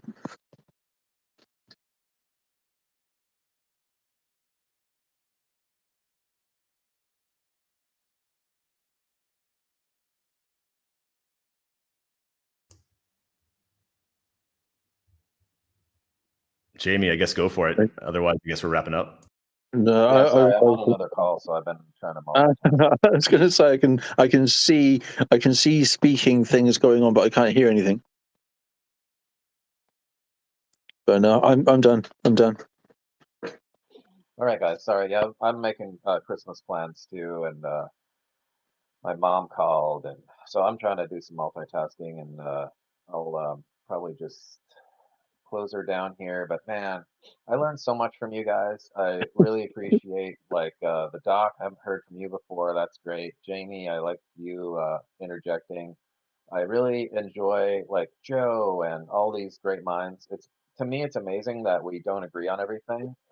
It really proves to me that the Bitcoin community is not a cult, which is I know I felt a little cultish several years ago when I was like, no, you have to do these three things and check all these boxes to be a member of this cult. But I feel amazing because it's like, no, we all have different viewpoints, but thankfully what we do focus on is Bitcoin because I think we all agree that that's the only thing that we can really see will change the world and do positive things and actually realign the incentives as the doc was talking about earlier. and make the world a better place. Maybe not in my lifetime because I'm up there with the doc and age. So, but hopefully, in our kids' lifetimes and beyond, that'll make the world a better place. So, feel really special that we're a part of this journey and that, we're still early as far as, the adoption of Bitcoin goes. So we share that in common and I feel really part of this tribe. So I feel like our minds definitely think alike and I really feel connected. Anytime I've ever gone to any Bitcoin events or anything, it feels like a giant family reunion where we just hit it off like right out of the gate and definitely talk about similar things and are on similar places in life. So really appreciate all of you guys. Appreciate you contributing, listening, and everything else. Darkside down there in Vegas, one of my favorite towns. Beagle, all you guys. Hey, have a Merry Christmas. If I don't talk to you sooner, I'm probably gonna punch out for a couple of days and just enjoy family and food and actually living life. So Merry take Christmas, care. Merry everybody. Christmas. Yeah. All right. See you later, Darkside. See you later, everybody. Merry Christmas, everyone. Merry Thanks, Christmas, everybody. everyone. Love you Bye, guys. everyone. Appreciate you all. Likewise.